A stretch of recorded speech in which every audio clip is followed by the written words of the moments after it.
on authorship. There are, first of all, two kinds of authors: those who write for the subject's sake, and those who write for writing's sake. While the one have had thoughts or experiences which seem to them worth communicating, the others want money, and so they write for money. Their thinking is part of the business of writing. They may be recognized by the way in which they spin out their thoughts to the greatest possible length. Then, too, by the very nature of their thoughts, which are only half true, perverse, forced, vacillating, again, by the aversion they generally show to saying anything straight out, so that they may seem other than they are.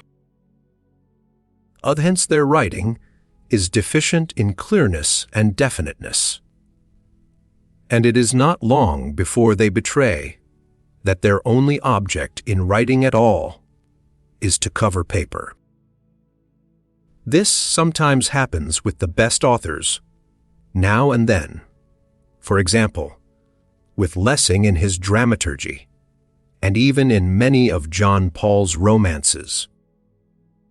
As soon as the reader perceives this, let him throw the book away, for time is precious.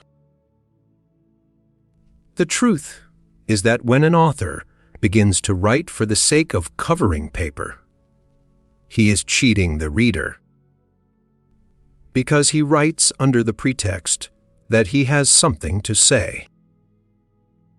Writing for money and reservation of copyright are, at bottom, the ruin of literature. No one writes anything that is worth writing unless he writes entirely for the sake of his subject. What an inestimable boon it would be if in every branch of literature there were only a few books, but those excellent! This can never happen, as long as money is to be made by writing. It seems as though the money lay under a curse, for every author degenerates as soon as he begins to put pen to paper in any way for the sake of gain. The best works of the greatest men all come from the time when they had to write for nothing or for very little. And here, too, that Spanish proverb holds good, which declares that honor and money are not to be found in the same purse, honora y provecho no caben in un sacco. The reason why literature is in such a bad plight nowadays is simply and solely that people write books to make money. A man who is in want sits down and writes a book, and the public is stupid enough to buy it. The secondary effect of this is the ruin of language.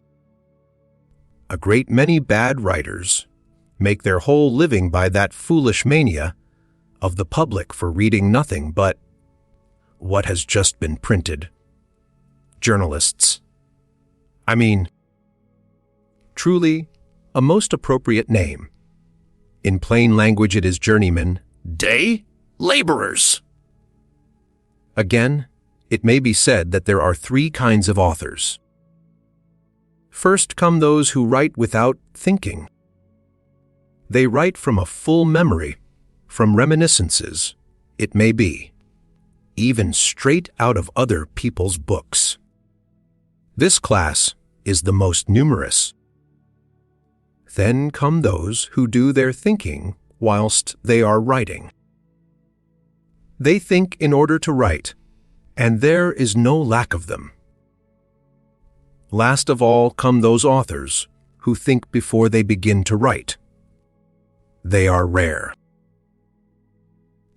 Authors of the second class, who put off their thinking until they come to write, are like a sportsman who goes forth at random and is not likely to bring very much home. On the other hand, when an author of the third or rare class writes, it is like a batu. Here the game has been previously captured and shut up within a very small space, from which it is afterwards let out, so many at a time, into another space also confined. The game cannot possibly escape the sportsman. He has nothing to do but aim and fire. In other words, write down his thoughts. This is a kind of sport from which a man has something to show. But even though the number of those who really think seriously before they begin to write is small, extremely few of them think about the subject itself. The remainder think only about the books that have been written on the subject and what has been said by others. In order to think at all, such writers need the more direct and powerful stimulus of having other people's thoughts before them. These become their immediate theme, and the result is that they are always under their influence, and so never, in any real sense of the word, are original.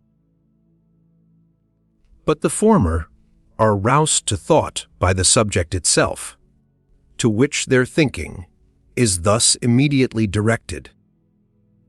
This is the only class that produces writers of abiding fame. It must, of course, be understood that I am speaking here of writers who treat of great subjects, not of writers on the art of making brandy.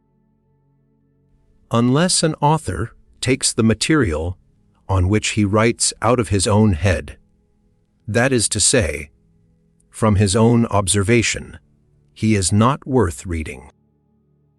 Book manufacturers, compilers, the common run of history, writers, and many others of the same class take their material immediately out of books, and the material goes straight to their finger, tips without even paying freight or undergoing examination as it passes through their heads, to say nothing of elaboration or revision.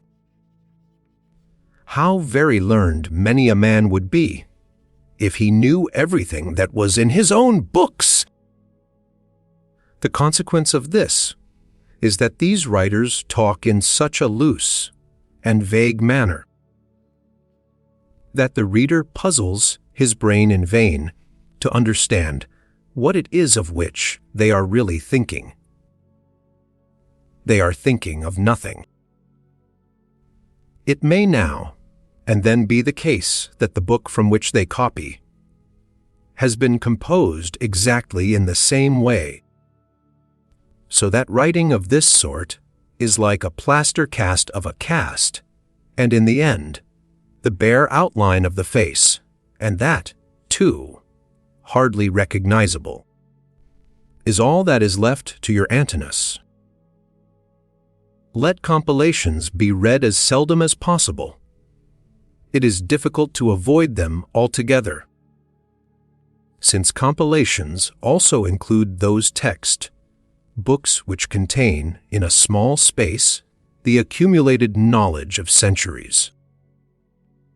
There is no greater mistake than to suppose that the last work is always the more correct. That what is written later on is in every case an improvement on what was written before, and that change always means progress. Real thinkers, men of right judgment, people who are in earnest with their subject, these are all exceptions only. Vermin is the rule everywhere in the world. It is always on the alert, taking the mature opinions of the thinkers, and industriously seeking to improve upon them, save the mark, in its own peculiar way. If the reader wishes to study any subject, let him beware of rushing to the newest books upon it, and confining his attention to them alone, under the notion that science is always advancing, and that the old books have been drawn upon in the writing of the new. They have been drawn upon, it is true, but how? The writer of the new book often does not understand the old books thoroughly, and yet he is unwilling to take their exact words, so he bungles them, and says in his own bad way that which has been said very much better and more clearly by the old writers, who wrote from their own lively knowledge of the subject. The new writer frequently omits the best things they say, their most striking illustrations, their happiest remarks, because he does not see their value or feel how pregnant they are. The only thing that appeals to him is what is shallow and insipid. It often happens that an old and excellent book is ousted by new and bad ones, which, written for money, appear with an air of great pretension and much puffing on the part of friends. In science, a man tries to make his mark by bringing out something fresh. This often means nothing more than that he attacks some received theory, which is quite correct, in order to make room for his own false notions. Sometimes the effort is successful for a time, and then a return is made to the old and true theory. These innovators are serious about nothing but their own precious self. It is this that they want to put forward, and the quick way of doing so, as they think, is to start a paradox.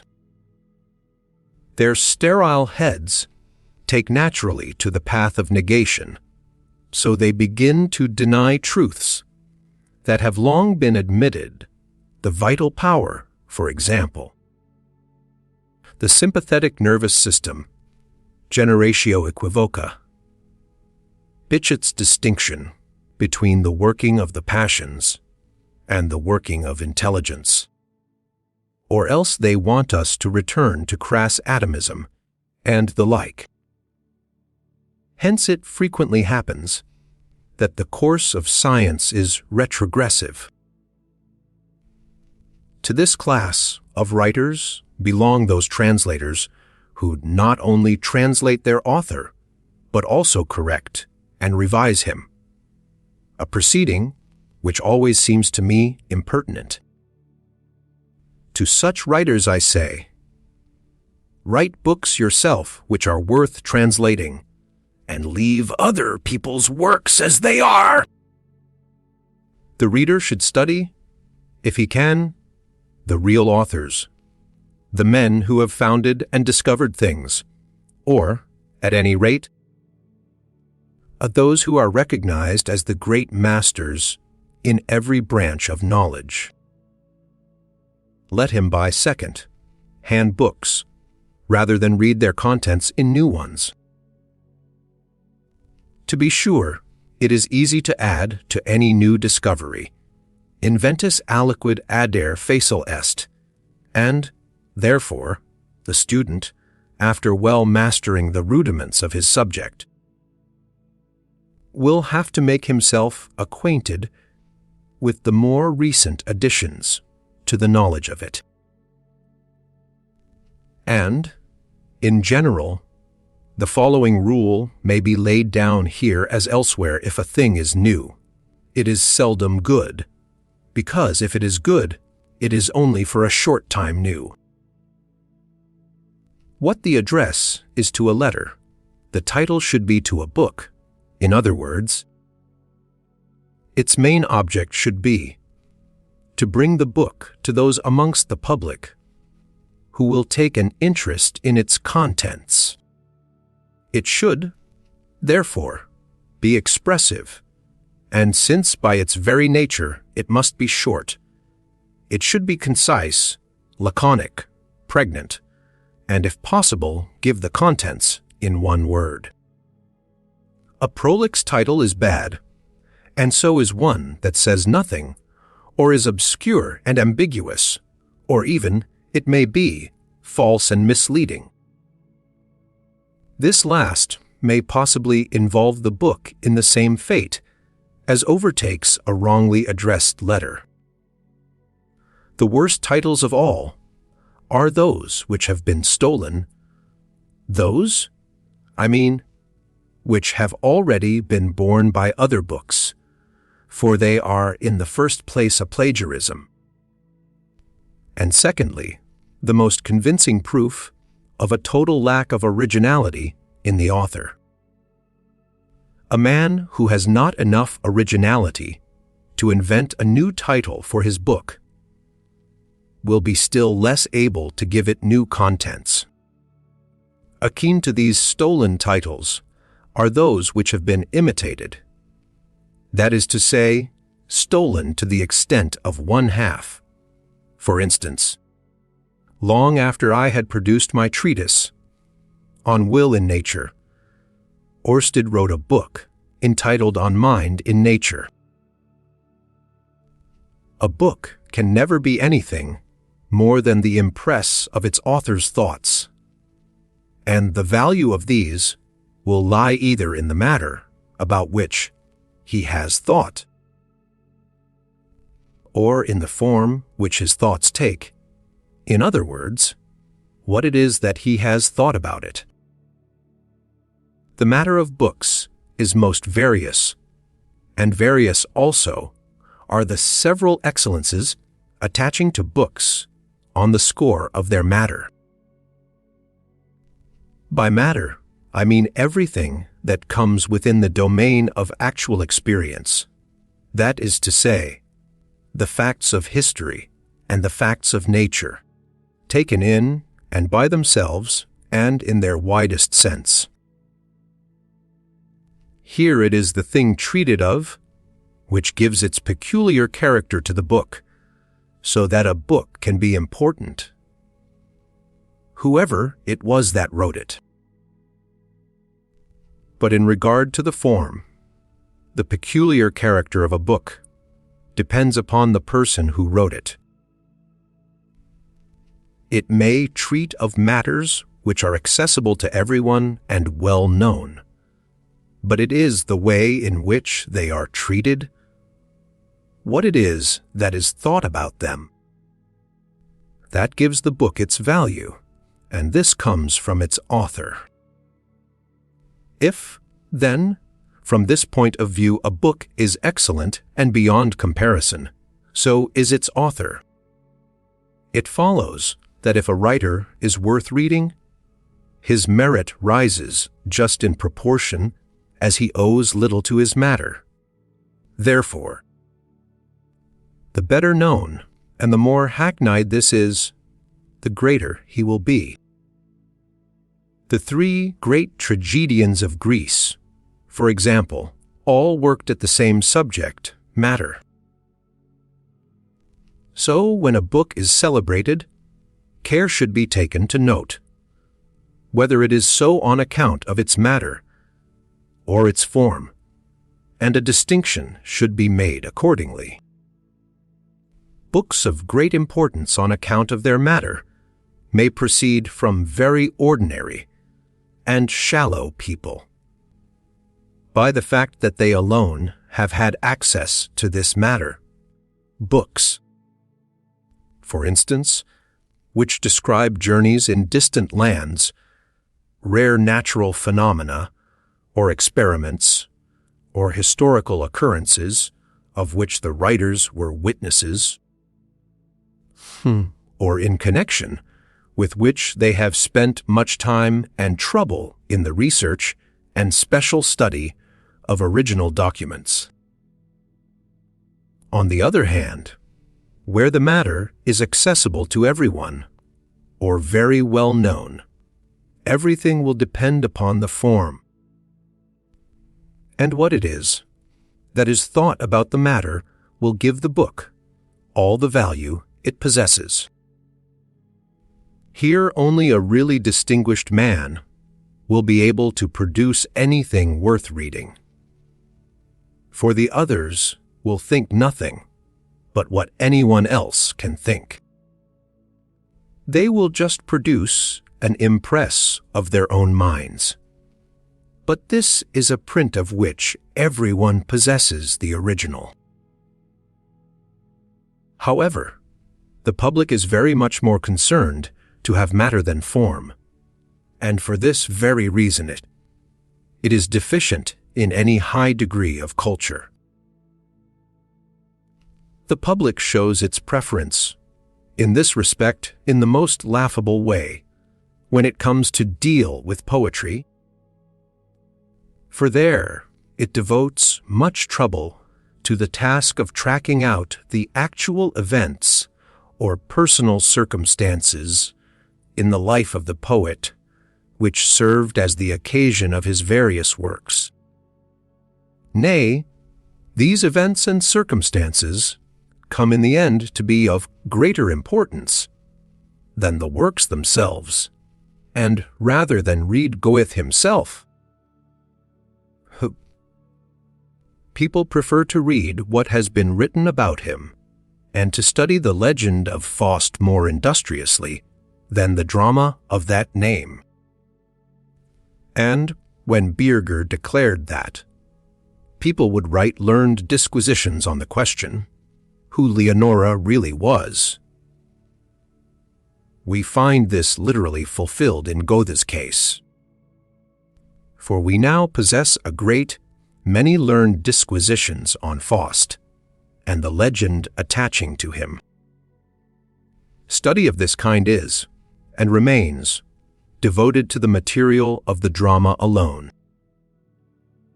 To give such preference to the matter over the form is as though a man were to take a fine Etruscan vase, not to admire its shape or coloring, but to make a chemical analysis of the clay and paint of which it is composed. The attempt to produce an effect by means of the material employed, an attempt which panders to this evil tendency of the public, is most to be condemned in branches of literature where any merit there maybe lies expressly in the form, I mean, in poetical work. For all that, it is not rare to find bad dramatists trying to fill the house by means of the matter about which they write. For example, authors of this kind do not shrink from putting on the stage any man who is in any way celebrated, no matter whether his life may have been entirely devoid of dramatic incident, and sometimes, even, they do not wait until the persons immediately connected with him are dead. The distinction between matter and form, to which I am here alluding, also holds good of conversation. The chief qualities which enable a man to converse well are intelligence, discernment, wit, and vivacity. These supply the form of conversation. But it is not long before attention has to be paid to the matter of which he speaks. In other words, the subjects about which it is possible to converse with him, his knowledge. If this is very small, his conversation will not be worth anything unless he possesses the above named formal qualities in a very exceptional degree. For he will have nothing to talk about but those facts of life and nature which everybody knows. It will be just the opposite. However, if a man is deficient in these formal qualities, but has an amount of knowledge which lends value to what he says. This value will then depend entirely upon the matter of his conversation. For, as the Spanish proverb has it, "Mas sabe el necio en su casa, que el sabio en la ajena." A fool knows more of his own business than a wise man does of others. On style. Style is the physiognomy of the mind, and a safer index to character than the face. To imitate another man's style is like wearing a mask, which, be it never so fine, is not long in arousing disgust and abhorrence, because it is lifeless, so that even the ugliest living face is better. Hence those who write in Latin and copy the manner of ancient authors may be said to speak through a mask. The reader, it is true, hears what they say, but he cannot observe their physiognomy too. He cannot see their style. With the Latin works of writers who think for themselves, the case is different, and their style is visible writers. I mean, who have not condescended to any sort of imitation, such as Scotus Erigena, Petrarch, Bacon, Descartes, Spinoza, and many others. An affectation in style is like making grimaces. Further, the language in which a man writes is the physiognomy of the nation to which he belongs. And here there are many hard and fast differences, beginning from the language of the Greeks down to that of the Caribbean islanders. To form a provincial estimate of the value of a writer's productions, it is not directly necessary to know the subject on which he has thought, or what it is that he has said about it. That would imply a perusal of all his works. It will be enough, in the main, to know how he has thought. This, which means the essential temper or general quality of his mind, may be precisely determined by his style. A man's style shows the formal nature of all his thoughts. The formal nature which can never change, be the subject or the character of his thoughts. What it may, it is, as it were, the dough out of which all the contents of his mind are kneaded.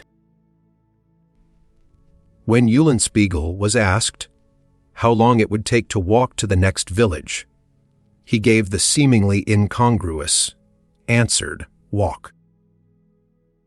He wanted to find out by the man's pace the distance he would cover in a given time. In the same way, when I have read a few pages of an author, I know fairly well how far he can bring me.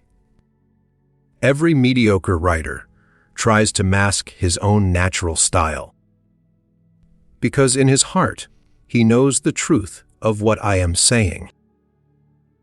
He is thus forced, at the outset, to give up any attempt at being frank or na-vi, a privilege which is thereby reserved for superior minds, conscious of their own worth, and therefore sure of themselves.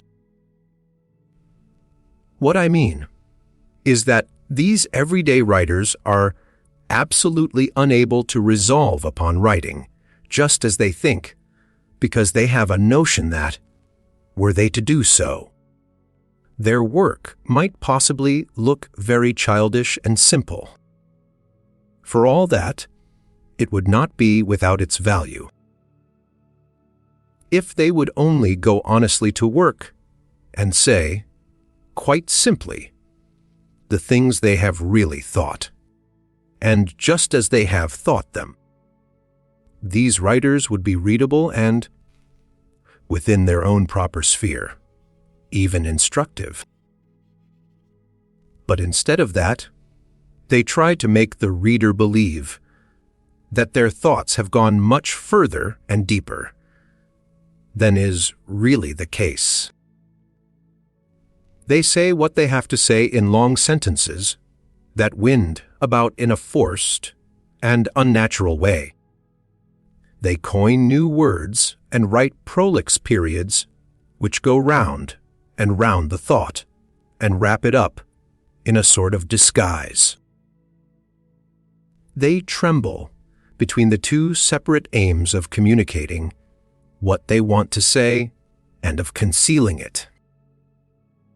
Their object is to dress it up so that it may look learned or deep, in order to give people the impression that there is very much more in it than for the moment meets the eye. They either jot down their thoughts bit by bit, in short, ambiguous, and paradoxical sentences, which apparently mean much more than they say. Of this kind of writing, Schelling's treatises on natural philosophy are a splendid instance. Or else they hold forth with a deluge of words and the most intolerable diffusiveness, as though no end of fuss were necessary to make the reader understand the deep meaning of their sentences, whereas it is some quite simple, if not actually trivial idea, examples of which may be found in plenty in the popular works of Fichte and the philosophical manuals of 100 other miserable dunces not worth mentioning. Or, again, they try to write in some particular style which they have been pleased to take up and think very grand. A style, for example, par excellence profound and scientific, where the reader is tormented to death by the narcotic effect of long-spun periods without a single idea in them, such as are furnished in a special measure by those most impudent of all mortals, the Hegelians. Or it may be that it is an intellectual style they have striven after, where it seems as though their object were to go crazy altogether, and so on in many other cases. All these endeavors to put off the nascitur ridiculusmus, to avoid showing the funny little creature that is born after such mighty throes, often make it difficult to know what it is that they really mean. And then, too, they write down words, nay, even whole sentences, without attaching any meaning to them themselves, but in the hope that someone else will get sense out of them. And what is at the bottom of all this? Nothing but the untiring effort to sell words for thoughts, a mode of merchandise that is always trying to make fresh openings for itself, and by means of odd expressions, turns of phrase, and combinations of every sort, whether new or used in a new sense, to produce the appearance of intellect, in order to make up for the very painfully felt lack of it. It is amusing to see how writers, with this object in view, will attempt first one mannerism, and then another, as though they were putting on the mask of intellect. This mask may possibly deceive the inexperienced for a while, until it is seen to be a dead thing, with no life in it at all. It is then laughed at and exchanged for another. Such an author will at one moment write in a dithyrambic vein, as though he were tipsy, at another, nay, on the very next page, he will be pompous, severe, profoundly learned and prolix, stumbling on in the most cumbrous way, and chopping up everything very small, like the late Christian wolf, only in a modern dress. Longest of all lasts the mask of unintelligibility, but this is only in Germany, whither it was introduced by Fichte, perfected by Schelling, and carried to its highest pitch in Hegel, always with the best results. And yet nothing is easier than to write, so that no one can understand, just as contrarily, nothing is more difficult than to express deep things in such a way that everyone must necessarily grasp them. All the arts and tricks I have been mentioning are rendered superfluous if the author really has any brains, for that allows him to show himself as he is, and confirms to all time Horace's maxim that good sense is the source and origin of good style. Scribendi rectus saper est, et principium et fons. But those authors I have named are like certain workers in metal, who try 100 different compounds to take the place of gold, the only metal which can never have any substitute. Rather than do that, there is nothing against, which a writer should be more upon his guard than the manifest endeavor to exhibit more intellect than he really has, because this makes the reader suspect that he possesses very little, since it is always the case that, if a man affects anything, whatever it may be, it is just there that he is deficient. That is why it is praise to an author to say that he is na vi. It means that he need not shrink from showing himself as he is. Generally speaking, to be na vi is to be attractive, while lack of naturalness is everywhere repulsive. As a matter of fact, we find that every really great writer tries to express his thoughts as purely, clearly, definitely, and shortly as possible. Simplicity has always been held to be a mark of truth.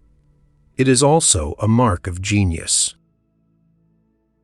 Style receives its beauty from the thought it expresses, but with sham, thinkers the thoughts are supposed to be fine because of the style. Style is nothing but the mere silhouette of thought, and an obscure or bad style means a dull or confused brain. The first rule, then, for a good style is that the author should have something to say. Nay, this is in itself almost all that is necessary. Ah, how much it means! The neglect of this rule is a fundamental trait in the philosophical writing, and, in fact, in all the reflective literature of my country, more especially since Fichte. These writers all let it be seen that they want to appear as though they had something to say, whereas they have nothing to say. Writing of this kind was brought in by the pseudo-philosophers at the universities, and now it is current everywhere. Even among the first literary notabilities of the age. It is the mother of that strained and vague style, where there seem to be two or even more meanings in the sentence, also of that prolix and cumbrous manner of expression, called le style emps, again of that mere waste of words which consists in pouring them out like a flood, finally, of that trick of concealing the direst poverty of thought under a farrago of never-ending chatter, which clacks away like a windmill and quite stupefies one. Stuff which a man may read for hours together without getting hold of a single clearly expressed and definite idea. However, people are easygoing, and they have formed the habit of reading page upon page of all sorts of such verbiage, without having any particular idea of what the author really means. They fancy it is all as it should be, and fail to discover that he is writing simply for writing's sake. On the other hand, a good author, fertile in ideas, soon wins his reader's confidence that, when he writes, he has really and truly something to say. And this gives the intelligent reader patience to follow him with attention.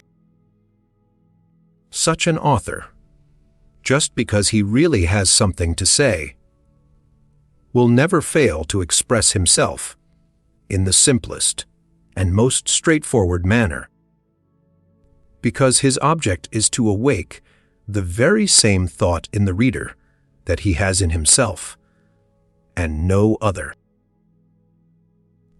So he will be able to affirm, with Boileau, that his thoughts are everywhere open to the light of the day, and that his verse always says something, whether it says it well or ill ma, pens e au grand jur partout sofferet s'expose, et mon vers, bien au mal, dit toujours quelque chose. While of the writers, previously described, it may be asserted, in the words of the same poet, that they talk much and never say anything at all. Qui parlant bucup ni dicent jamais rien. Another characteristic of such writers is that they always avoid a positive assertion, wherever they can possibly do so, in order to leave a loophole for escape in case of need. Hence, they never fail to choose the more abstract way of expressing themselves, whereas intelligent people use the more concrete, because the latter brings things more within the range of actual demonstration, which is the source of all evidence. There are many examples proving this preference for abstract expression, and a particularly ridiculous one is afforded by the use of the verb to condition in the sense of to cause or to produce. People say to condition something instead of to cause it, because being abstract and indefinite, it says less. It affirms that A cannot happen without B, instead of that A is caused by B. A back door is always left open, and this suits people whose secret knowledge of their own incapacity inspires them with a perpetual terror of all positive assertion. While with other people, it is merely the effect of that tendency by which everything that is stupid in literature or bad in life is immediately imitated, a fact proved in either case by the rapid way in which it spreads. The Englishman uses his own judgment in what he writes as well as in what he does. But there is no nation of which this eulogy is less true than of the Germans. The consequence of this state of things is that the word cause has of late almost disappeared from the language of literature, and people talk only of condition. The fact is worth mentioning because it is so characteristically ridiculous.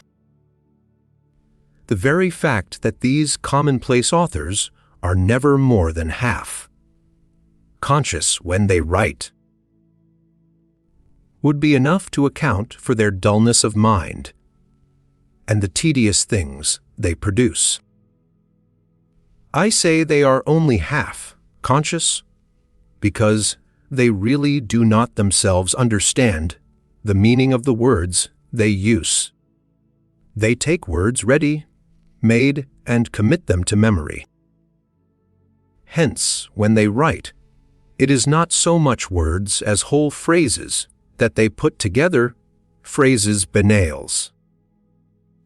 This is the explanation of that palpable lack of clearly expressed thought in what they say. The fact is that they do not possess the die to give this stamp to their writing.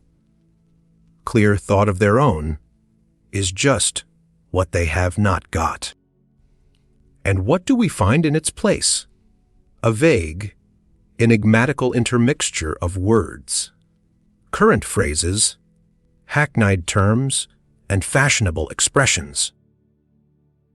The result is that the foggy stuff they write is like a page printed with very old type.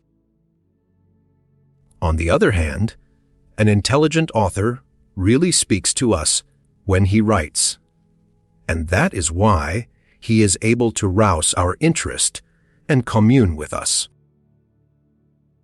It is the intelligent author alone who puts individual words, together with a full consciousness of their meaning, and chooses them with deliberate design. Consequently, his discourse stands to that of the writer described above, much as a picture that has been really painted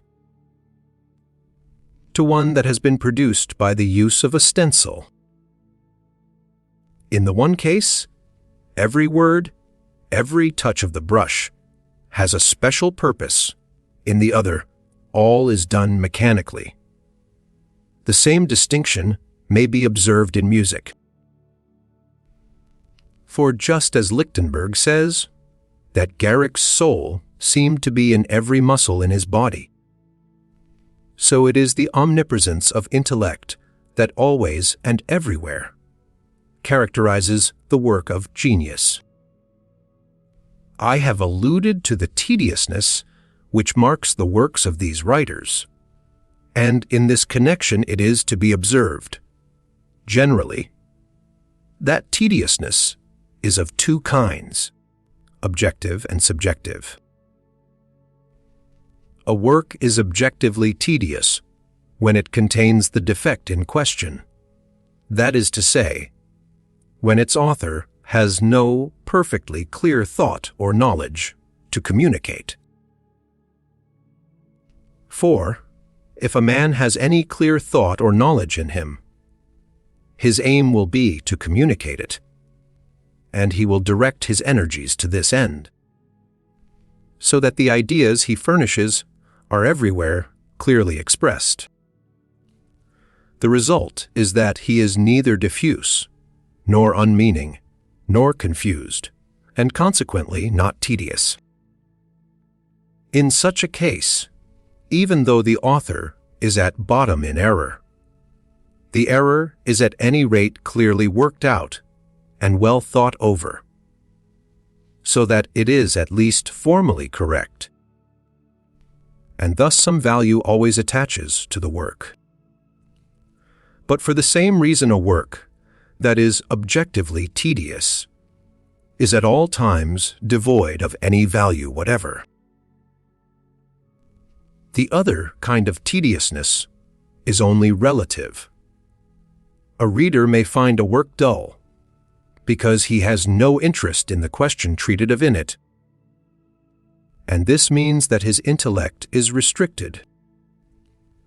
The best work may, therefore, be tedious subjectively, tedious, to this or that particular person, just as contrariety. The worst work may be subjectively engrossing to this or that particular person who has an interest in the question treated of, or in the writer of the book. It would generally serve writers in good stead if they would see that, whilst a man should, if possible, think like a great genius, he should talk the same language as everyone else. Authors should use common words to say uncommon things. But they do just the opposite.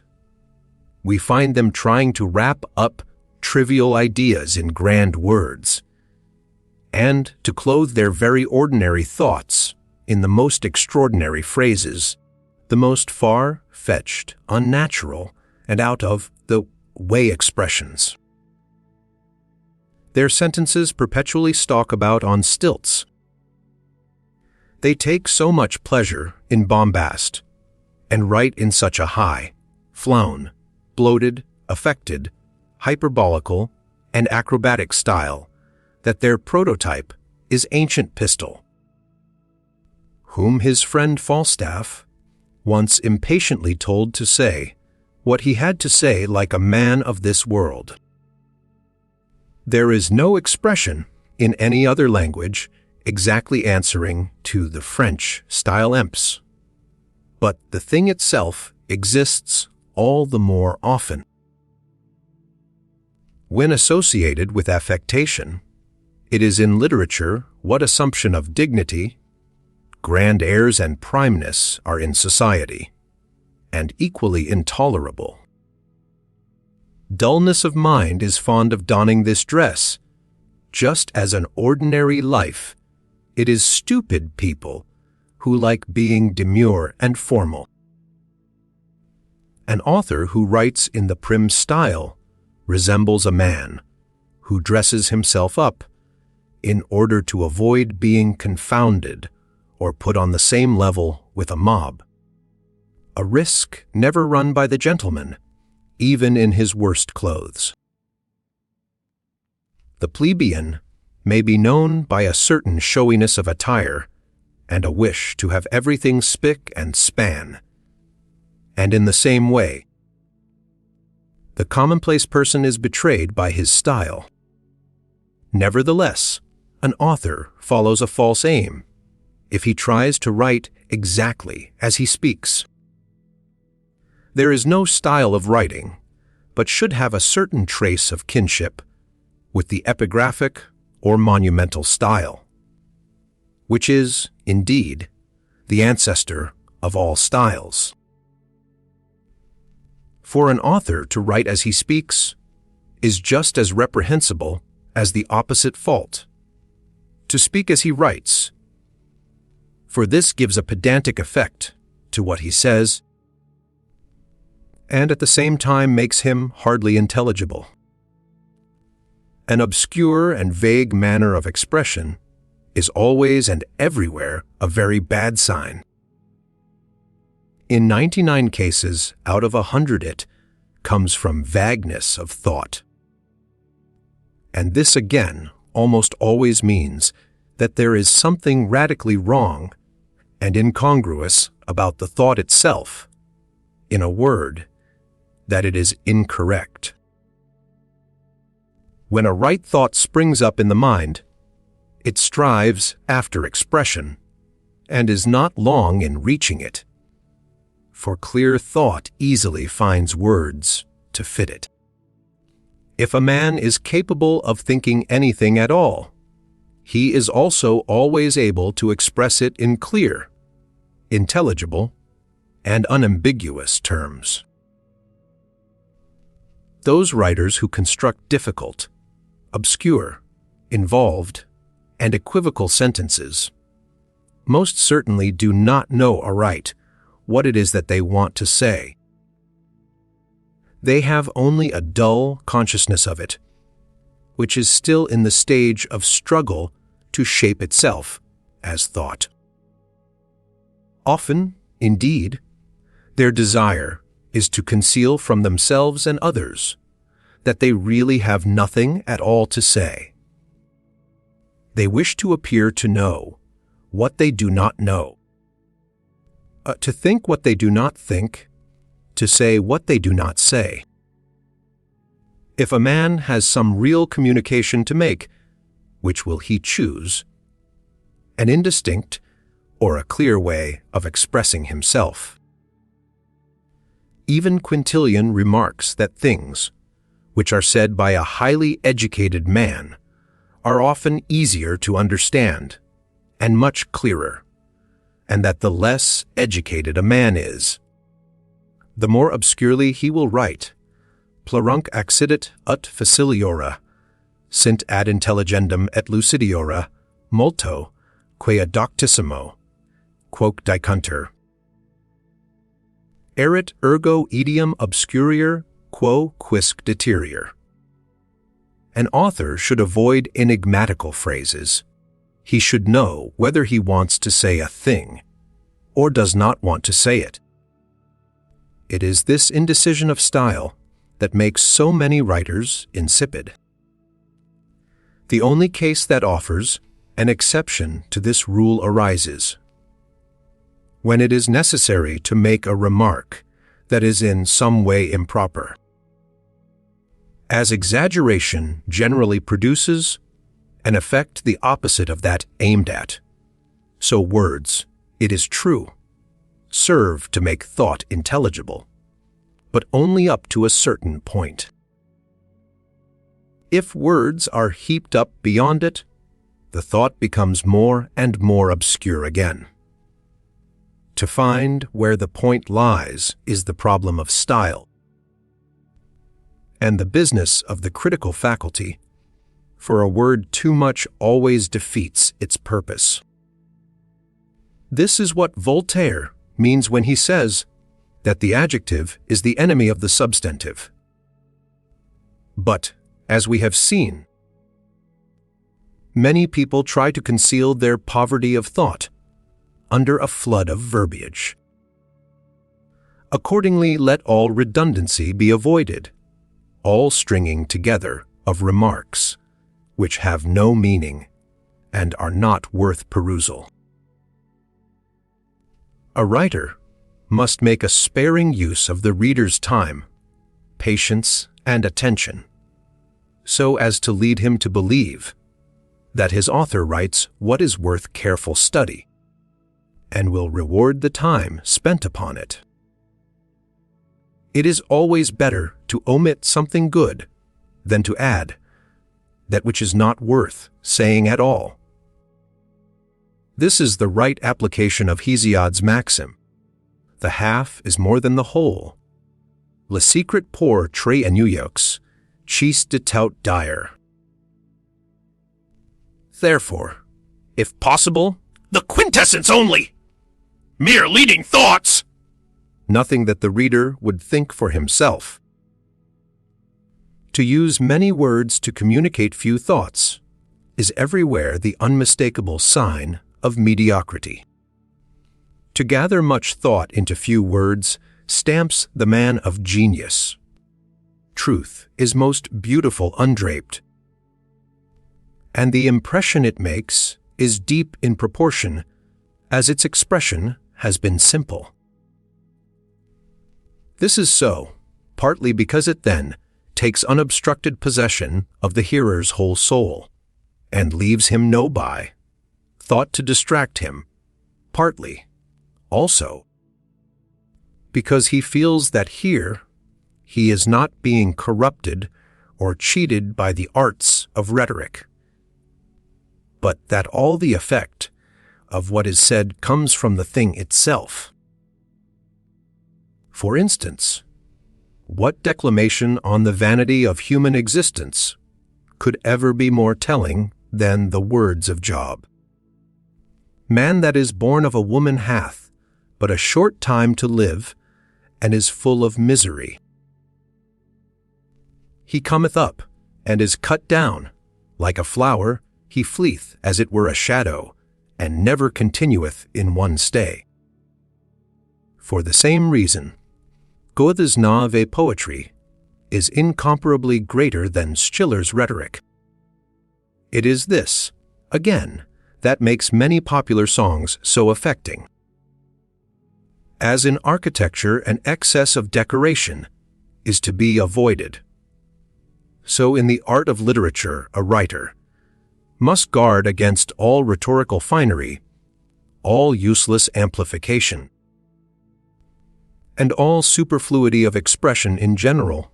In a word, he must strive after chastity of style. Every word that can be spared is hurtful if it remains. The law of simplicity and navet holds good of all fine art, for it is quite possible to be at once simple and sublime.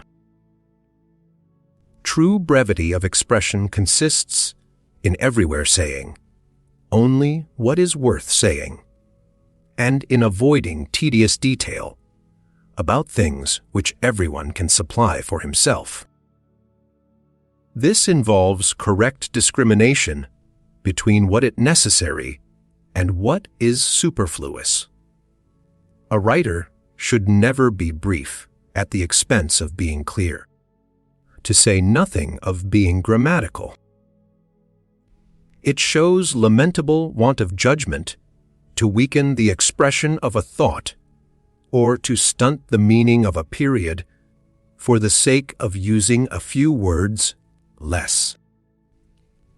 But this is the precise endeavor of that false brevity, nowadays so much in vogue, which proceeds by leaving out useful words and even by sacrificing grammar and logic. It is not only that such writers spare a word by making a single verb or adjective do duty for several different periods, so that the reader, as it were, has to grope his way through them in the dark. They also practice, in many other respects, an unseemly economy of speech, in the effort to effect what they foolishly take to be brevity of expression and conciseness of style. By omitting something that might have thrown a light over the whole sentence, they turn it into a conundrum, which the reader tries to solve by going over it again and again. It is wealth and weight of thought, and nothing else, that gives brevity to style and makes it concise and pregnant. If a writer's ideas are important, luminous, and generally worth communicating, they will necessarily furnish matter and substance enough to fill out the periods which give them expression, and make these in all their parts, both grammatically and verbally complete. And so much will this be the case, that no one will ever find them hollow, empty, or feeble. The diction will everywhere be brief and pregnant, and allow the thought to find intelligible and easy expression, and even unfold and move about with grace. Therefore, instead of contracting his words and forms of speech, let a writer enlarge his thoughts. If a man has been thinned by illness and finds his clothes too big, it is not by cutting them down, but by recovering his usual bodily condition, that he ought to make them fit him again.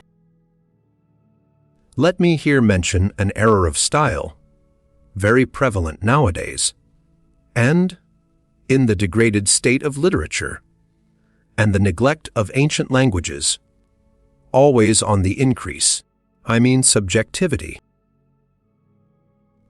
A writer commits this error when he thinks it enough, if he himself knows what he means and wants to say, and takes no thought for the reader, who is left to get at the bottom of it as best he can.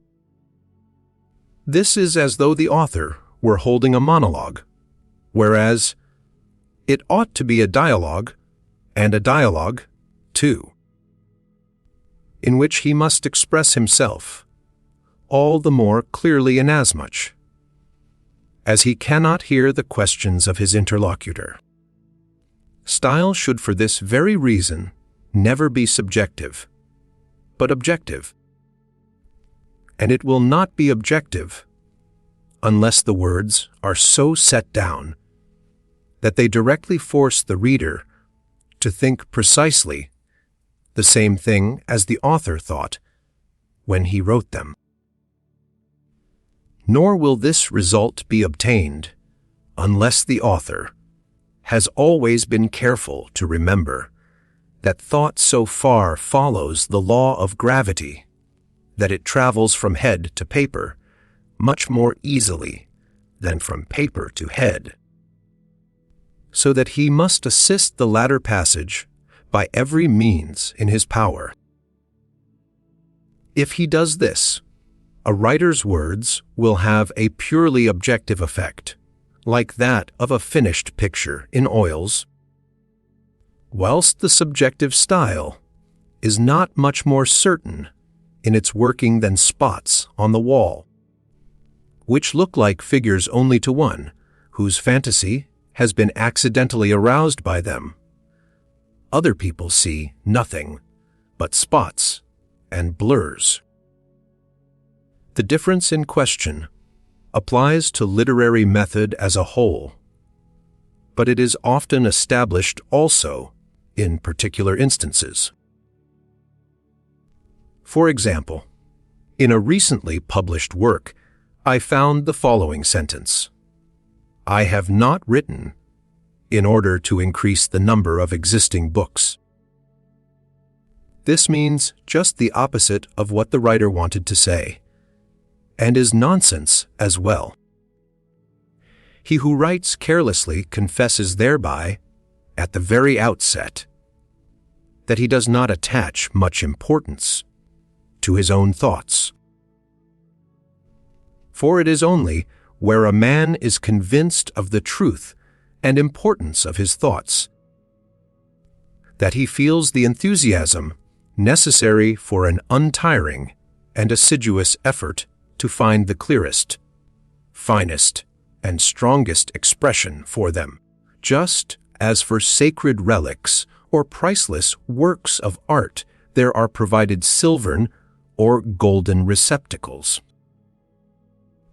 It was this feeling that led ancient authors, whose thoughts, expressed in their own words, have lived thousands of years, and therefore bear the honored title of classics, always to write with care. Plato, indeed, is said to have written the introduction to his Republic 7 times over in different ways. As neglect of dress betrays want of respect for the company a man meets, so a hasty, careless, bad style shows an outrageous lack of regard for the reader, who then rightly punishes it by refusing to read the book. It is especially amusing to see reviewers criticizing the works of others in their own most careless style, the style of a hireling. It is as though a judge were to come into court in dressing gown and slippers. If I see a man badly and dirtily dressed, I feel some hesitation, at first, in entering into conversation with him, and when, on taking up a book, I am struck at once by the negligence of its style, I put it away.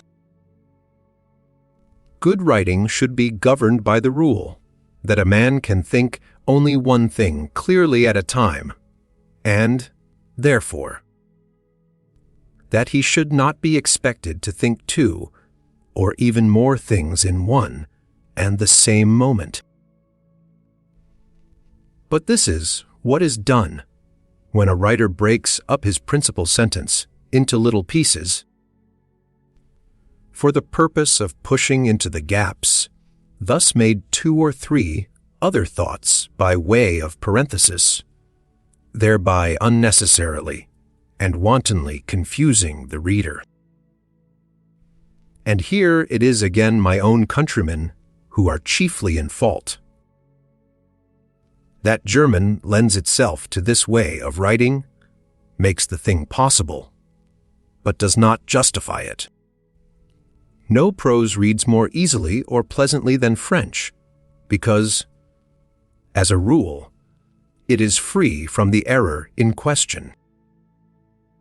The Frenchman strings his thoughts together, as far as he can, in the most logical and natural order, and so lays them before his reader one after the other for convenient deliberation, so that every one of them may receive undivided attention.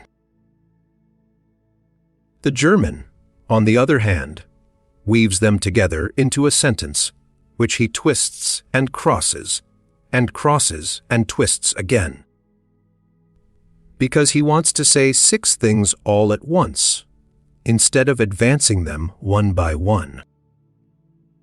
His aim should be to attract and hold the reader's attention, but above and beyond neglect of this aim, he demands from the reader that he shall set the above-mentioned rule at defiance and think 3 or 4 different thoughts at one and the same time, or since that is impossible, that his thoughts shall succeed each other as quickly as the vibrations of a chord. In this way an author lays the foundation of his style emphasis, which is then carried to perfection by the use of high, flown, pompous expressions to communicate the simplest things, and other artifices of the same kind. In those long sentences rich in involved parenthesis, like a box of boxes one within another, and padded out like roast geese stuffed with apples. It is really the memory that is chiefly text, while it is the understanding and the judgment which should be called into play, instead of having their activity, thereby actually hindered and weakened. This kind of sentence furnishes the reader with mere half-phrases, which he is then called upon to collect carefully and store up in his memory, as though they were the pieces of a torn letter, afterwards to be completed and made sense of by the other halves, to which they respectively belong. He is expected to go on reading for a little without exercising any thought, nay, exerting only his memory, in the hope that, when he comes to the end of the sentence, he may see its meaning, and so receive something to think about, and he is thus given a great deal to learn by heart before obtaining anything to understand. This is manifestly wrong, and an abuse of the reader's patience. The ordinary writer has an unmistakable preference for this style, because it causes the reader to spend time and trouble in understanding that which he would have understood in a moment without it. And this makes it look as though the writer had more depth and intelligence than the reader. This is, indeed, one of those artifices referred to above, by means of which mediocre authors unconsciously, and as it were by instinct, strive to conceal their poverty of thought and give an appearance of the opposite. Their ingenuity in this respect is really astounding. It is manifestly against all sound reason to put one thought obliquely on top of another, as though both together formed a wooden cross. But this is what is done where a writer interrupts what he has begun to say for the purpose of inserting some quite alien matter, thus depositing with the reader a meaningless half-sentence and bidding him keep it until the completion comes. It is much as though a man were to treat his guests by handing them an empty plate in the hope of something appearing upon it. And commas used for a similar purpose belong to the same family as notes at the foot of the page and parenthesis in the middle of the text. Nay, all three differ only in degree. If Demosthenes and Cicero occasionally inserted words by ways of parenthesis, they would have done better to have refrained. But this style of writing becomes the height of absurdity when the parentheses are not even fitted into the frame of the sentence, but wedged in so as directly to shatter it. If, for instance, it is an impertinent thing to interrupt another person when he is speaking, it is no less impertinent to interrupt oneself. But all bad, careless, and hasty authors, who scribble with the bread actually before their eyes, use this style of writing 6 times on a page and rejoice in it. It consists in, it is advisable to give rule and example together, wherever it is possible, breaking up one phrase in order to glue in another. Nor is it merely out of laziness that they write thus. They do it out of stupidity. They think there is a charming LG read about it, that it gives life to what they say. No doubt there are a few rare cases where such a form of sentence may be pardonable. Few write in the way in which an architect builds, who, before he sets to work, sketches out his plan and thinks it over down to its smallest details. Nay, most people write only as though they were playing dominoes, and, as in this game, the pieces are arranged half by design, half by chance. So it is with the sequence and connection of their sentences. They only have an idea of what the general shape of their work will be, and of the aim they set before themselves. Many are ignorant even of this, and write as the choral, insects build, period joins to period, and the Lord only knows what the author means. Life, now days goes at a gallop, and the way in which this affects literature is to make it extremely superficial and slovenly. On the study of Latin. The abolition of Latin as the universal language of learned men, together with the rise of that provincialism which attaches to national literatures, has been a real misfortune for the cause of knowledge in Europe. For it was chiefly through the medium of the Latin language that a learned public existed in Europe at all. A public to which every book, as it came out, directly appealed. The number of minds in the whole of Europe that are capable of thinking and judging is small, as it is. But when the audience is broken up and severed by differences of language, the good these minds can do is very much weakened. This is a great disadvantage, but a second and worse one will follow, namely, that the ancient languages will cease to be taught at all. The neglect of them is rapidly gaining ground, both in France and Germany.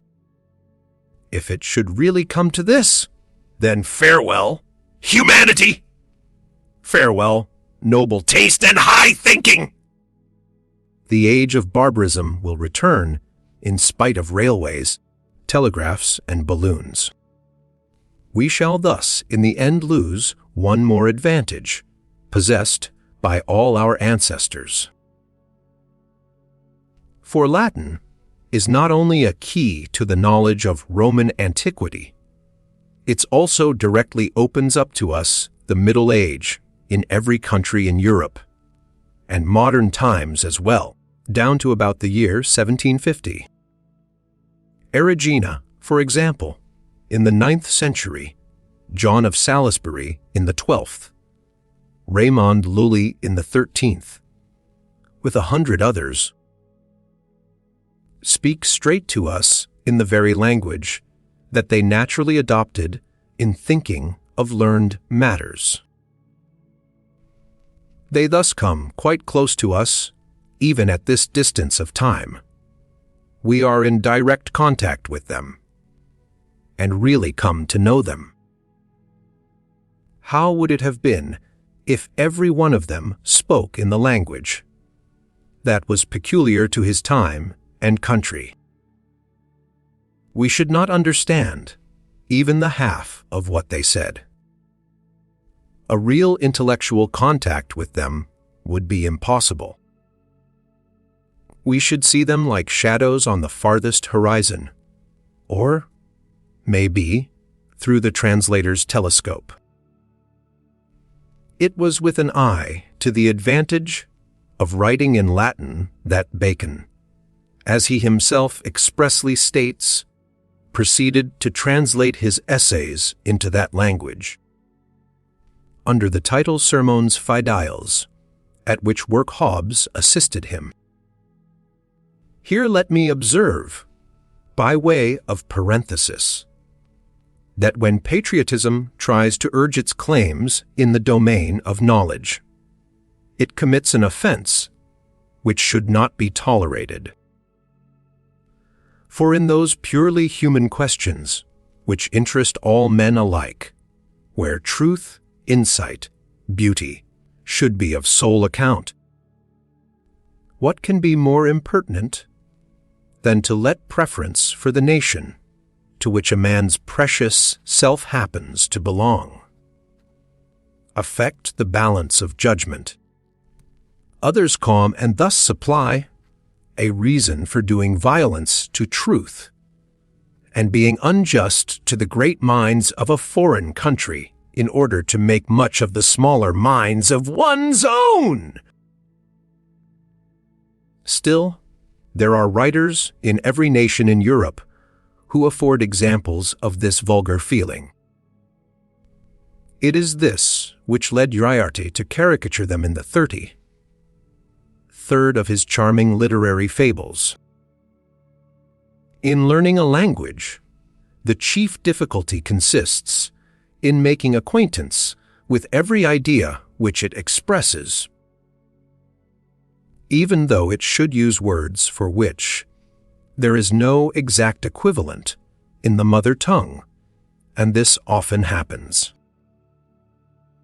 In learning a new language, a man has, as it were, to mark out in his mind the boundaries of quite new spheres of ideas, with the result that spheres of ideas arise where none were before.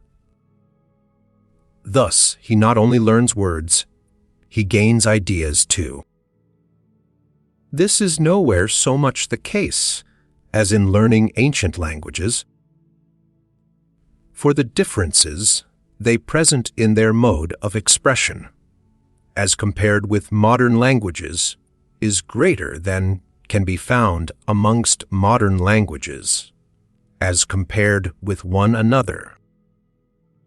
This is shown by the fact that in translating into Latin, recourse must be had to quite other turns of phrase than are used in the original. The thought that is to be translated has to be melted down and recast. In other words, it must be analyzed and then recomposed. It is just this process which makes the study of the ancient languages contribute so much to the education of the mind. It follows from this that a man's thought varies according to the language in which he speaks. His ideas undergo a fresh modification, a different shading, as it were, in the study of every new language.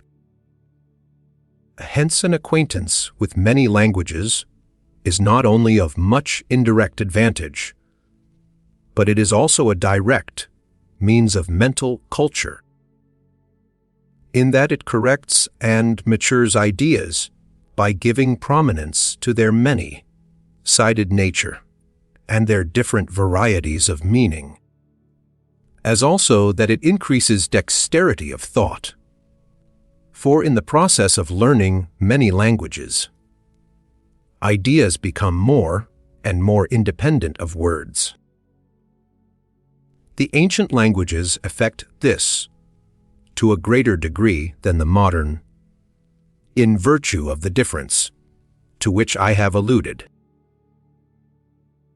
From what I have said, it is obvious that, to imitate the style of the ancients in their own language, which is so very much superior to ours in point of grammatical perfection, is the best way of preparing for a skillful and finished expression of thought in the mother tongue.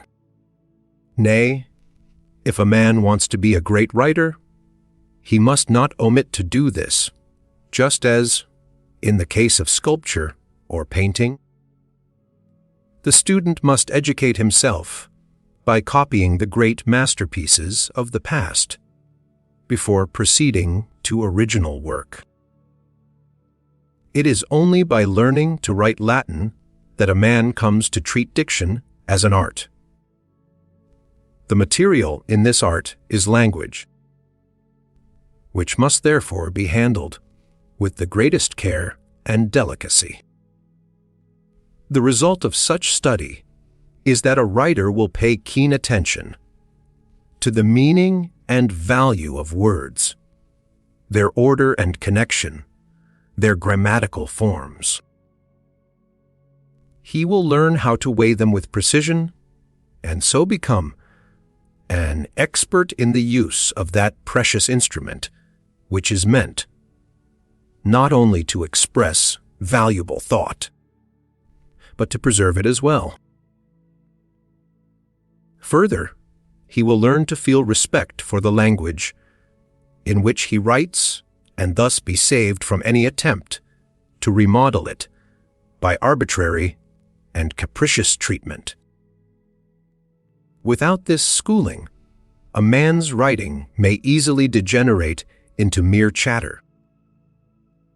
To be entirely ignorant of the Latin language is like being in a fine country on a misty day. The horizon is extremely limited. Nothing can be seen clearly except that which is quite close. A few steps beyond, everything is buried in obscurity. But the Latinist has a wide view, embracing modern times, the Middle Age and antiquity, and his mental horizon is still further enlarged if he studies Greek or even Sanskrit. If a man knows no Latin, he belongs to the vulgar, even though he be a great virtuoso on the electrical machine and have the base of hydrofluoric acid in his crucible. There is no better recreation for the mind than the study of the ancient classics. Take any one of them into your hand, be it only for half an hour, and you will feel yourself refreshed, relieved, purified, ennobled, strengthened, just as though you had quenched your thirst at some pure spring. Is this the effect of the old language and its perfect expression? Or is it the greatness of the minds whose works remain unharmed and unweakened by the lapse of 1,000 years? Perhaps both together. But this I know.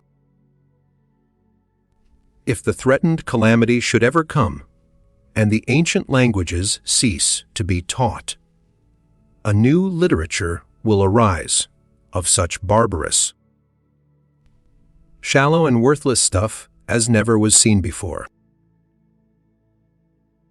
on men of learning? When one sees the number and variety of institutions which exist for the purposes of education, and the vast throng of scholars and masters, one might fancy the human race to be very much concerned about truth and wisdom. But here, too, appearances are deceptive. The masters teach in order to gain money and strive, not after wisdom, but the outward show and reputation of it, and the scholars learn, not for the sake of knowledge and insight, but to be able to chatter and give themselves airs.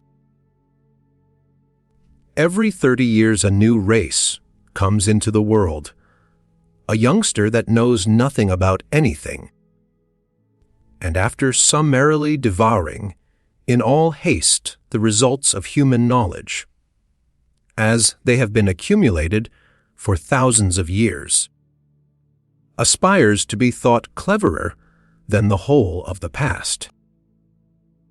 For this purpose he goes to the university and takes to reading books, new books, as being of his own age and standing. Everything he reads must be briefly put, must be new. He is new himself. Then he falls to and criticizes.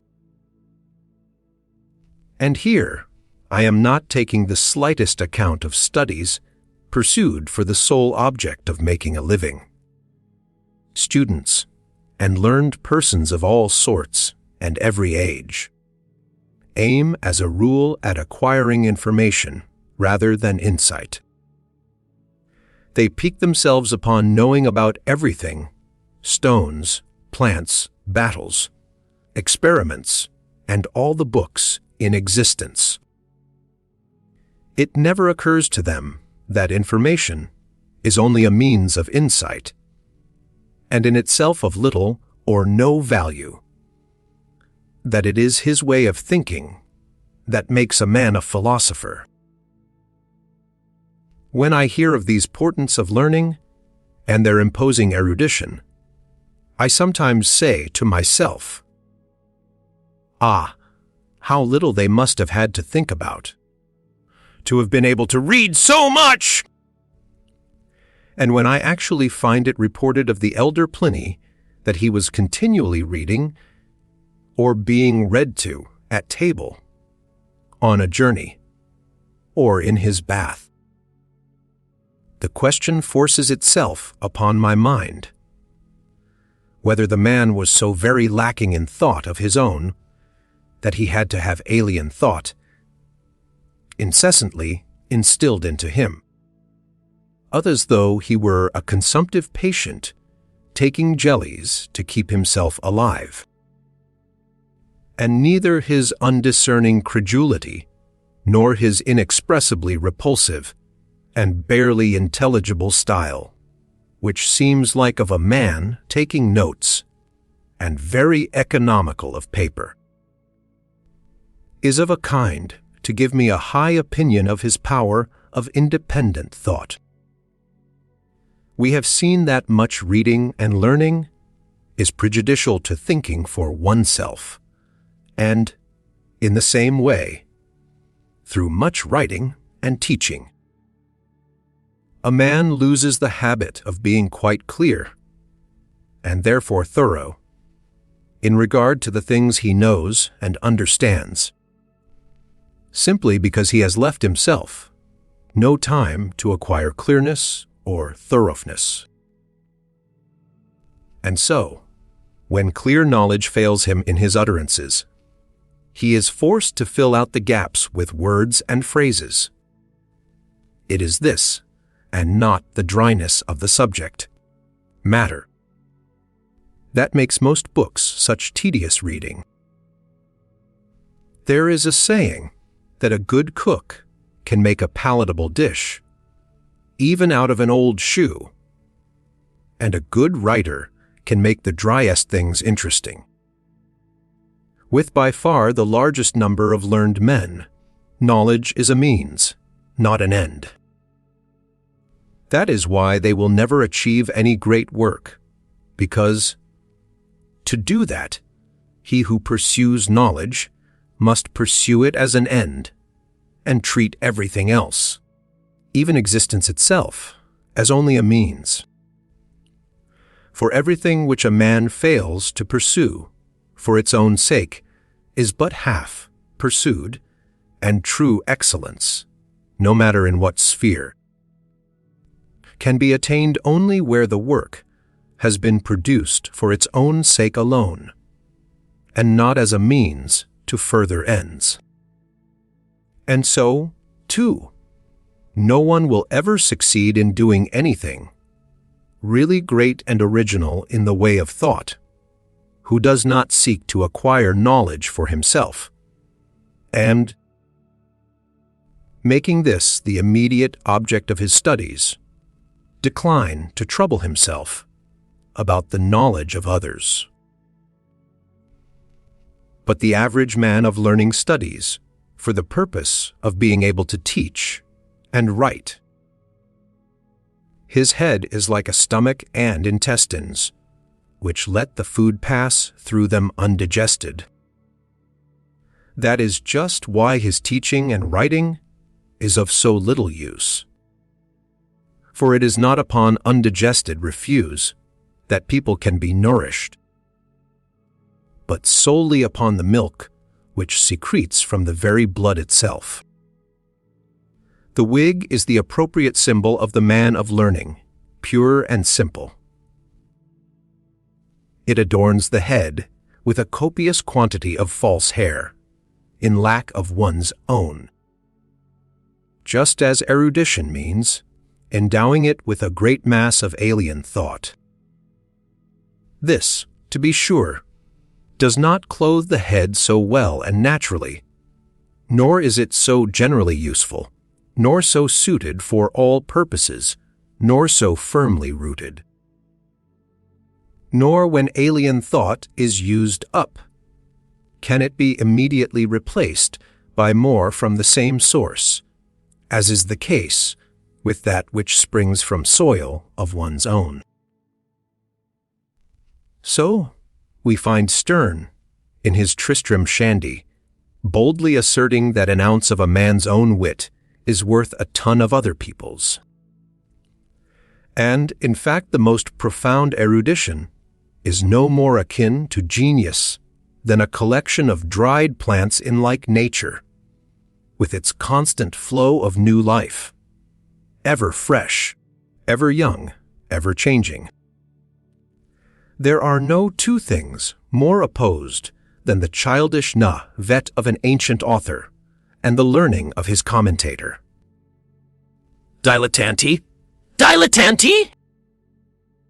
This is the slighting way in which those who pursue any branch of art or learning for the love and enjoyment of the thing, per il loro diletto, others spoken of by those who have taken it up for the sake of gain, attracted solely by the prospect of money.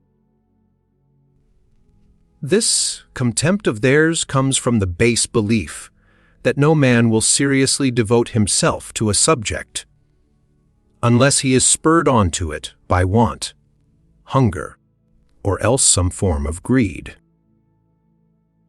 The public is of the same way of thinking, and hence its general respect for professionals and its distrust of dilettanti. But the truth is that the dilettante treats his subject as an end, whereas the professional, pure and simple, treats it merely as a means. He alone will be really in earnest about a matter, who has a direct interest therein, takes to it because he likes it, and pursues it con amore. It is these, and not hirelings, that have always done the greatest work. In the Republic of Letters, it is, as in other republics, favor is shown to the plain man, he who goes his way in silence, and does not set up to be cleverer than others. But the abnormal man is looked upon as threatening danger. People band together against him and have, such a majority on their side. The condition of this republic is much like that of a small state in America, where every man is intent only upon his own advantage and seeks reputation and power for himself, quite heedless of the general weal, which then goes to ruin. So it is in the Republic of Letters. It is himself, and himself alone, that a man puts forward, because he wants to gain fame. The only thing in which all agree is in trying to keep down a really eminent man, if he should chance to show himself as one who would be a common peril.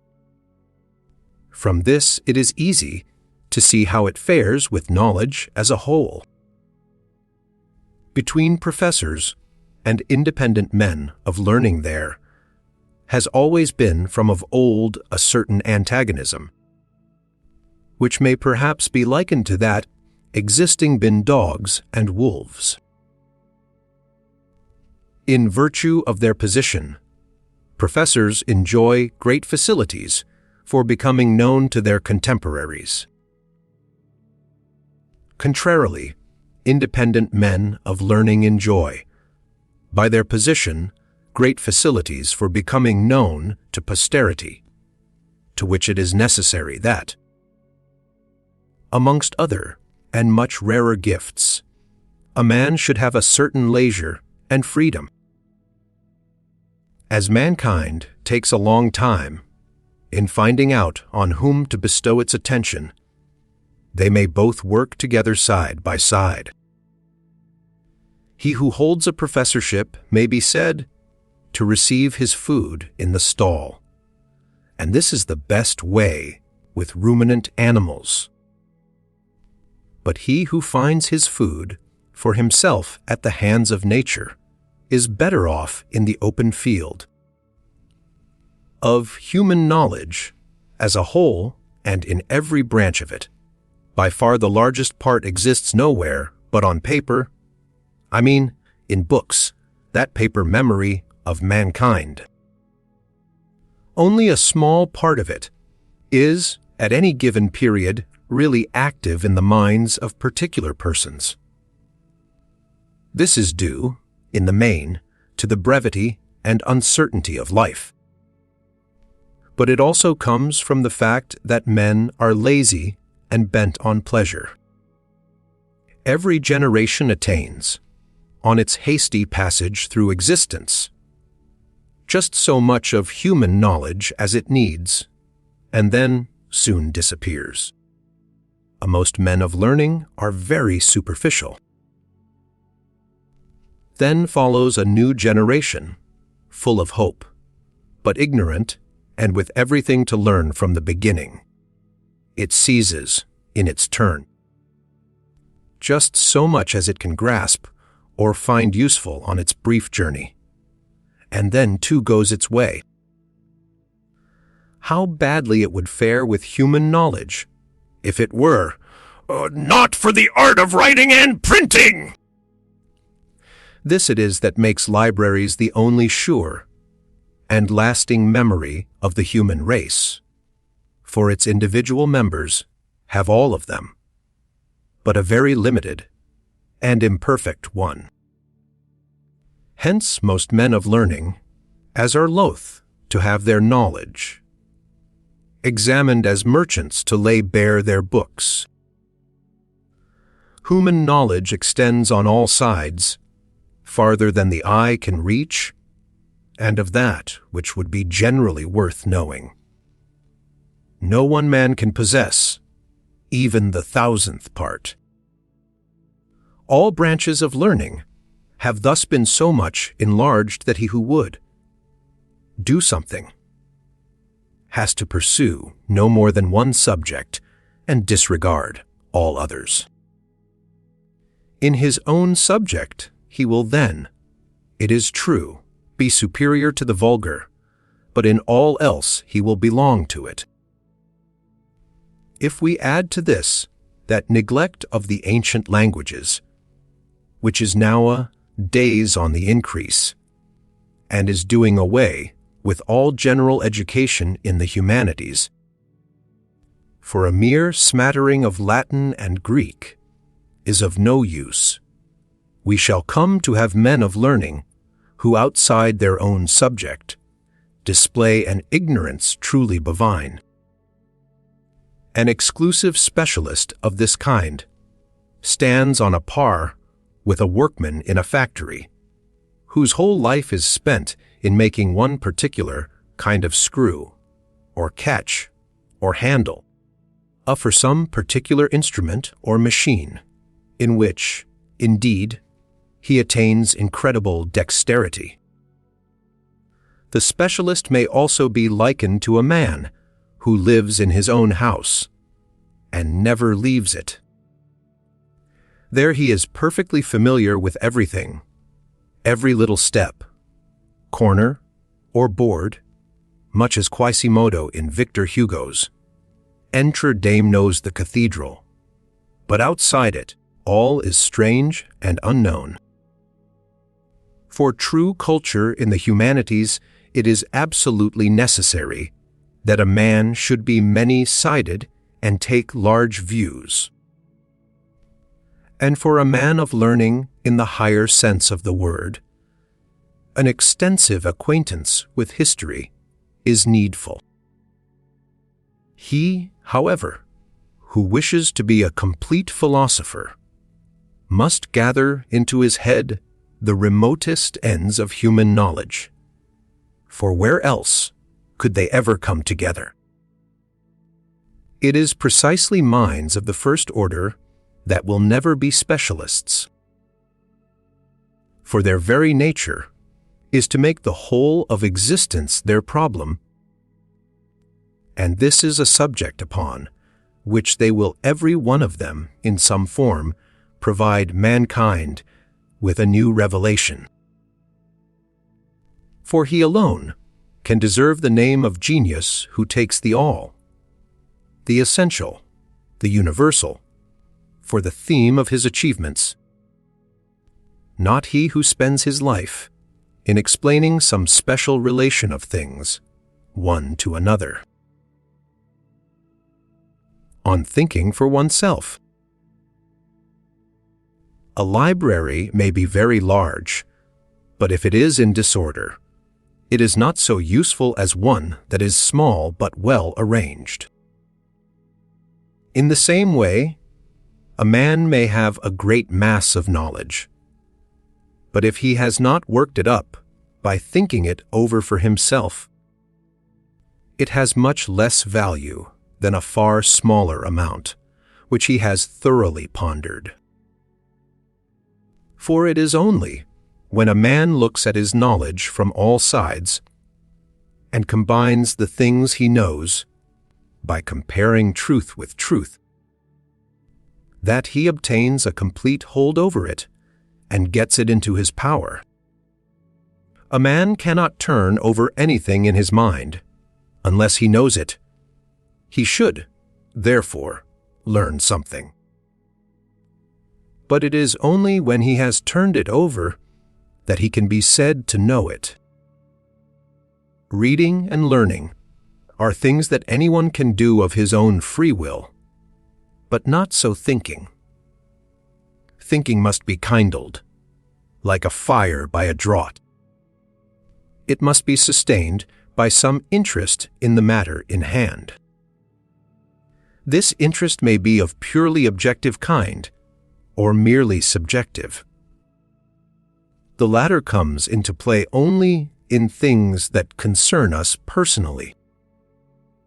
Objective interest is confined to heads that think by nature, to whom thinking is as natural as breathing, and they are very rare. This is why most men of learning show so little of it. It is incredible what a different effect is produced upon the mind by thinking for oneself, as compared with reading. it carries on and intensifies that original difference in the nature of two minds, which leads the one to think and the other to read. What I mean is that reading forces alien thoughts upon the mind, thoughts which are as foreign to the drift and temper in which it may be for the moment, as the seal is to the wax on which it stamps its imprint. The mind is thus entirely under compulsion from without. It is driven to think this or that, though for the moment it may not have the slightest impulse or inclination to do so. But when a man thinks for himself, he follows the impulse of his own mind, which is determined for him at the time, either by his environment or some particular recollection. The visible world of a man's surroundings does not, as reading does, impress a single definite thought upon his mind, but merely gives the matter and occasion which lead him to think what is appropriate to his nature and present temper. So it is that much reading deprives the mind of all elasticity. It is like keeping a spring continually under pressure. The safest way of having no thoughts of one's own is to take up a book every moment one has nothing else to do. It is this practice which explains why erudition makes most men more stupid and silly than they are by nature, and prevents their writings obtaining any measure of success. They remain, in Pope's words, forever reading, never to be read. Men of learning are those who have done their reading in the pages of a book. Thinkers and men of genius are those who have gone straight to the book of nature. It is they who have enlightened the world and carried humanity further on its way. If a man's thoughts are to have truth and life in them, they must, after all, be his own fundamental thoughts. For these are the only ones that he can fully and wholly understand. To read another's thoughts is like taking the leavings of a meal to which we have not been invited, or putting on the clothes which some unknown visitor has laid aside. The thought we read is related to the thought which springs up in ourselves, as the fossil impress of some prehistoric plant to a plant, as it buds forth in spring time. Reading is nothing more than a substitute for thought of one's own. It means putting the mind into leading strings. The multitude of books serves only to show how many false paths there are, and how widely astray a man may wander if he follows any of them. But he who is guided by his genius, he who thinks for himself, who thinks spontaneously and exactly, possesses the only compass by which he can steer aright. A man should read only when his own thoughts stagnate at their source, which will happen often enough, even with the best of minds. On the other hand, to take up a book for the purpose of scaring away one's own original thoughts is sin against the Holy Spirit. It is like running away from nature to look at a museum of dried plants or gaze at a landscape in copperplate. A man may have discovered some portion of truth or wisdom after spending a great deal of time and trouble in thinking it over for himself and adding thought to thought. And it may sometimes happen that he could have found it all ready to hand in a book, and spared himself the trouble. But even so, it is 100 times more valuable if he has acquired it by thinking it out for himself. For it is only when we gain our knowledge in this way that it enters as an integral part, a living member, into the whole system of our thought, that it stands in complete and firm relation with what we know, that it is understood with all that underlies it and follows from it, that it wears the color, the precise shade, the distinguishing mark of our own way of thinking, that it comes exactly at the right time, just as we felt the necessity for it, that it stands fast and cannot be forgotten. This is the perfect application, nay, the interpretation, of Goethe's advice to earn our inheritance for ourselves, so that we may really possess it. Others do erop von denen wie lernen hast, erwerb es, es zu besitzen. The man who thinks for himself forms his own opinions and learns the authorities for them only later on, when they serve but to strengthen his belief in them and in himself. But the book, philosopher, starts from the authorities.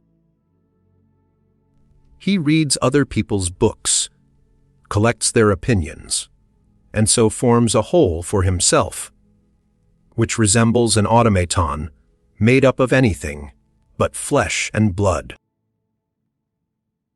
Contrarily, he who thinks for himself creates a work like a living man as made by nature. For the work comes into being as a man does. The thinking mind is impregnated from without, and it then forms and bears its child. Truth that has been merely learned is like an artificial limb, a false tooth, a waxen nose, at best, like a nose made out of another's flesh. It adheres to us only because it is put on. But truth acquired by thinking of our own is like a natural limb. It alone really belongs to us. This is the fundamental difference between the thinker and the mere man of learning. The intellectual attainments of a man who thinks for himself resemble a fine painting, where the light and shade are correct, the tone sustained, the color perfectly harmonized. It is true to life. On the other hand, the intellectual attainments of the mere man of learning are like a large palette, full of all sorts of colors, which at most are systematically arranged, but devoid of harmony, connection, and meaning. Reading is thinking with someone else's head instead of one's own. To think with one's own head is always to aim at developing a coherent whole, a system, even though it be not a strictly complete one. And nothing hinders this so much as too strong a current of others' thoughts, such as comes of continual reading.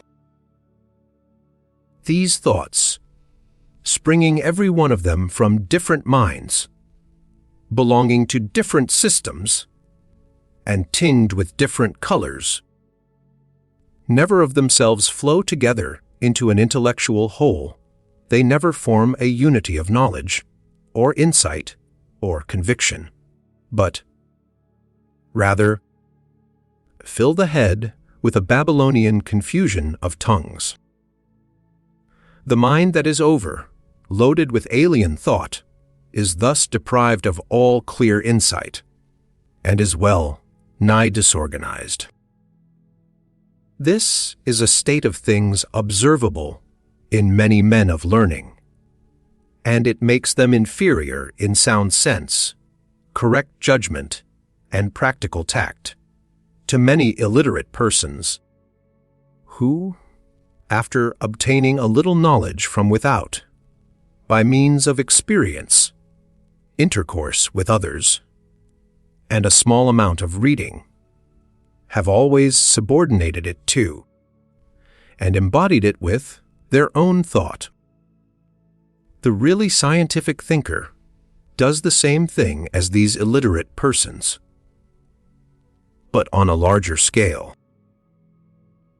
Although he has need of much knowledge, and so must read a great deal, his mind is nevertheless strong enough to master it all, of to assimilate and incorporate it with the system of his thoughts, and so to make it fit in with the organic unity of his insight, which, though vast, is always growing. And in the process, his own thought, like the bass in an organ, always dominates everything and is never drowned by other tones. As happens with minds which are full of mere antiquarian lore, where shreds of music, as it were, in every key, mingle confusedly, and no fundamental note is heard at all. Those who have spent their lives in reading and taken their wisdom from books are like people who have obtained precise information about a country from the descriptions of many travelers. Such people can tell a great deal about it, but, after all, they have no connected, clear, and profound knowledge of its real condition. But those who have spent their lives in thinking resemble the travelers themselves. They alone really know what they are talking about. They are acquainted with the actual state of affairs and are quite at home in the subject. The thinker stands in the same relation to the ordinary book. Philosopher as an eye, witness does to the historian. He speaks from direct knowledge of his own. That is why all those who think for themselves come, at bottom, to much the same conclusion. The differences they present are due to their different points of view. And when these do not affect the matter, they all speak alike. They merely express the result of their own objective perception of things. There are many passages in my works which I have given to the public only after some hesitation because of their paradoxical nature, and afterwards I have experienced a pleasant surprise in finding the same opinion recorded in the works of great men who lived long ago. The book, Philosopher, merely reports what one person has said and another meant, or the objections raised by a third, and so on. He compares different opinions, ponders, criticizes, and tries to get at the truth of the matter, herein on a par with the critical historian. For instance, he will set out to inquire whether Leibniz was not for some time a follower of Spinoza, and questions of a like nature. The curious student of such matters may find conspicuous examples of what I mean in Herbart's analytical elucidation of morality and natural right, and in the same author's letters on freedom. Surprise may be felt that a man of the kind should put himself to so much trouble, for, on the face of it, if he would only examine the matter for himself, he would speedily attain his object by the exercise of a little thought. But there is a small difficulty in the way. it does not depend upon his own will. A man can always sit down and read, but not think. It is with thoughts as with men. They cannot always be summoned at pleasure. We must wait for them to come. Thought about a subject must appear of itself by a happy and harmonious combination of external stimulus with mental temper and attention. And it is just that which never seems to come to these people. This truth may be illustrated by what happens in the case of matters affecting our own personal interest. When it is necessary to come to some resolution in a matter of that kind, we cannot well sit down at any given moment and think over the merits of the case and make up our mind, for, if we try to do so, we often find ourselves unable, at that particular moment, to keep our mind fixed upon the subject. It wanders off to other things. Aversion to the matter in question is sometimes to blame for this. In such a case, we should not use force, but wait for the proper frame of mind to come of itself. It often comes unexpectedly and returns again and again. And the variety of temper in which we approach it at different moments puts the matter always in a fresh light. It is this long process which is understood by the term a ripe resolution. For the work of coming to a resolution must be distributed. And in the process much that is overlooked at one moment occurs to us at another. And the repugnance vanishes when we find, as we usually do, on a closer inspection, that things are not so bad as they seemed. This rule applies to the life of the intellect as well as to matters of practice. A man must wait for the right moment. Not even the greatest mind is capable of thinking for itself at all times. Hence, a great mind does well to spend its leisure in reading, which, as I have said, is a substitute for thought.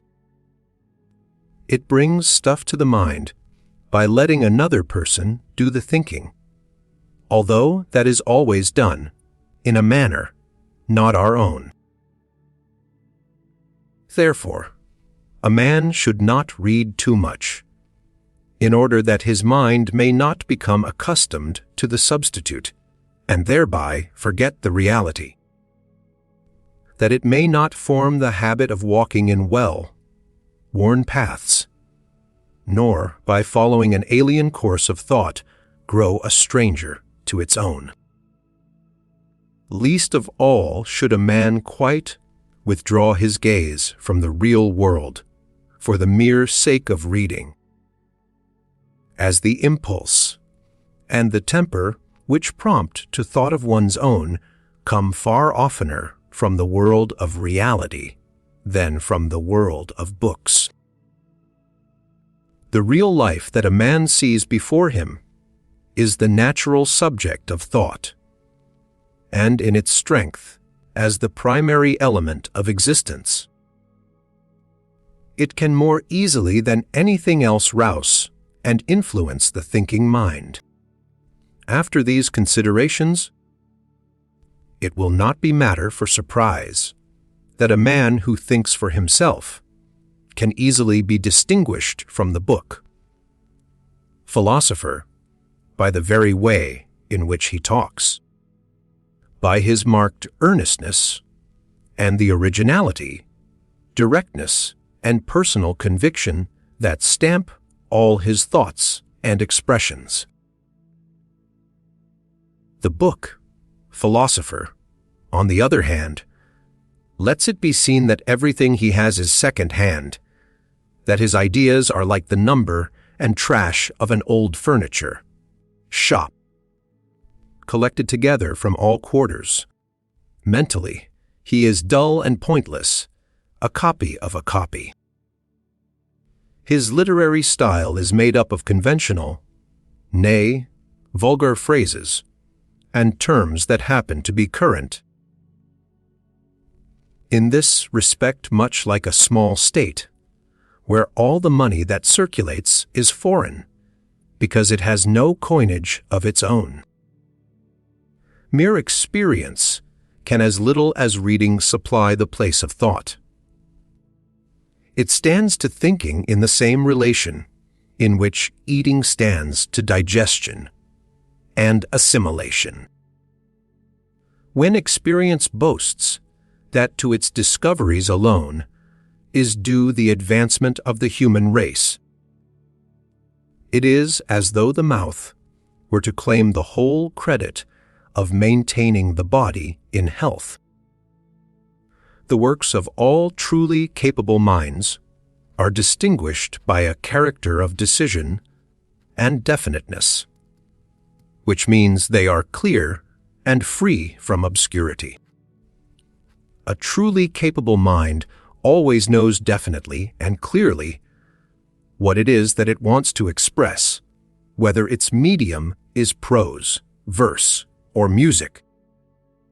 Other minds are not decisive and not definite, and by this they may be known for what they are. The characteristic sign of a mind of the highest order is that it always judges at first hand. Everything it advances is the result of thinking for itself.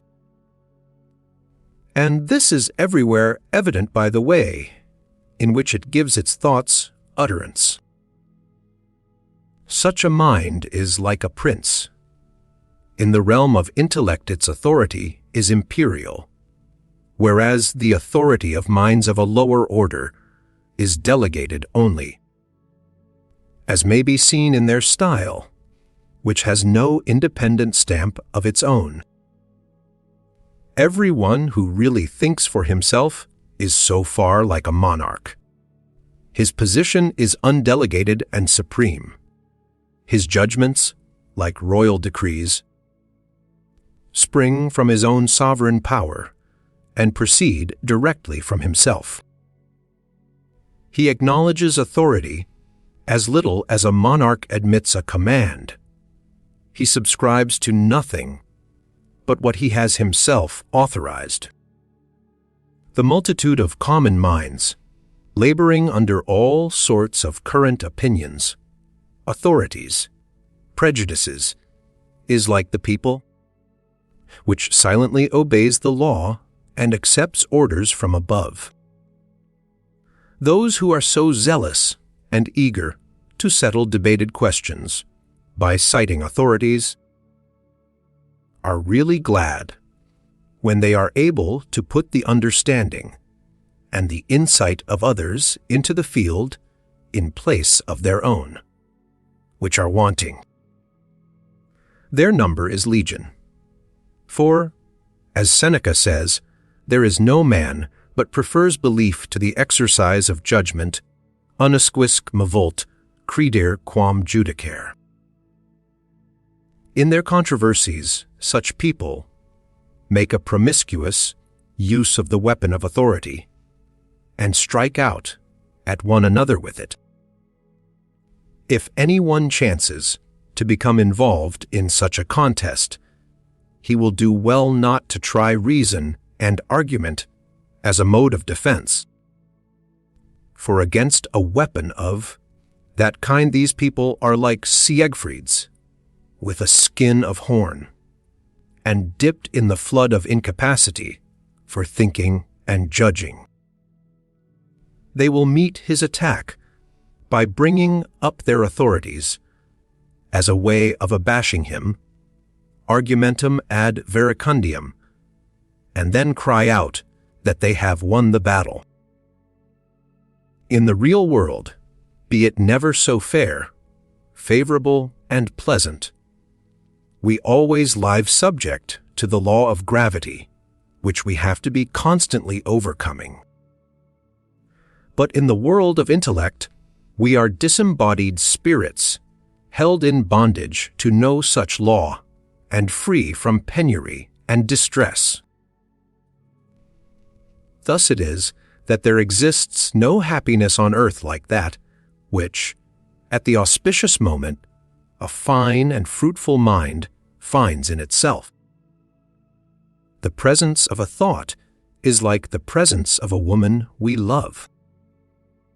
We fancy we shall never forget the thought, nor become indifferent to the dear one. But out of sight, out of mind. The finest thought runs the risk of being irrevocably forgotten if we do not write it down, and the darling of being deserted if we do not marry her. There are plenty of thoughts which are valuable to the man who thinks them, but only few of them which have enough strength to produce repercussive or reflect action.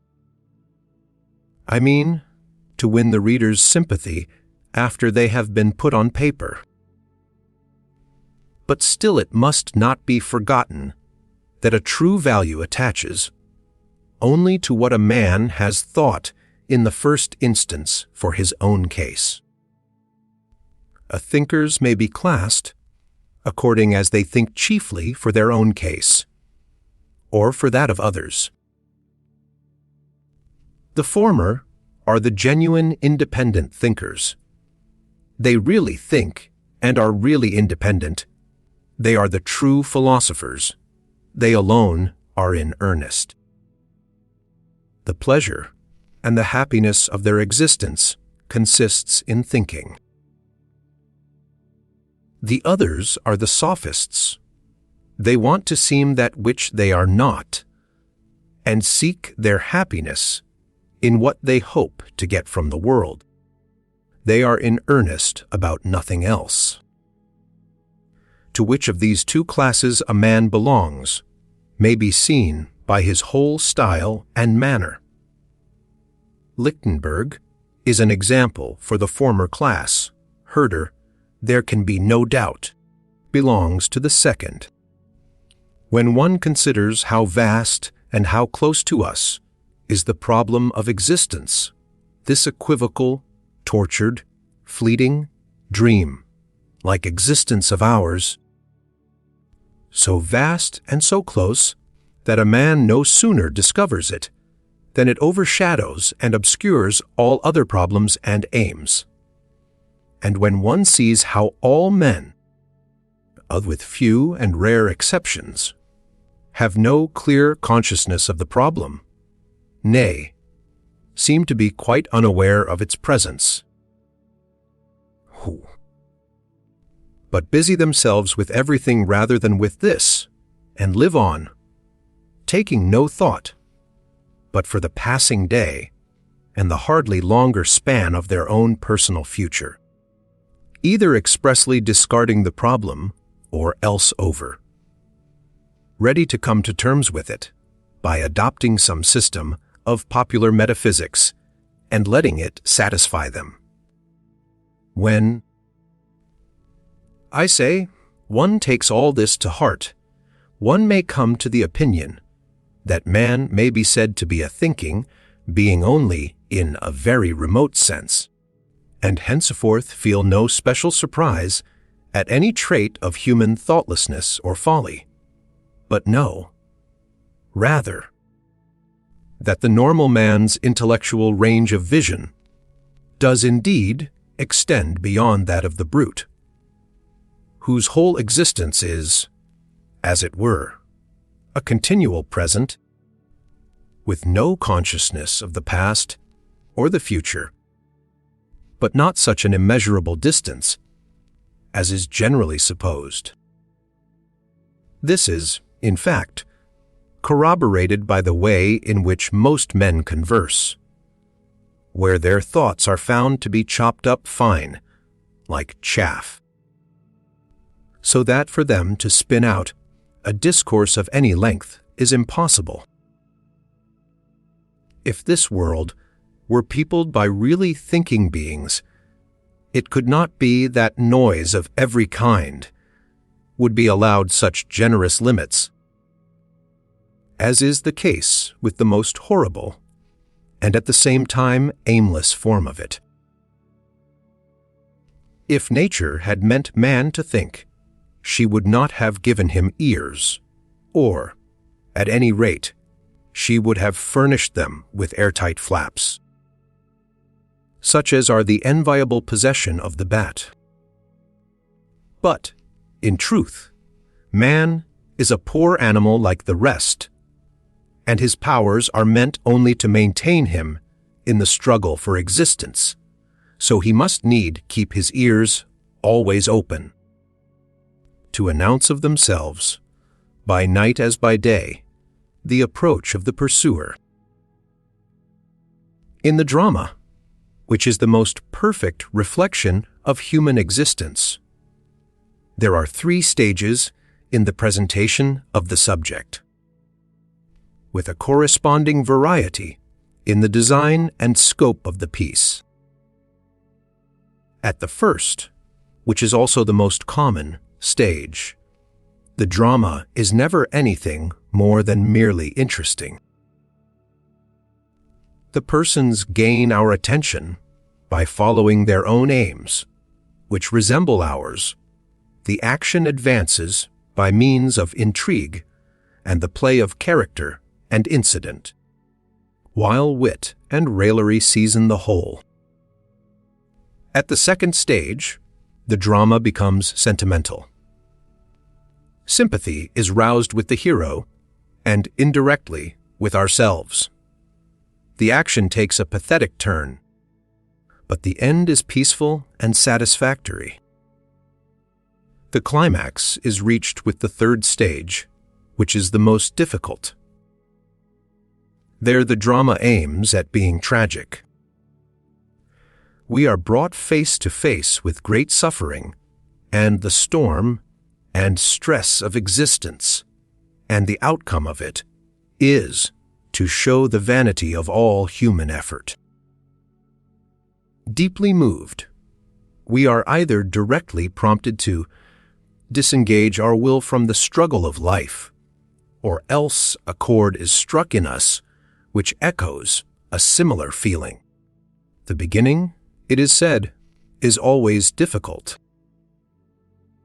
In the drama, it is just the contrary. For these the difficulty always lies in the end. This is proved by countless plays, which promise very well for the first act or 2, and then become muddled, stick or falter, notoriously so in the 4th act, and finally conclude in a way that is either forced or unsatisfactory, or else long foreseen by every one. Sometimes, too, the end is positively revolting, as in Lessing's Emilia Galotti, which sends the spectators home in a temper. This difficulty in regard to the end of a play arises partly because it is everywhere easier to get things into a tangle than to get them out again. Partly also because at the beginning we give the author carte blanche to do as he likes, but at the end make certain definite demands upon him. Thus we ask for a conclusion that shall be either quite happy or else quite tragic, whereas human affairs do not easily take so decided a turn. And then we expect that it shall be natural, fit and proper, unlabored, and at the same time foreseen by no one. These remarks are also applicable to an epic and to a novel. But the more compact nature of the drama makes the difficulty plainer by increasing it. E nihilo nihil fit. That nothing can come from nothing is a maxim true in fine art as elsewhere. In composing an historical picture, a good artist will use living men as a model, and take the groundwork of the faces from life, and then proceed to idealize them in point of beauty or expression. Other similar method, I fancy, is adopted by good novelists. In drawing a character, they take a general outline of it from some real person of their acquaintance, and then idealize and complete it to suit their purpose. A novel will be of a high and noble order the more it represents of inner, and the less it represents of outer, life. And the ratio between the two will supply a means of judging any novel, of whatever kind, from Tristram Shandy down to the crudest and most sensational tale of knight or robber.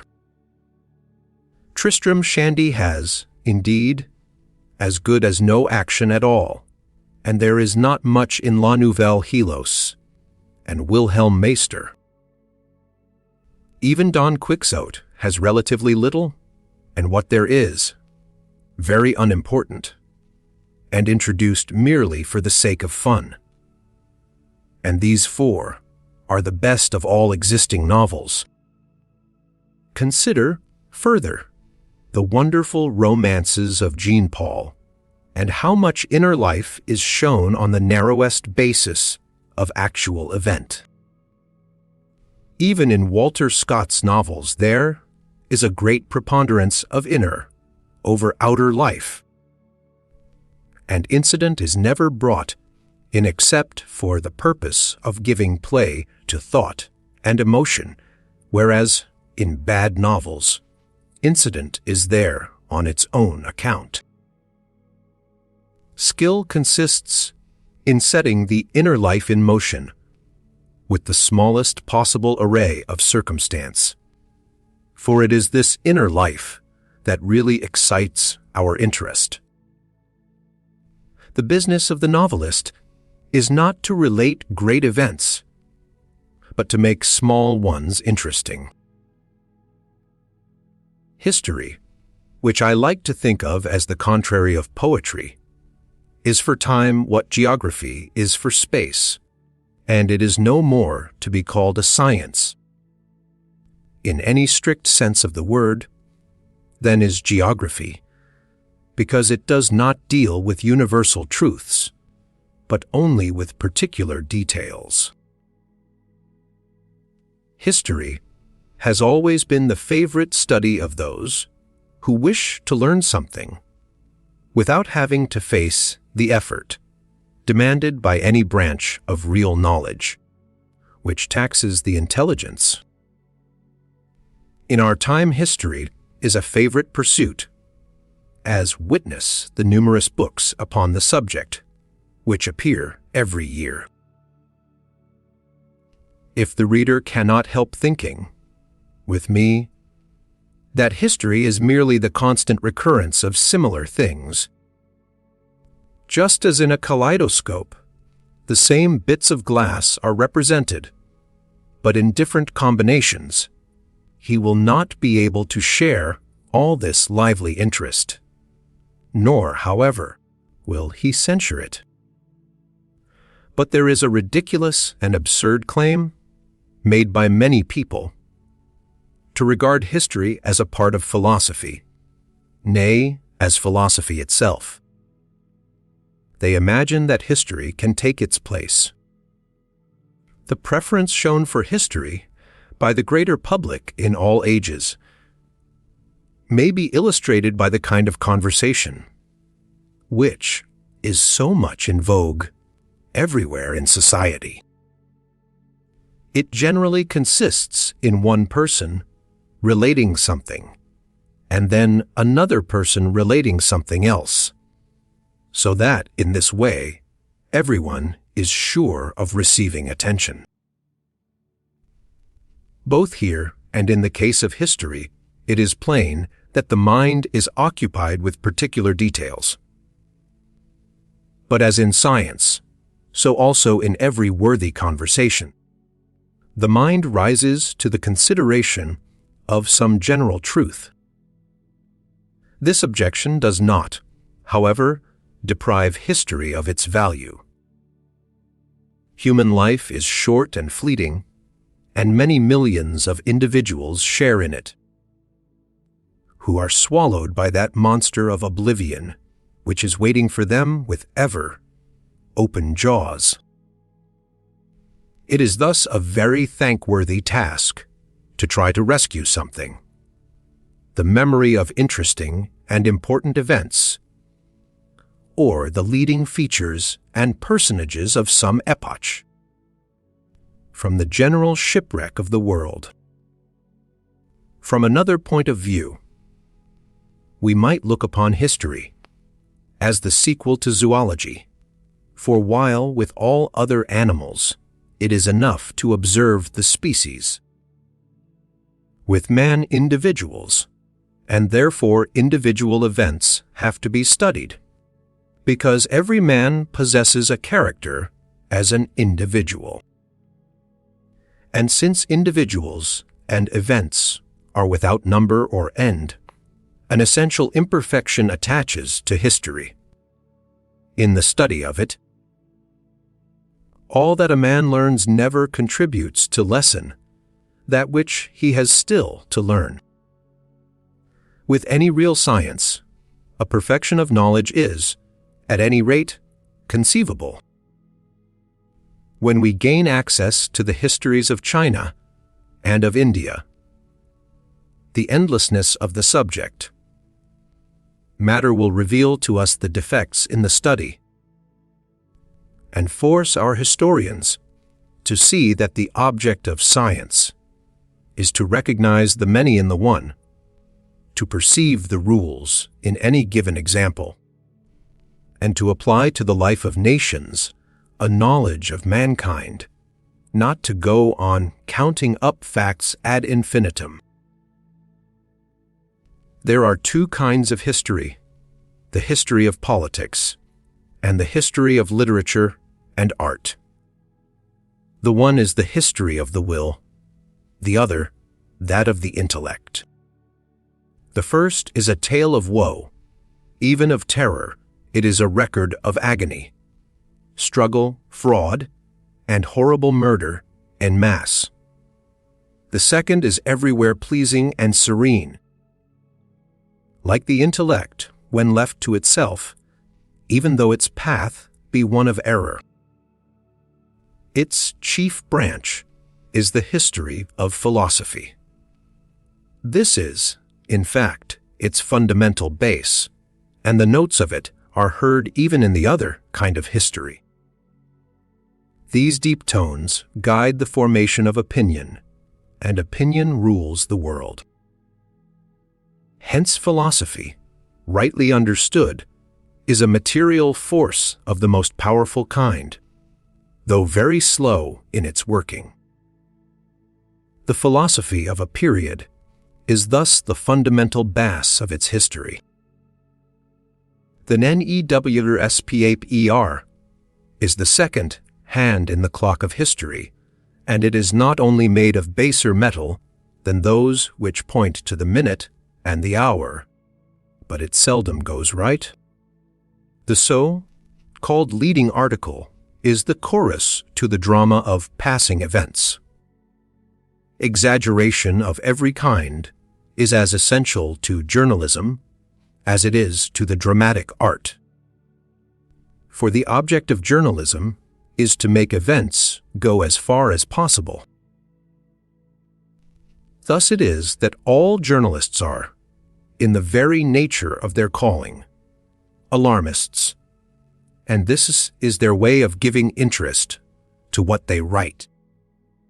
Herein they are like little dogs. If anything stirs, they immediately set up a shrill bark. Therefore, let us carefully regulate the attention to be paid to this trumpet of danger, so that it may not disturb our digestion. Let us recognize that a newspaper is at best but a magnifying glass, and very often merely a shadow on the wall. The pen is to thought what the stick is to walking. But you walk most easily when you have no stick. And you think with the greatest perfection when you have no pen in your hand. It is only when a man begins to be old that he likes to use a stick and is glad to take up his pen. When an hypothesis has once come to birth in the mind, or gained a footing there, it leads a life so far comparable with the life of an organism, as that it assimilates matter from the outer world only when it is like in kind with it, and beneficial, and when, contrarily, such matter is not like in kind, but hurtful. The hypothesis, equally with the organism, throws it off, or, if forced to take it, gets rid of it again entire. To gain immortality, an author must possess so many excellences that while it will not be easy to find anyone to understand and appreciate them all, there will be men in every age who are able to recognize and value some of them. In this way, the credit of his book will be maintained throughout the long course of centuries, in spite of the fact that human interests are always changing.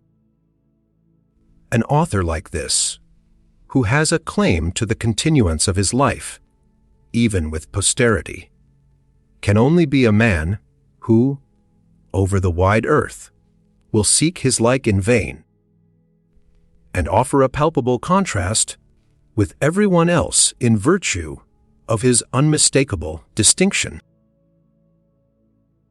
Nay, more were he, like the wandering Jew, to live through several generations, he would still remain in the same superior position. If this were not so, it would be difficult to see why his thoughts should not perish like those of other men. Metaphors and similes are of great value, insofar as they explain an unknown relation by a known one. Even the more detailed simile, which grows into a parable or an allegory, is nothing more than the exhibition of some relation in its simplest, most visible and palpable form. The growth of ideas rests, at bottom, upon similes, because ideas arise by a process of combining the similarities and neglecting the differences between things.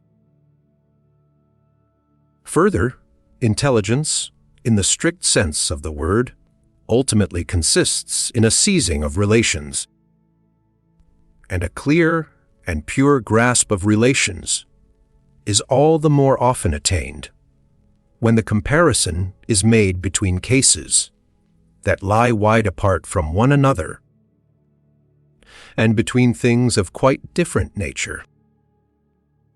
As long as a relation is known to me as existing only in a single case, I have but an individual idea of it.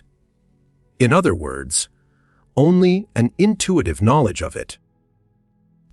But as soon as I see the same relation in two different cases, I have a general idea of its whole nature, and this is a deeper and more perfect knowledge. Since, then, similes and metaphors are such a powerful engine of knowledge, it is a sign of great intelligence in a writer if his similes are unusual and, at the same time, to the point. Aristotle also observes that by far the most important thing to a writer is to have this power of metaphor, for it is a gift which cannot be acquired, and it is a mark of genius. As regards reading, to require that a man shall retain everything he has ever read is like asking him to carry about with him all he has ever eaten. the one kind of food has given him bodily, and the other mental, nourishment.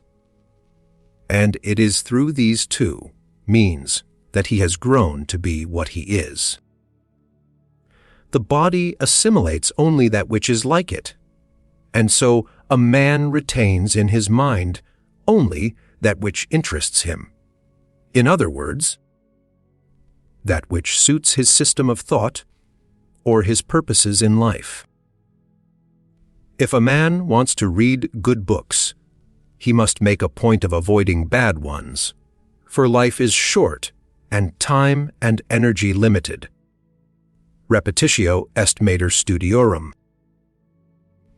Any book that is at all important ought to be at once read through twice, partly because, on a second reading, the connection of the different portions of the book will be better understood, and the beginning comprehended only when the end is known, and partly because we are not in the same temper and disposition on both readings.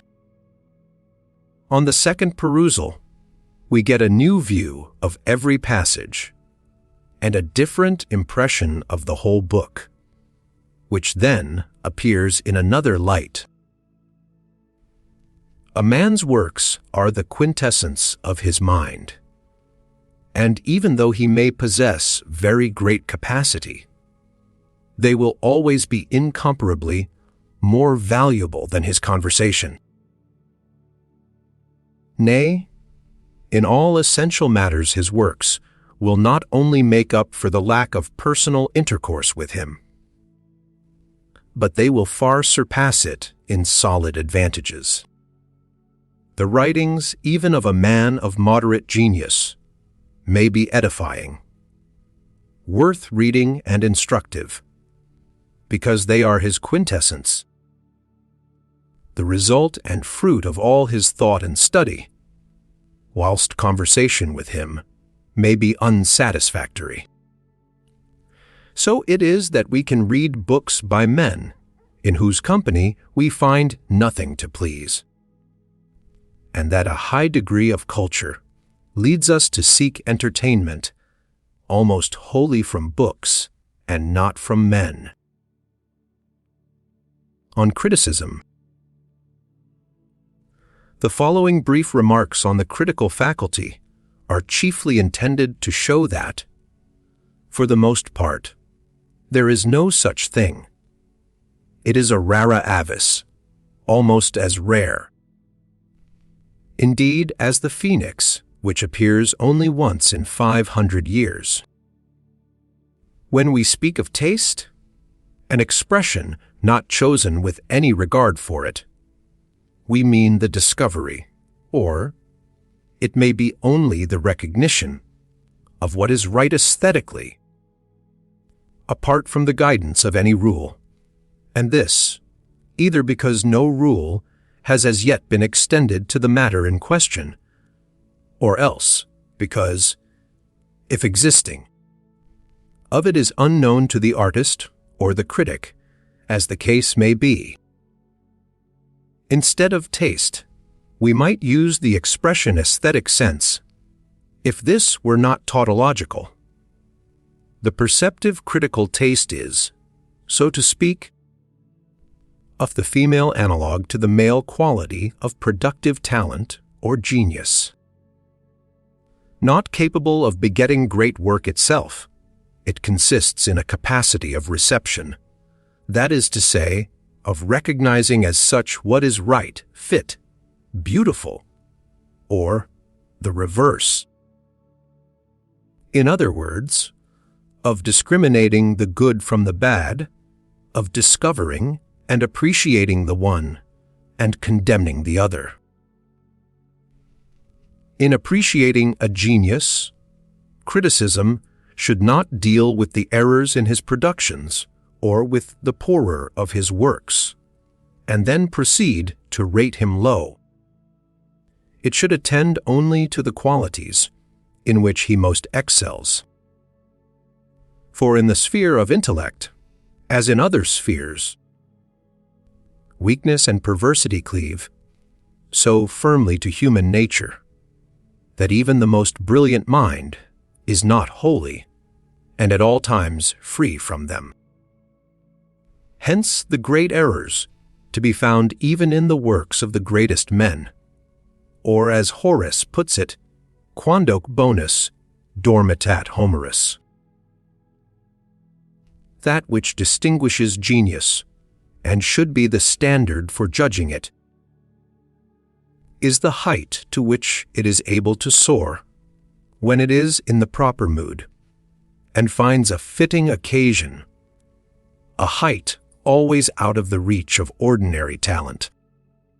And, in like manner, it is a very dangerous thing to compare two great men of the same class, for instance, two great poets, or musicians, or philosophers, or artists. Because injustice to the one or the other, at least for the moment, can hardly be avoided. For, in making a comparison of the kind the critic looks to some particular merit of the one, and at once discovers that it is absent in the other, who is thereby disparaged. And then, if the process is reversed, and the critic begins with the latter and discovers his peculiar merit, which is quite of a different order from that presented by the former, with whom it may be looked for in vain, the result is that both of them suffer undue depreciation. There are critics who severally think that it rests with each one of them what shall be accounted good and what bad. They all mistake their own toy, trumpets for the trombones of fame. A drug does not affect its purpose if the dose is too large, and it is the same with censure and adverse criticism when it exceeds the measure of justice. The disastrous thing for intellectual merit is that it must wait for those to praise the good who have themselves produced nothing but what is bad, nay. It is a primary misfortune that it has to receive its crown at the hands of the critical power of mankind, a quality of which most men possess only the weak and impotent semblance, so that the reality may be numbered amongst the rarest gifts of nature. Hence La Bruyère's remark is unhappily as true as it is neat. Apers l'esprit de discernment, he says, si quil y a un monde de plus rare, ce sont les diamonds et les pearls. The spirit of discernment! The critical faculty! It is these that are lacking. Men do not know how to distinguish the genuine from the false, the corn from the chaff, gold from copper, or to perceive the wide gulf that separates a genius from an ordinary man. Thus, we have that bad state of things described in an old-fashioned verse, which gives it as the lot of the great ones here on earth to be recognized only when they are gone. Es ist nun das Geschick der großen Feier auf Erden. Erst wann sei nicht mehr Sund, von uns erkannt zu werden. When any genuine and excellent work makes its appearance, the chief difficulty in its way is the amount of bad work it finds already in possession of the field, and accepted as though it were good. And then, if, after a long time, the newcomer really succeeds, by a hard struggle, in vindicating his place for himself and winning reputation, he will soon encounter fresh difficulty from some affected, dull, awkward imitator, whom people drag in, with the object of calmly setting him up on the altar beside the genius, not seeing the difference, and really thinking that here they have to do with another great man. This is what Uriart means by the first lines of his 28th fable, where he declares that the ignorant rabble always sets equal value on the good and the bad, siempre acostumbra hacer el vulgo necio, de lo bueno y lo malo igual aprecio. So even Shakespeare's dramas had, immediately after his death, to give place to those of Ben Jonson, Massinger, Beaumont, and Fletcher, and to yield the supremacy for 100 years. So Kant's serious philosophy was crowded out by the nonsense of Fichte, Schelling, Jacobi, Hegel, and even in a sphere accessible to all. We have seen unworthy imitators quickly diverting public attention from the incomparable Walter Scott. For, say what you will, the public has no sense for excellence, and therefore no notion how very rare it is to find men really capable of doing anything great in poetry, philosophy, or art, or that their works are alone worthy of exclusive attention. The dabblers, whether in verse or in any other high sphere, should be every day unsparingly reminded that neither gods nor men nor booksellers have pardoned their mediocrity, mediocribus esse poetis non homines, non di, non concesser columna. Are they not the weeds that prevent the corn coming up, so that they may cover all the ground themselves? And then there happens that which has been well and freshly described by the lamented Futursleben, who died so young. How people cry out in their haste that nothing is being done, while all the while great work is quietly growing to maturity. And then, when it appears, it is not seen or heard in the clamor, but goes its way silently in modest grief. Ist doch. Rufen sie vermessen, nichts im Werk, nichts gethen! Und das groß, rieft indessen still herren. Es erscheint nun niemand sieht es, niemand erret es im Gespräch, mit bescheidener Trauer sieht es still vorbei. This lamentable death of the critical faculty is not less obvious in the case of science, as is shown by the tenacious life of false and disproved theories. If they are once accepted, they may go on bidding defiance to truth for 50, or even 100 years and more, as stable as an iron pier in the midst of the waves. The Ptolemaic system was still held a century after Copernicus had promulgated his theory. Bacon, Descartes, and Locke made their way extremely slowly, and only after a long time, as the reader may see by D'Alembert's celebrated preface to the Encyclopedia. Newton was not more successful, and this is sufficiently proved by the bitterness and contempt with which Leibniz attacked his theory of gravitation in the controversy with Clarke. Although Newton lived for almost 40 years after the appearance of the Principia, his teaching was, when he died, only to some extent accepted in his own country. Whilst outside England, he counted scarcely 20 adherents, if we may believe the introductory note to Voltaire's exposition of his theory.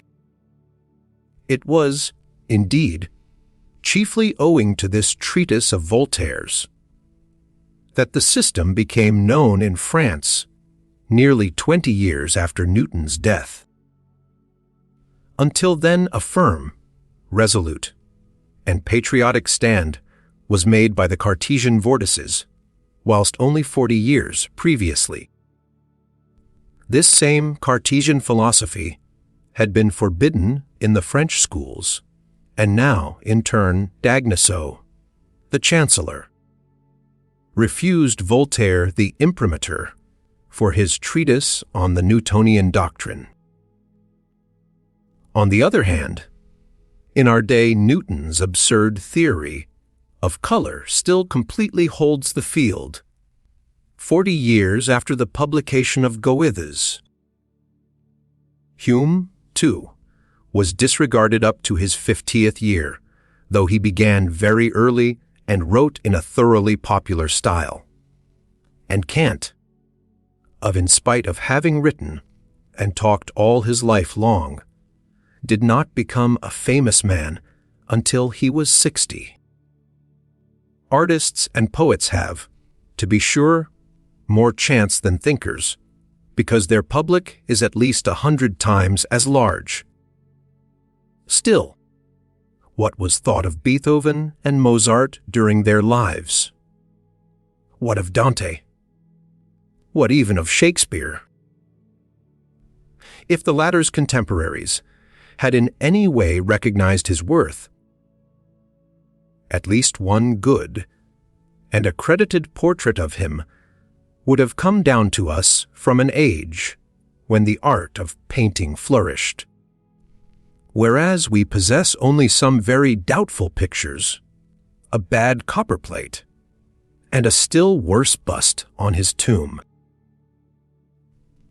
And, in like manner, if he had been duly honored, specimens of his handwriting would have been preserved to us by the hundred, instead of being confined, as is the case, to the signatures to a few legal documents. The Portuguese are still proud of their only poet Camões. He lived, however, on alms collected every evening in the street by a black slave, whom he had brought with him from the Indies.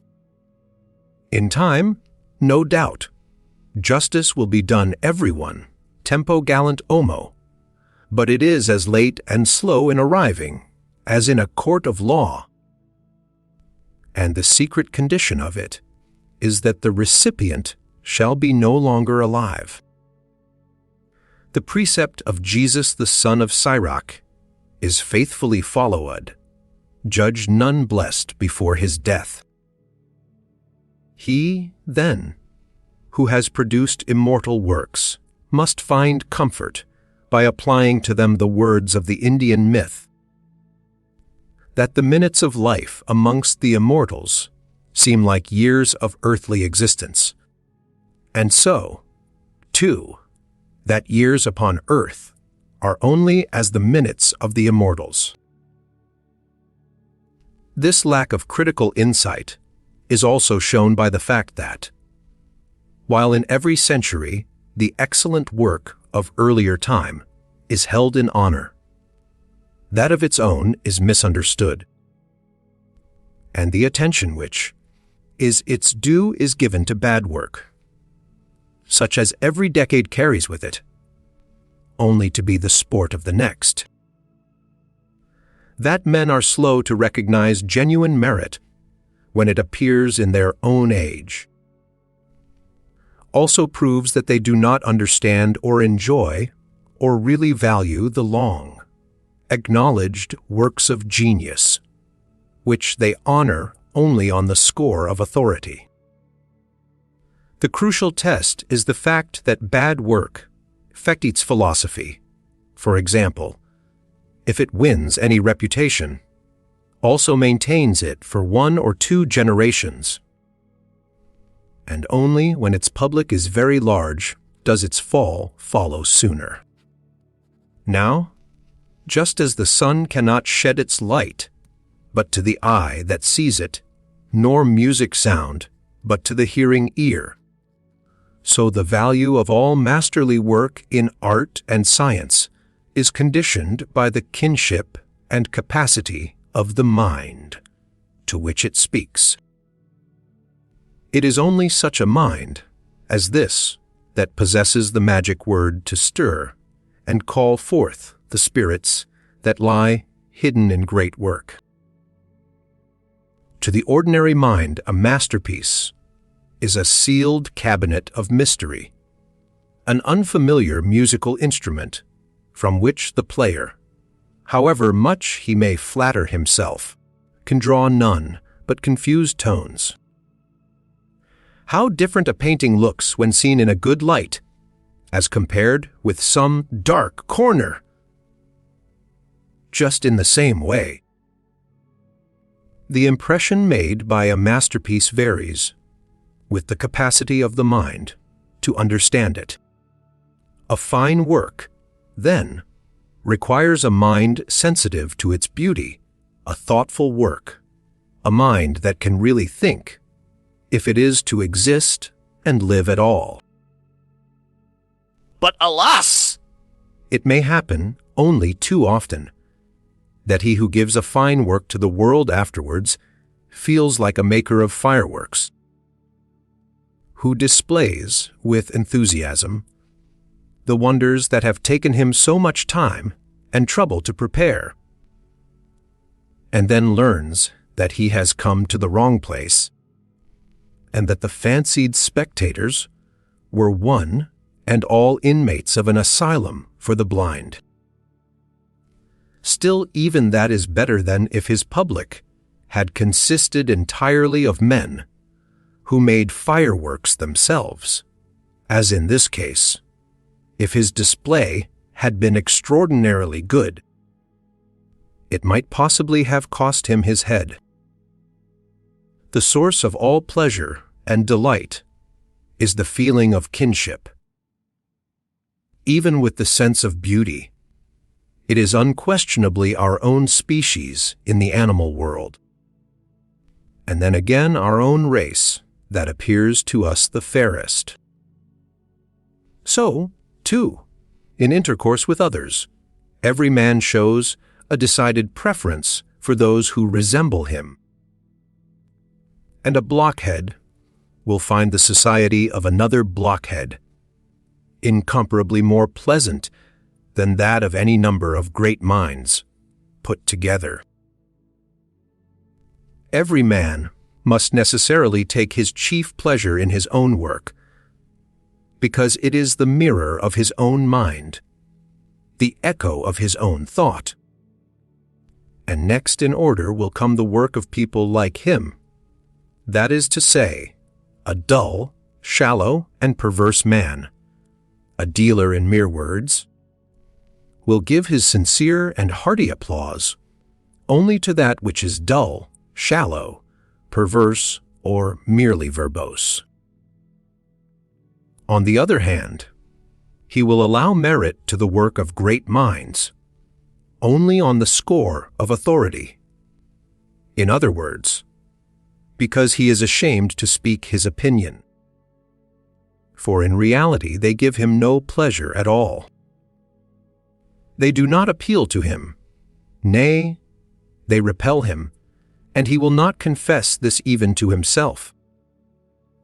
The works of genius cannot be fully enjoyed, except by those who are themselves of the privileged order. The first recognition of them, however, when they exist without authority to support them, demands considerable superiority of mind. When the reader takes all this into consideration, he should be surprised. Not that great work is so late in winning reputation, but that it wins it at all. And, as a matter of fact, fame comes only by a slow and complex process. The stupid person is by degrees forced, and as it were, tamed, into recognizing the superiority of one who stands immediately above him.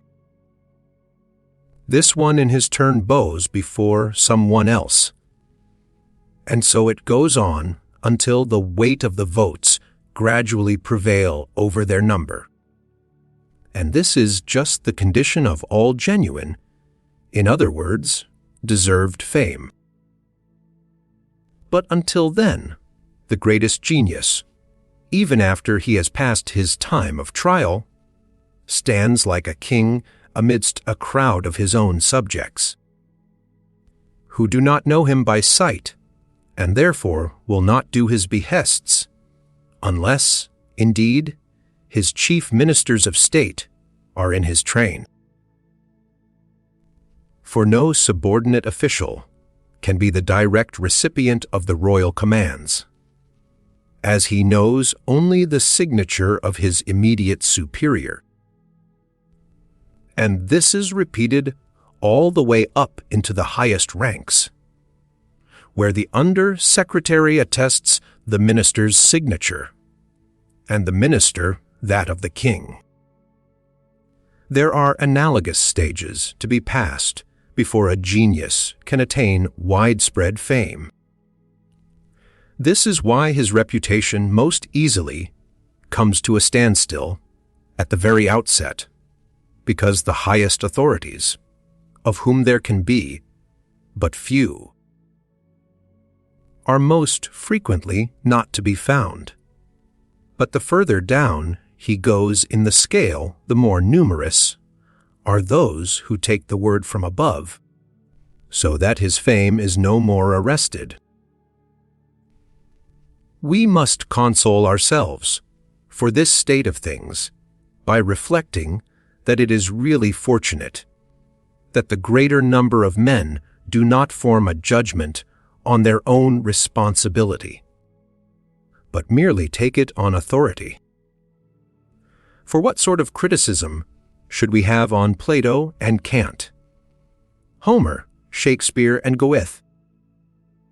If every man were to form his opinion by what he really has and enjoys of these writers, instead of being forced by authority to speak of them in a fit and proper way, however little he may really feel what he says. Unless something of this kind took place, it would be impossible for true merit in any high sphere to attain fame at all. At the same time, it is also fortunate that every man has just so much critical power of his own as is necessary for recognizing the superiority of those who are placed immediately over him, and for following their lead. This means that the many come in the end to submit to the authority of the few, and there results that hierarchy of critical judgments on which is based the possibility of a steady and eventually wide-reaching fame. The lowest class in the community is quite impervious to the merits of a great genius, and for these people there is nothing left but the monument raised to him, which, by the impression it produces on their senses, awakes in them a dim idea of the man's greatness. Literary journals should be a dam against the unconscionable scribbling of the age, and the ever-increasing deluge of bad and useless books.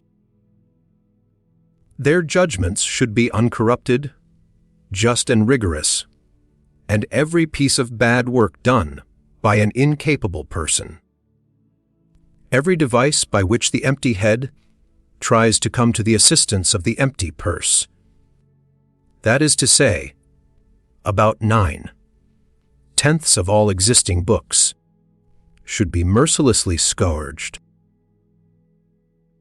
Literary journals would then perform their duty, which is to keep down the craving for writing and put a check upon the deception of the public, instead of furthering these evils by a miserable toleration, which plays into the hands of author and publisher, and robs the reader of his time and his money.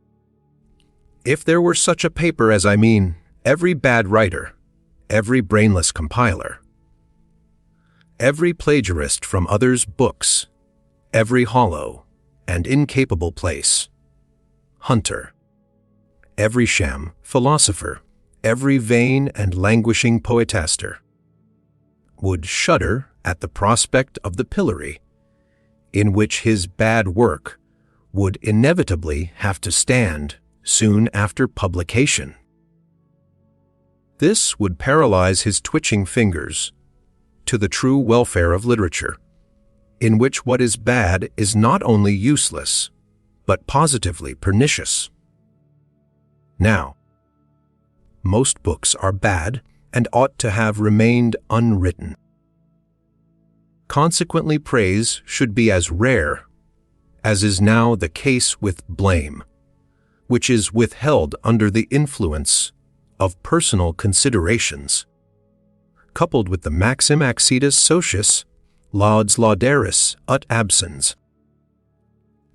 Others quite wrong to try to introduce into literature the same toleration as must necessarily prevail in society towards those stupid, brainless people who everywhere swarm in it. In literature, such people are impudent intruders, and to disparage the bad is here duty towards the good. For he who thinks nothing bad will think nothing good either. Politeness, which has its source in social relations, is in literature an alien, and often injurious, element, because it exacts that bad work shall be called good. In this way, the very aim of science and art is directly frustrated. The ideal journal could, to be sure, be written only by people who joined incorruptible honesty with rare knowledge and still rarer power of judgment. Others so that perhaps there could, at the very most, be one, and even hardly one, in the whole country, but there it would stand, like a just aeropagus, every member of which would have to be elected by all the others. Under the system that prevails at present, literary journals are carried on by a clique, and secretly, perhaps also by booksellers for the good of the trade. And they are often nothing but coalitions of bad heads to prevent the good ones succeeding. As Goethe once remarked to me, nowhere is there so much dishonesty as in literature. But, above all, anonymity, that shield of all literary rascality, would have to disappear. It was introduced under the pretext of protecting the honest critic, who warned the public against the resentment of the author and his friends. But where there is one case of this sort, there will be 100 where it merely serves to take all responsibility from the man who cannot stand by what he has said, or possibly to conceal the shame of one who has been cowardly and base enough to recommend a book to the public for the purpose of putting money into his own pocket. Often enough, it is only a cloak for covering the obscurity, incompetence, and insignificance of the critic. It is incredible what impudence these fellows will show, and what literary trickery they will venture to commit, as soon as they know they are safe under the shadow of anonymity. Let me recommend a general anti-criticism, a universal medicine or panacea, to put a stop to all anonymous reviewing, whether it praises the bad or blames the good. Rascal, your name! For a man to wrap himself up and draw his hat over his face, and then fall upon people who are walking about without any disguise, this is not the part of a gentleman, but it is the part of a scoundrel and a knave. An anonymous review has no more authority than an anonymous letter, and one should be received with the same mistrust as the other. Or shall we take the name of the man who consents to preside over what is, in the strict sense of the word, one soci te anonyme, as a guarantee for the veracity of his colleagues? Even Rousseau, in the preface to the Nouvelle Heloise, declares tout hon te homi doit, avoir les livres qu'il public, which in plain language means that every honorable man ought to sign his articles, and that no one is honorable who does not do so. How much truer this is of polemical writing, which is the general character of reviews! Riemer was quite right in the opinion he gives in his reminiscences of Goethe. An overt enemy, he says, an enemy who meets you face to face, is an honorable man, who will treat you fairly and with whom you can come to terms and be reconciled. But an enemy who conceals himself is a base, cowardly scoundrel, who has not courage enough to avow his own judgment. It is not his opinion that he cares about, but only the secret pleasures of wreaking his anger without being found out or punished. This will also have been Goethe's opinion, as he was generally the source from which Riemer drew his observations. And, indeed, Rousseau's maxim applies to every line that is printed. Would a man in a mask ever be allowed to harangue a mob or speak in any assembly, and that, too, when he was going to attack others and overwhelm them with abuse? Anonymity is the refuge for all literary and journalistic rascality. It is a practice which must be completely stopped. Every article, even in a newspaper, should be accompanied by the name of its author, and the editor should be made strictly responsible for the accuracy of the signature. The freedom of the press should be thus far restricted, so that when a man publicly proclaims, through the far-sounding trumpet of the newspaper, he should be answerable for it, at any rate with his honor, if he has any, and if he has none, let his name neutralize the effect of his words. And since even the most insignificant person is known in his own circle, the result of such a measure would be to put an end to 2/3 of the newspaper lies, and to restrain the audacity of many a poisonous tongue. On reputation. Writers may be classified as meteors, planets, and fixed stars. A meteor makes a striking effect for a moment. You look up and cry there! And it is gone forever. Planets and wandering stars last a much longer time. They often outshine the fixed stars and are confounded with them by the inexperienced. But this only because they are near. It is not long before they must yield their place. Nay, the light they give is reflected only, and the sphere of their influence is confined to their own orbit, their contemporaries.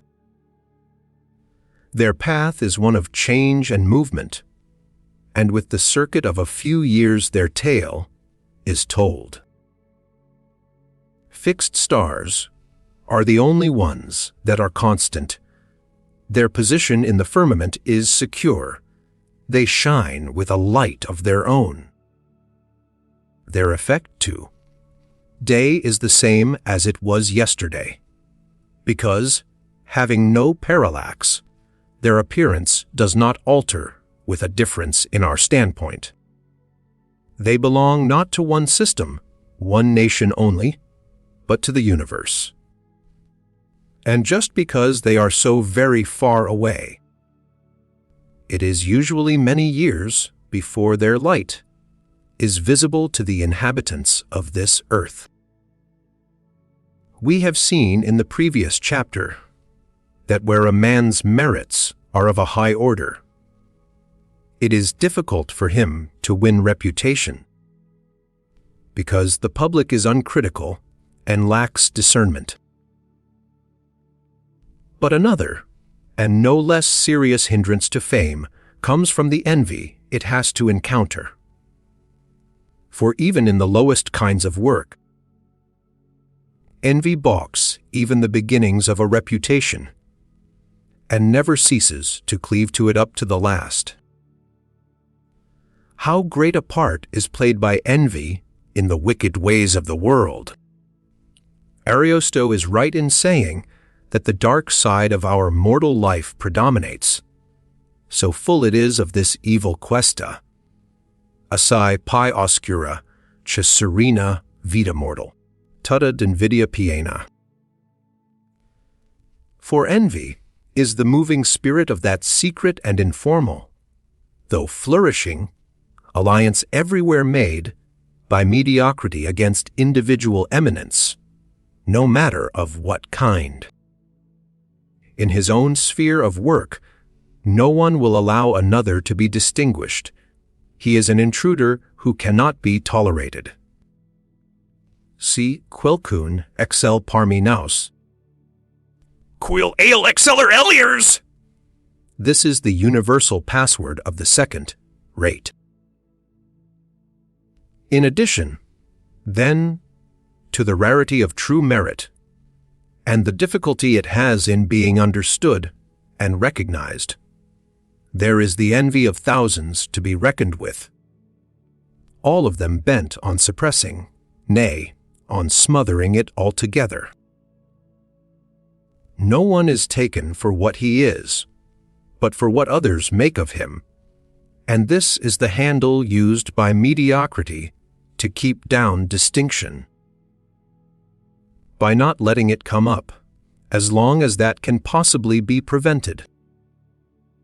There are two ways of behaving in regard to merit, either to have some of one's own, or to refuse any to others. The latter method is more convenient, and so it is generally adopted. As envy is a mere sign of deficiency, so to envy merit argues the lack of it. My excellent Balthazar Gratian has given a very fine account of this relation between envy and merit in a lengthy fable, which may be found in his Discreto under the heading Hombre de Ostentation. He describes all the birds as meeting together and conspiring against the peacock because of his magnificent feathers. "If," said the magpie, "we could only manage to put a stop to the cursed parading of his tail, there would soon be an end of his beauty. For what is not seen is as good as what does not exist." This explains how modesty came to be a virtue. It was invented only as a protection against envy. That there have always been rascals to urge this virtue, and to rejoice heartily over the bashfulness of a man of merit, has been shown at length in my chief work.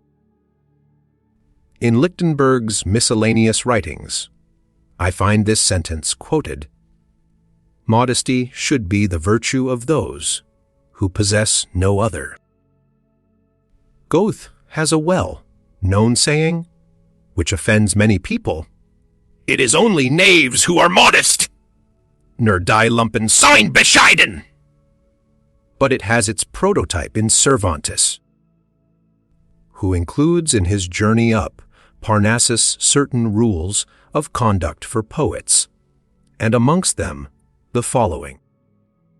Everyone whose verse shows him to be a poet should have a high opinion of himself, relying on the proverb that he is a knave who thinks himself one. And Shakespeare, in many of his sonnets, which gave him the only opportunity he had of speaking of himself, declares, with a confidence equal to his ingenuousness, that what he writes is immortal. A method of underrating good work often used by envy. In reality, however, only the obverse side of it consists in the dishonorable and unscrupulous laudation of the bad. For no sooner does bad work gain currency than it draws attention from the good.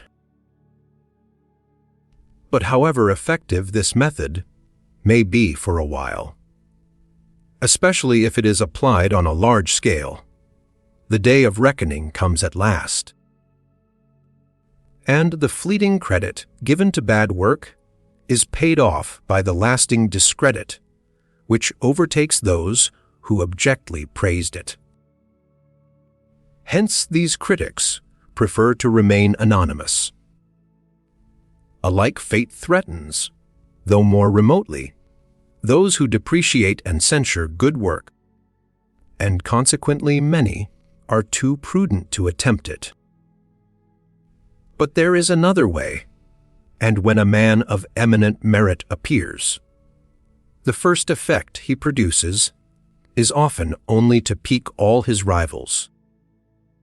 Just as the peacock's tail offended the birds, this reduces them to a deep silence, and their silence is so unanimous that it savors of preconcertion. Their tongues are all paralyzed. It is the silentium liberis described by Seneca.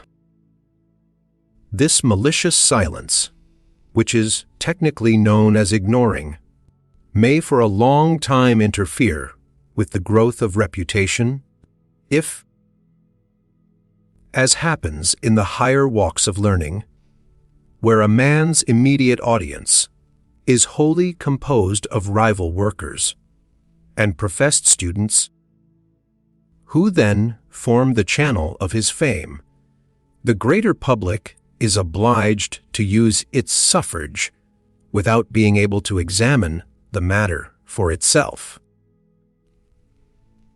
And if, in the end, that malicious silence is broken in upon by the voice of praise, it will be but seldom that this happens entirely apart from some ulterior aim, pursued by those who thus manipulate justice. For, as Goethe says in the West, Schleicher divan, a man can get no recognition, either from many persons or from only one, unless it is to publish abroad the critic's own discernment.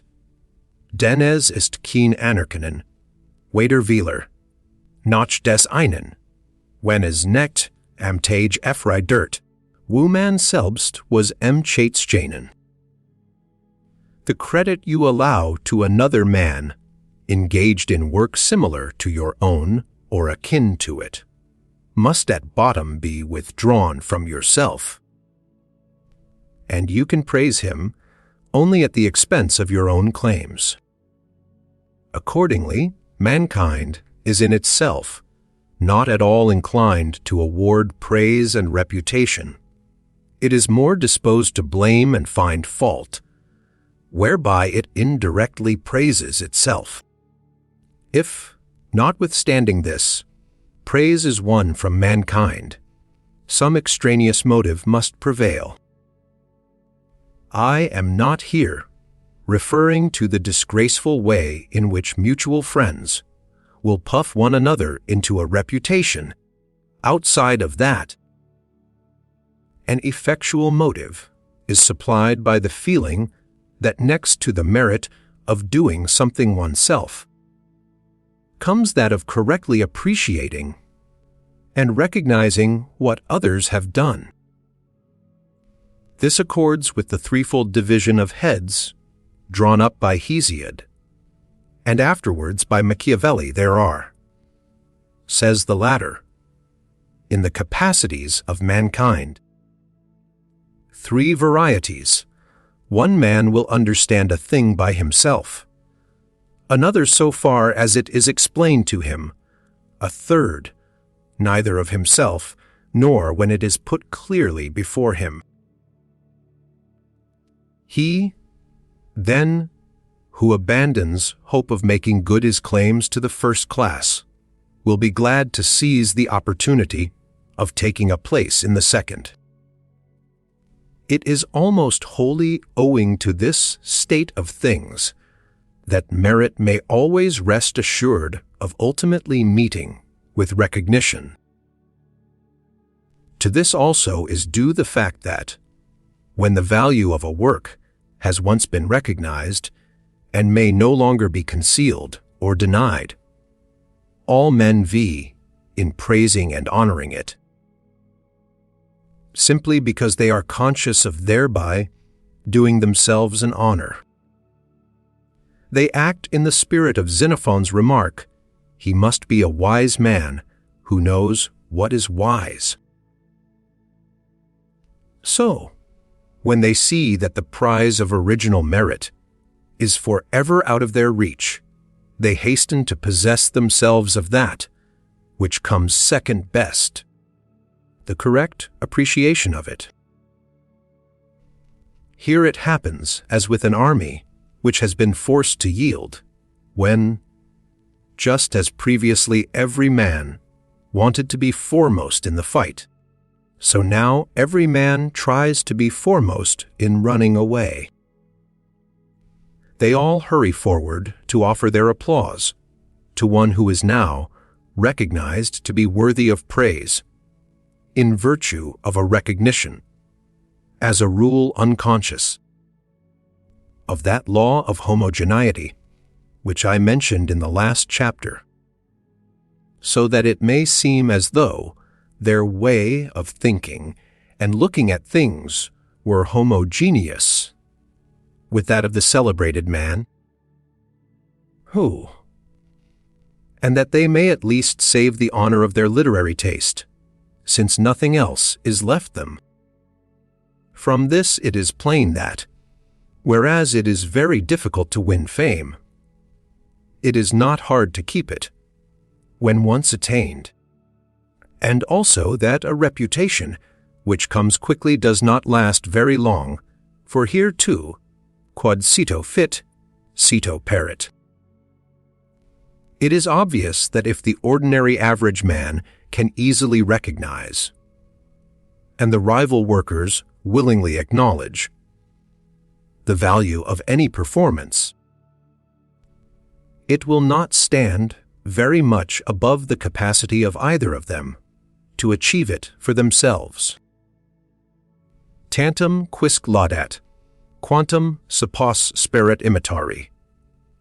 A man will praise a thing only so far as he hopes to be able to imitate it himself. Further, it is a suspicious sign if a reputation comes quickly. For an application of the laws of homogeneity will show that such a reputation is nothing but the direct applause of the multitude. What this means may be seen by a remark once made by Phocion, when he was interrupted in a speech by the loud cheers of the mob. Turning to his friends who were standing close by, he asked, "Have I made a mistake and said something stupid?" Contrarily, a reputation that is to last a long time must be slow in maturing, and the centuries of its duration have generally to be bought at the cost of contemporary praise.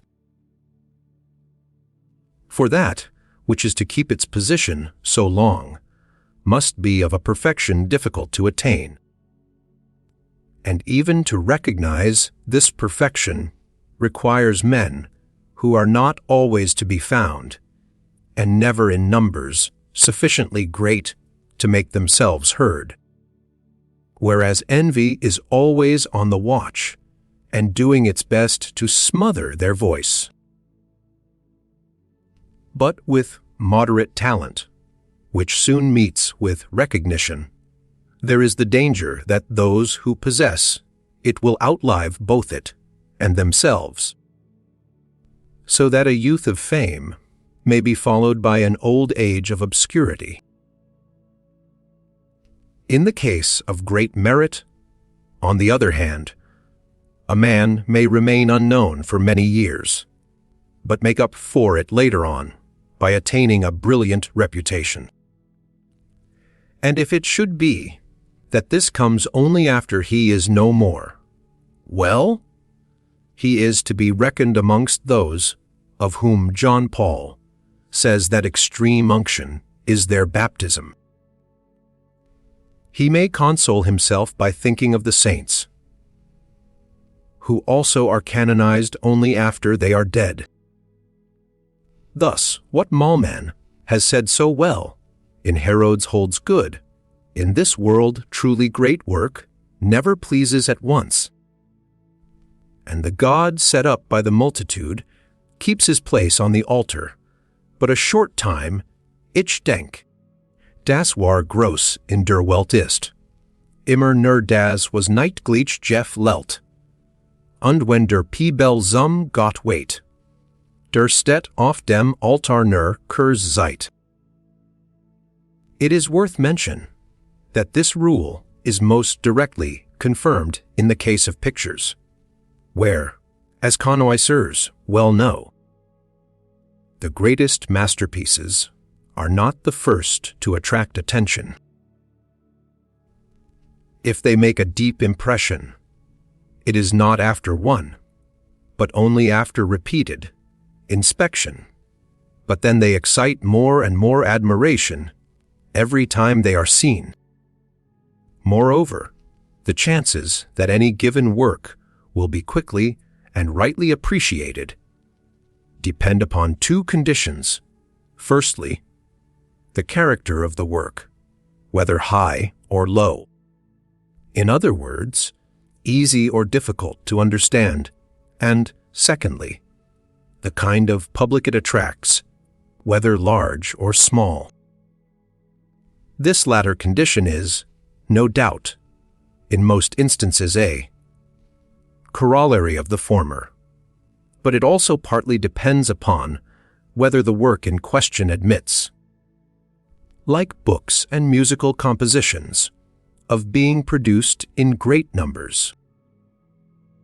By the compound action of these two conditions, achievements, which serve no materially useful end, and these alone are under consideration here, will vary in regard to the chances they have of meeting with timely recognition and due appreciation and the order of precedence, beginning with those who have the greatest chance, will be somewhat as follows: acrobats, circus riders, ballet, dancers, jugglers, actors, singers, musicians, composers, poets, both the last on account of the multiplication of their works, architects, painters, sculptors, philosophers. The last place of all is unquestionably taken by philosophers, because their works are meant not for entertainment, but for instruction, and because they presume some knowledge on the part of the reader, and require him to make an effort of his own to understand them. This makes their public extremely small, and causes their fame to be more remarkable for its length than for its breadth. And, in general, it may be said that the possibility of a man's fame lasting a long time stands in almost inverse ratio with the chance that it will be early in making its appearance. So that, as regards length of fame, the above order of precedence may be reversed. But then the poet and the composer will come in the end to stand on the same level as the philosopher, since, when once a work is committed to writing, it is possible to preserve it to all time. However, the first place still belongs by right to the philosopher, because of the much greater scarcity of good work in this sphere, and the high importance of it, and also because of the possibility it offers of an almost perfect translation into any language. Sometimes, indeed, it happens that a philosopher's fame outlives even his works themselves, as has happened with Thales, Empedocles, Heraclitus, Democritus, Parmenides, Epicurus, and many others. My remarks are, as I have said, confined to achievements that are not of any material use. Work that serves some practical end, or ministers directly to some pleasure of the senses, will never have any difficulty in being duly appreciated. No first-rate pastry cook could long remain obscure in any town, to say nothing of having to appeal to posterity. Under fame of rapid growth is also to be reckoned fame of a false and artificial kind, where, for instance, a book is worked into a reputation by means of unjust praise, the help of friends, corrupt criticism, prompting from above, and collusion from below. All this tells upon the multitude, which is rightly presumed to have no power of judging for itself. This sort of fame is like a swimming bladder. By its aid a heavy body may keep afloat. It bears up for a certain time, long or short according as the bladder is well sewed up and blown, but still the air comes out gradually, and the body sinks. This is the inevitable fate of all works, which are famous by reason of something outside of themselves. False praise dies away, collusion comes to an end. Critics declare the reputation ungrounded. It vanishes, and is replaced by so much the greater contempt. Contrarily, a genuine work, which having the source of its fame in itself, can kindle admiration afresh in every age, resembles a body of low specific gravity, which always keeps up of its own accord, and so goes floating down the stream of time. Men of great genius, whether their work be in poetry, philosophy, or art, stand in all ages like isolated heroes, keeping up single, handed a desperate struggling against the onslaught of an army of opponents. Is not this characteristic of the miserable nature of mankind? The dullness, grossness, perversity, silliness, and brutality of by far the greater part of the race are always an obstacle to the efforts of the genius. Whatever be the method of his art, they so form that hostile army to which at last he has to succumb. Let the isolated champion achieve what he may, it is slow to be acknowledged. It is late in being appreciated. And then only on the score of authority. It may easily fall into neglect again, at any rate for a while. Ever afresh it finds itself opposed by false, shallow, and insipid ideas, which are better suited to that large majority, that so generally hold the field. Though the critic may step forth and say, like Hamlet when he held up the two portraits to his wretched mother, "Have you eyes? Have you eyes?" Alas! They have none. When I watch the behavior of a crowd of people in the presence of some great master's work and mark the manner of their applause, they often remind me of trained monkeys in a show. The monkeys' gestures are, no doubt, much like those of men, but now and again they betray that the real inward spirit of these gestures is not in them. Their irrational nature peeps out. It is often said of a man that he is in advance of his age. And it follows from the above remarks that this must be taken to mean that he is in advance of humanity in general. Just because of this fact, a genius makes no direct appeal, except to those who are too rare to allow of their ever forming a numerous body at any one period. If he is in this respect not particularly favored by fortune, he will be misunderstood by his own age. In other words, he will remain unaccepted until time gradually brings together the voices of those few persons who are capable of judging a work of such high character.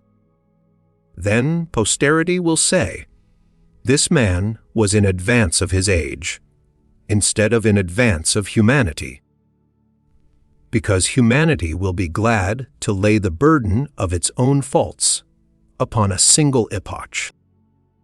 Hence, if a man has been superior to his own age, he would also have been superior to any other, provided that, in that age, by some rare and happy chance, a few just men, capable of judging in the sphere of his achievements, had been born at the same time with him, just as when, according to a beautiful Indian myth, a Vishnu becomes incarnate as a hero, so, too, Brahma at the same time appears as the singer of his deeds, and hence Valmiki, Vyasa, and Kalidasa are incarnations of Brahma.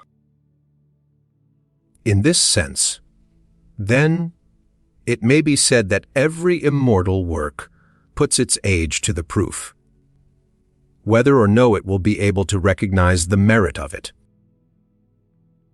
As a rule, the men of any age stand such a test, no better than the neighbors of Philemon and Baucis, who expelled the deities they failed to recognize. Accordingly, the right standard for judging the intellectual worth of any generation is supplied, not by the great minds that make their appearance in it, for their capacities are the work of nature, and the possibility of cultivating them a matter of chance circumstance, but by the way in which contemporaries receive their works, whether, they give their applause soon, and with a will, or late, and in niggardly fashion, or leave it to be bestowed altogether by posterity.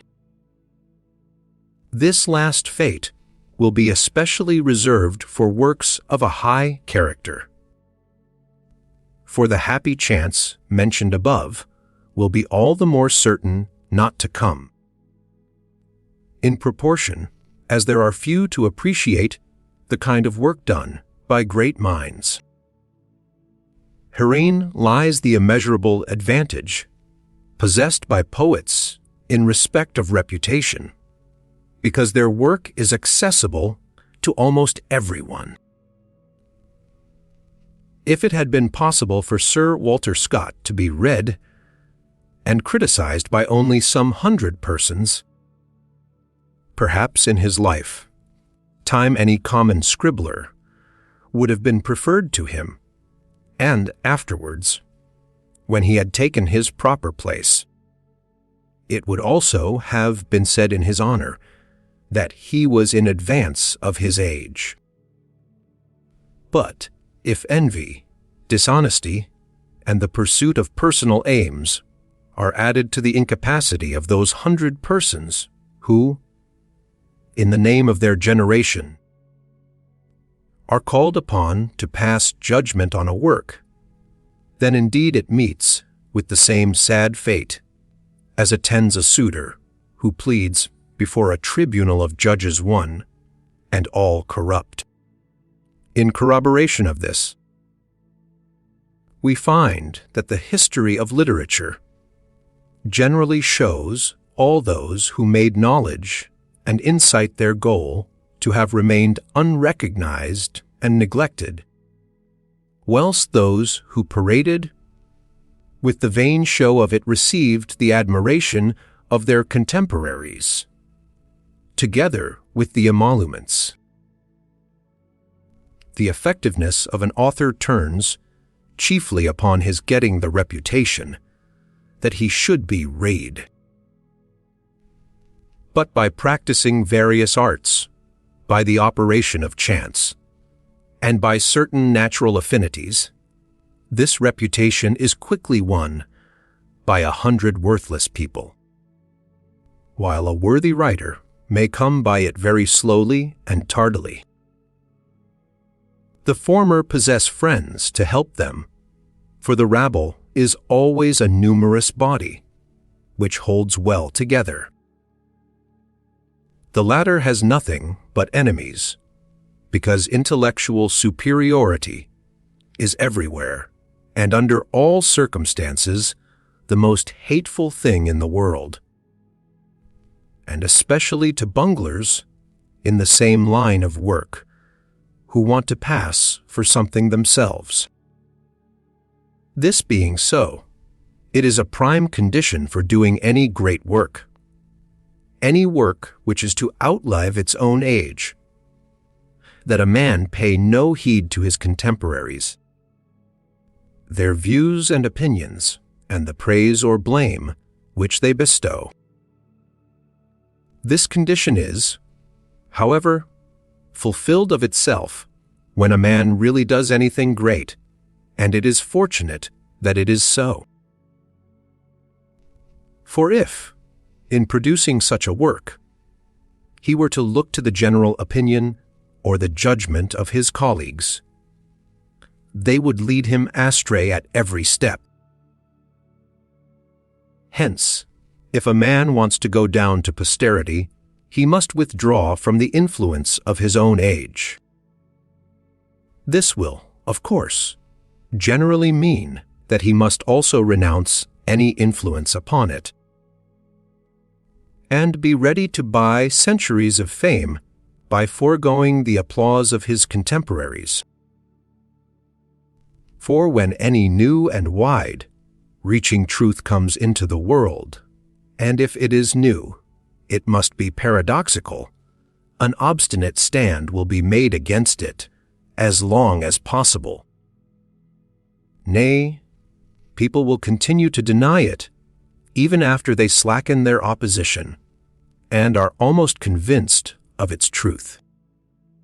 Meanwhile, it goes on quietly working its way, and, like an acid, undermining everything around it.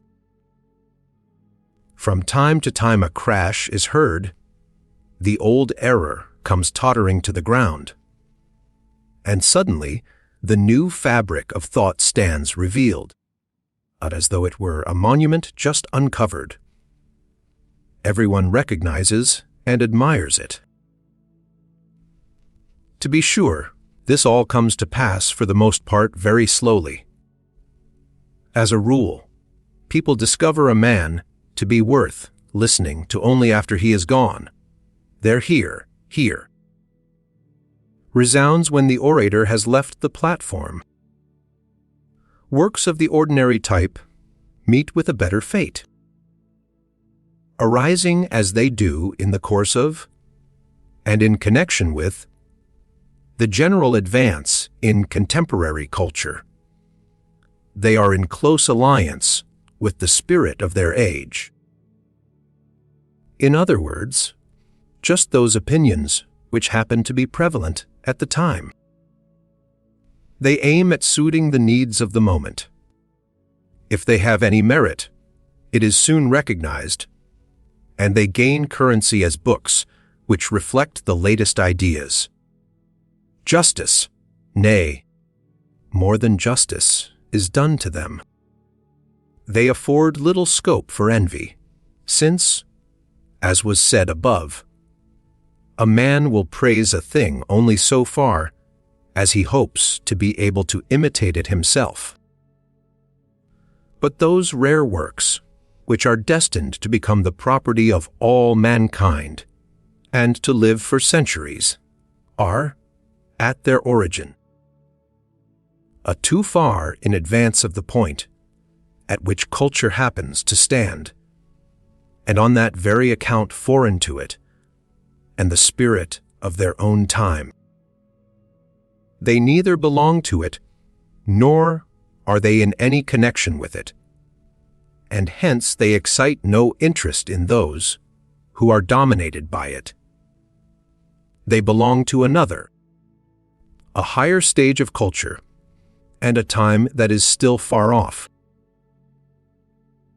Their course is related to that of ordinary works, as the orbit of Uranus to the orbit of Mercury.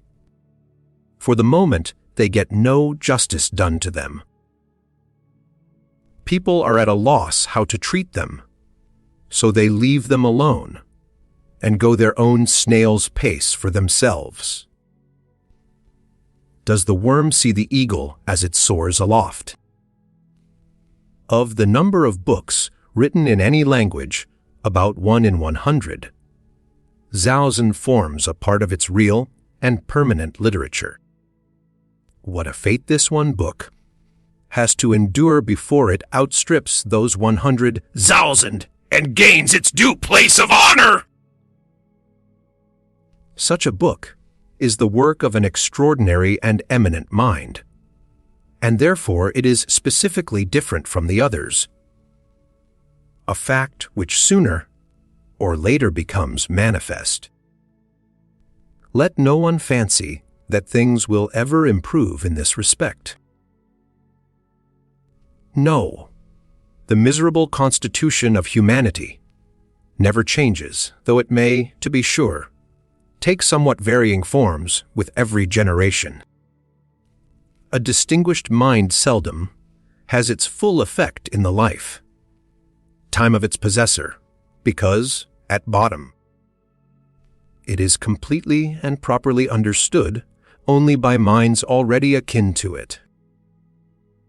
As it is a rare thing for even one man out of many millions to tread the path that leads to immortality, he must of necessity be very lonely.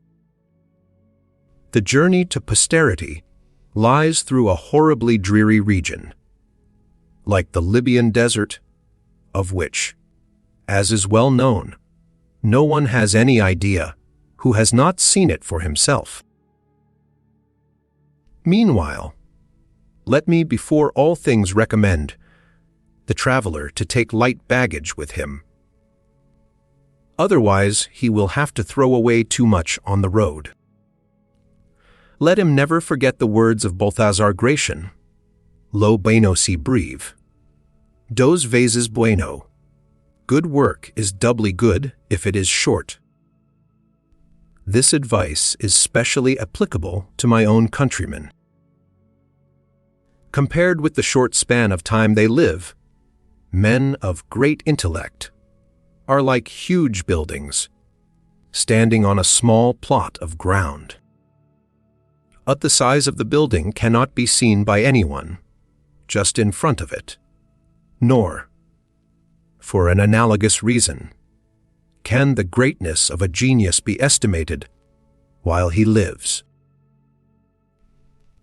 But when a century has passed, the world recognizes it and wishes him back again. If the perishable son of time has produced an imperishable work. How short his own life seems compared with that of his child! He is like Semele or Maya, a mortal mother who gave birth to an immortal son, or, contrarily, he is like Achilles in regard to Thetis. What a contrast there is between what is fleeting and what is permanent. The short span of a man's life, his necessitous, afflicted, unstable existence, will seldom allow of his seeing even the beginning of his immortal child's brilliant career, nor will the father himself be taken for that which he really is. It may be said, indeed, that a man whose fame comes after him is the reverse of a nobleman who is preceded by it. However, the only difference that it ultimately makes to a man to receive his fame at the hands of contemporaries, rather than from posterity, is that, in the former case, his admirers are separated from him by space, and in the latter by time. For even in the case of contemporary fame, a man does not, as a rule, see his admirers actually before him. Reverence cannot endure close proximity.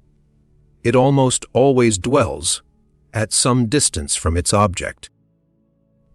And in the presence of the person revered, it melts like butter in the sun. Accordingly, if a man is celebrated with his contemporaries, 9/10 of those amongst whom he lives will let their esteem be guided by his rank and fortune, and the remaining 10th may perhaps have a dull consciousness of his high qualities, because they have heard about him from remote quarters. There is a fine Latin letter of Petrarch's on this incompatibility between reverence and the presence of the person, and between fame and life. It comes second in his Epistolae Familiars, and it is addressed to Thomas Messinensis. He there observes, amongst other things, that the learned men of his age all made it a rule to think little of a man's writings, if they had even once seen him, since distance, then, is essential if a famous man is to be recognized and revered. It does not matter whether it is distance of space or of time. It is true that he may sometimes hear of his fame in the one case, but never in the other, but still. Genuine and great merit may make up for this by confidently anticipating its posthumous fame. Nay, he who produces some really great thought is conscious of his connection with coming generations at the very moment he conceives it, so that he feels the extension of his existence through centuries, and thus lives with posterity as well as for it.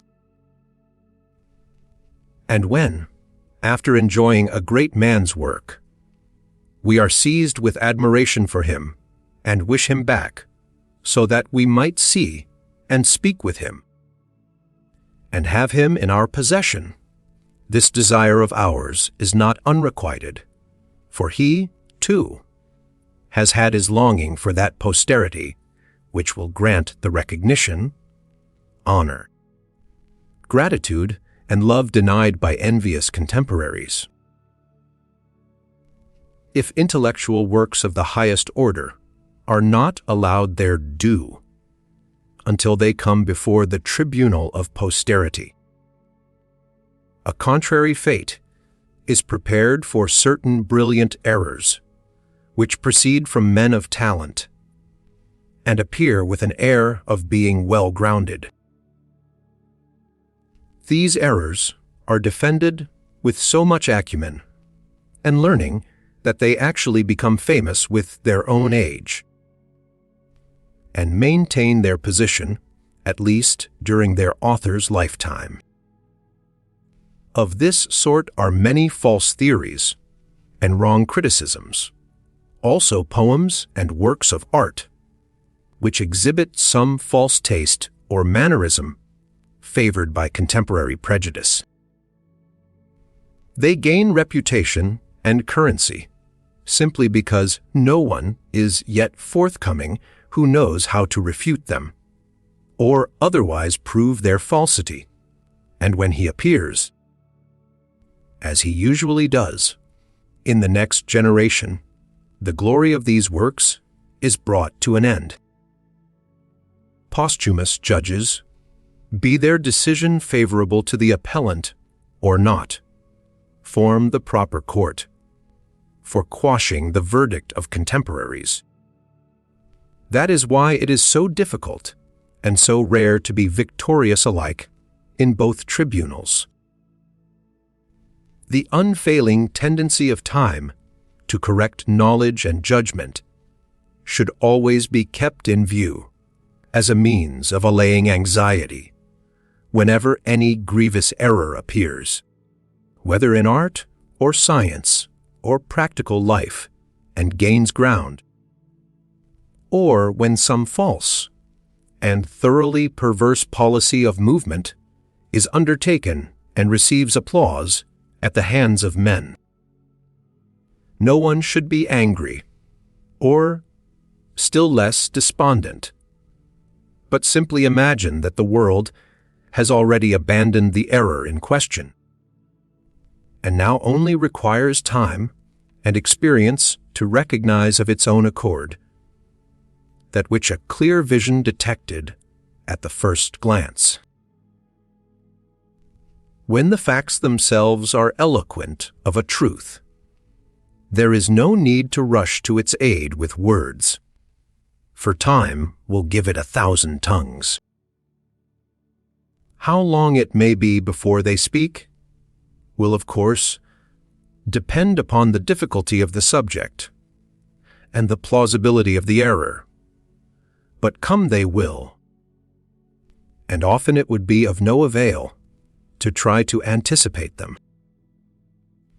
In the worst cases, it will happen with theories as it happens with affairs in practical life, where sham and deception, emboldened by success, advance to greater and greater lengths, until discovery is made almost inevitable. It is just so with theories, through the blind confidence of the blockheads who broach them. Their absurdity reaches such a pitch that at last it is obvious even to the dullest eye. We may thus say to such people, the wilder your statements, the better. There is also some comfort to be found in reflecting upon all the whims and crotchets which had their day and have now utterly vanished.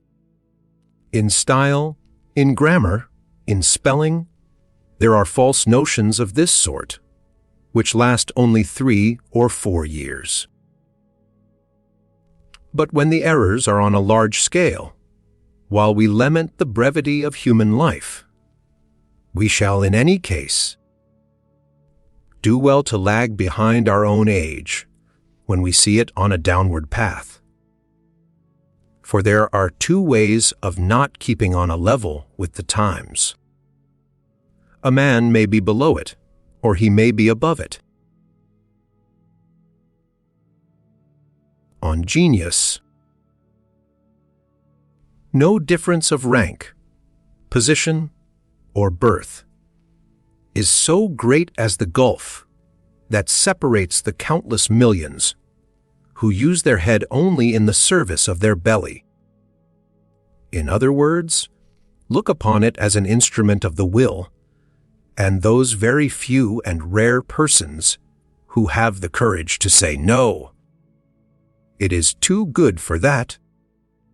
My head shall be active only in its own service, it shall try to comprehend the wondrous and varied spectacle of this world, and then reproduce it in some form, whether as art or as literature, that may answer to my character as an individual.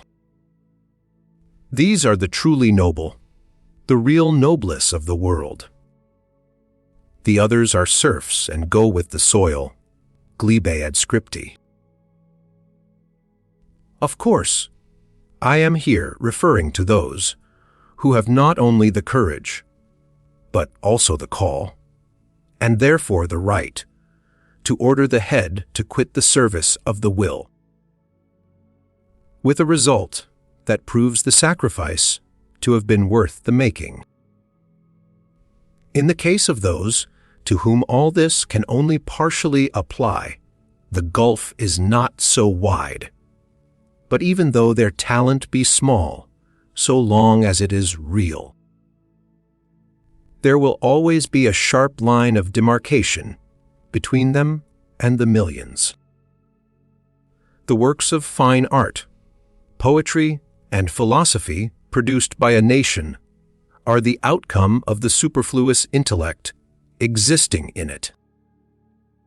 For him who can understand aright, cum grano salis, the relation between the genius and the normal man may, perhaps, be best expressed as follows. A genius has a double intellect, one for himself and the service of his will, the other for the world, of which he becomes the mirror, in virtue of his purely objective attitude towards it. The work of art or poetry or philosophy, produced by the genius, is simply the result or quintessence of this contemplative attitude, elaborated according to certain technical rules. The normal man, on the other hand, has only a single intellect, which may be called subjective by contrast with the objective intellect of genius. However acute this subjective intellect may be, and it exists in very various degrees of perfection, it is never on the same level with the double intellect of genius. Just as the open chest notes of the human voice, however high, are essentially different from the falsetto notes. These, like the two upper octaves of the flute and the harmonics of the violin, are produced by the column of air dividing itself into two vibrating halves, with a node between them, while the open chest notes of the human voice and the lower octave of the flute are produced by the undivided column of air vibrating as a whole. This illustration may help the reader to understand that specific peculiarity of genius, which is unmistakably stamped on the works, and even on the physiognomy, of him who is gifted with it. At the same time, it is obvious that a double intellect like this must, as a rule, obstruct the service of the will. And this explains the poor capacity often shown by genius in the conduct of life. And what specially characterizes genius is that it has none of that sobriety of temper which is always to be found in the ordinary simple intellect, be it acute or dull. The brain may be likened to a parasite which is nourished as a part of the human frame without contributing directly to its inner economy. It is securely housed in the topmost story, and there leads a self, sufficient and independent life. In the same way, it may be said that a man, endowed with great mental gifts, leads, apart from the individual life common to all, a second life, purely of the intellect. he devotes himself to the constant increase, rectification, and extension, not of mere learning, but of real systematic knowledge and insight, and remains untouched by the fate that overtakes him personally, so long as it does not disturb him in his work. It is thus a life which raises a man and sets him above fate and its changes. Always thinking, learning, experimenting, practicing his knowledge, the man soon comes to look upon this second life as the chief mode of existence, and his merely personal life as something subordinate, serving only to advance ends higher than itself. An example of this independent, separate existence is furnished by Goethe. During the war in the Champagne, and amid all the bustle of the camp, he made observations for his theory of color. And as soon as the numberless calamities of that war allowed of his retiring for a short time to the fortress of Luxembourg, he took up the manuscript of his Farbinler. This is an example which we, the salt of the earth, should endeavor to follow, by never letting anything disturb us in the pursuit of our intellectual life. However much the storm of the world may invade and agitate our personal environment, always remembering that we are the sons, not of the bondwoman, but of the free. As our emblem and coat of arms, I propose a tree mightily shaken by the wind, but still bearing its ruddy fruit on every branch, with the motto Dum conveller mitescunt, or conquasata sed ferax. That purely intellectual life of the individual has its counterpart in humanity as a whole. For there, too, the real life is the life of the will, both in the empirical and in the transcendental meaning of the word. The purely intellectual life of humanity lies in its effort to increase knowledge by means of the sciences, and its desire to perfect the arts. Both science and art thus advance slowly from one generation to another, and grow with the centuries, every race as it hurries, by furnishing its contribution. This intellectual life, like some gift from heaven, hovers over the stir and movement of the world, or it is, as it were, a sweet, scented air developed out of the ferment itself, the real life of mankind, dominated by will, and side by side with the history of nations, of the history of philosophy. Science and art takes its innocent and bloodless way. The difference between the genius and the ordinary man is, no doubt, a quantitative one, in so far as it is a difference of degree. But I am tempted to regard it also as qualitative, in view of the fact that ordinary minds, notwithstanding individual variation, have a certain tendency to think alike. Thus, on similar occasions their thoughts at once all take a similar direction and run on the same lines, and this explains why their judgments constantly agree, not, however, because they are based on truth. To such lengths does this go that certain fundamental views obtain amongst mankind at all times, and are always being repeated and brought forward anew, whilst the great minds of all ages are in open or secret opposition to them. A genius is a man in whose mind the world is presented as an object, is presented in a mirror, but with a degree more of clearness and a greater distinction of outline than is attained by ordinary people. It is from him that humanity may look for most instruction, for the deepest insight into the most important matters is to be acquired, not by an observant attention to detail, but by a close study of things as a whole. And if his mind reaches maturity, the instruction he gives will be conveyed now in one form, now in another. Thus, genius may be defined as an eminently clear consciousness of things in general, and therefore also of that which is opposed to them, namely, one's own self. The world looks up to a man thus endowed and expects to learn something about life and its real nature.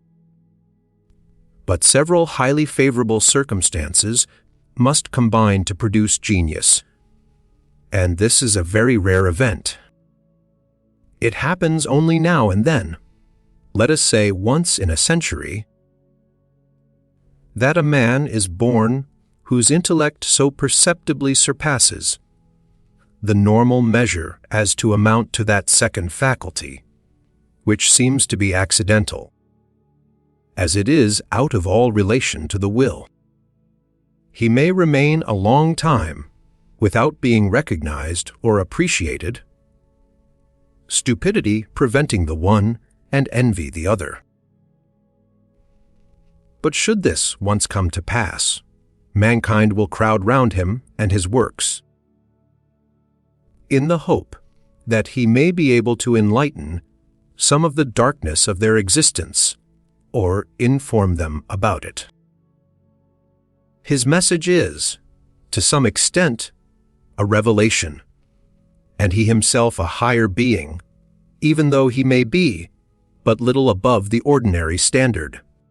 Like the ordinary man, the genius is what he is chiefly for himself. This is essential to his nature, a fact which can neither be avoided nor altered. He may be for others, remains a matter of chance and of secondary importance. In no case can people receive from his mind more than a reflection, and then only when he joins with them in the attempt to get his thought into their heads, where, however, it is never anything but an exotic plant, stunted and frail.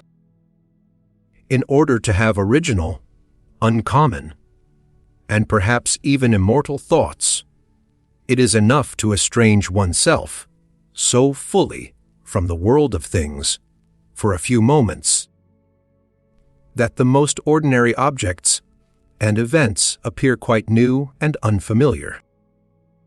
In this way, their true nature is disclosed. What is here demanded cannot, perhaps, be said to be difficult. It is not in our power at all, but is just the province of genius. By itself, genius can produce original thoughts, just as little as a woman by herself can bear children. Outward circumstances must come to fructify genius, and be, as it were, a father to its progeny. The mind of genius is among other minds what the carbuncle is among precious stones.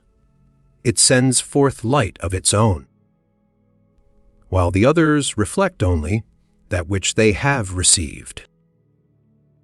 The relation of the genius to the ordinary mind may also be described as that of an idio, electrical body, to one which merely is a conductor of electricity. The mere man of learning, who spends his life in teaching what he has learned, is not strictly to be called a man of genius, just as idio, electrical bodies, are not conductors. Nay, genius stands to mere learning as the words to the music in a song. A man of learning is a man who has learned a great deal, a man of genius. One from whom we learn something which the genius has learned from nobody. Great minds, of which there is scarcely one in 100 millions, are thus the lighthouses of humanity, and without them mankind would lose itself in the boundless sea of monstrous error and bewilderment. And so the simple man of learning, in the strict sense of the word, the ordinary professor, for instance, looks upon the genius much as we look upon a hare, which is good to eat after it has been killed and dressed up. So long as it is alive, it is only good to shoot at.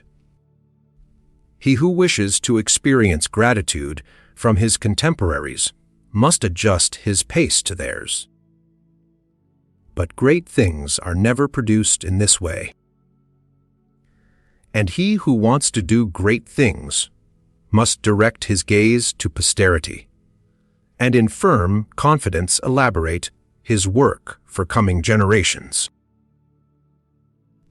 No doubt, the result may be that he will remain quite unknown to his contemporaries, and comparable to a man who, compelled to spend his life upon a lonely island, with great effort sets up a monument there, to transmit to future seafarers the knowledge of his existence. If he thinks it a hard fate, let him console himself with the reflection that the ordinary man who lives for practical aims only often suffers a like fate, without having any compensation to hope for, inasmuch as he may, under favorable conditions, spend a life of material production, earning, buying, building, fertilizing, laying out, founding, establishing, beautifying with daily effort and unflagging zeal, and all the time think that he is working for himself. And yet, in the end, it is his descendants who reap the benefit of it all, and sometimes not even his descendants. It is the same with the man of genius. He, too, hopes for his reward, and for honor at least, and at last finds that he has worked for posterity alone. Both, to be sure, have inherited a great deal from their ancestors.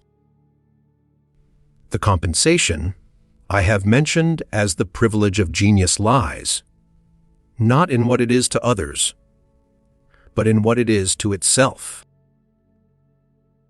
What man has in any real sense lived more than he whose moments of thought make their echoes heard through the tumult of centuries? Perhaps, after all, it would be the best thing for a genius to attain undisturbed possession of himself by spending his life in enjoying the pleasure of his own thoughts, his own works, and by admitting the world only as the hair of his ample existence.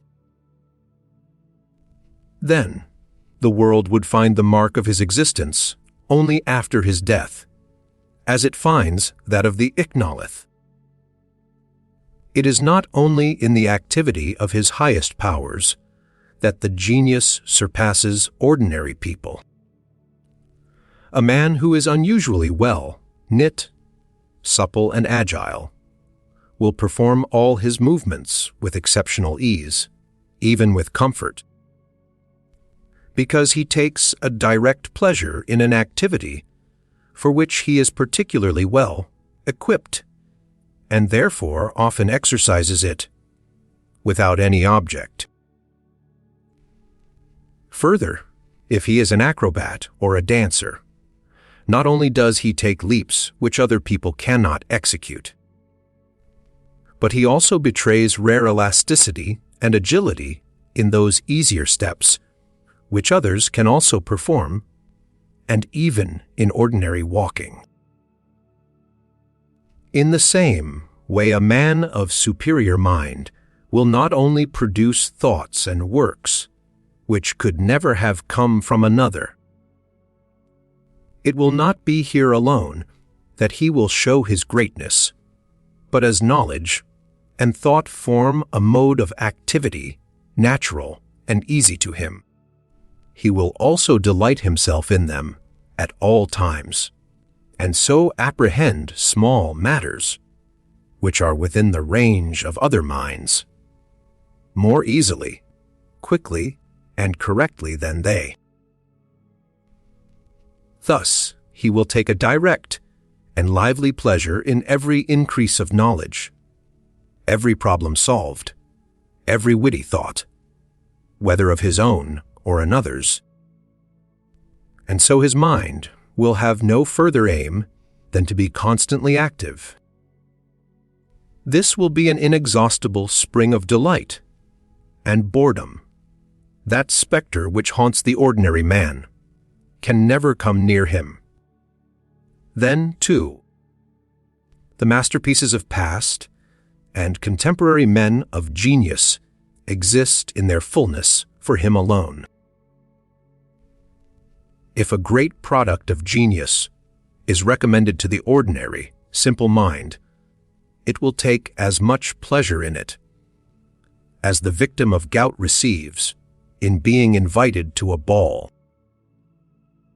The one goes for the sake of formality, and the other reads the book so as not to be in arrear.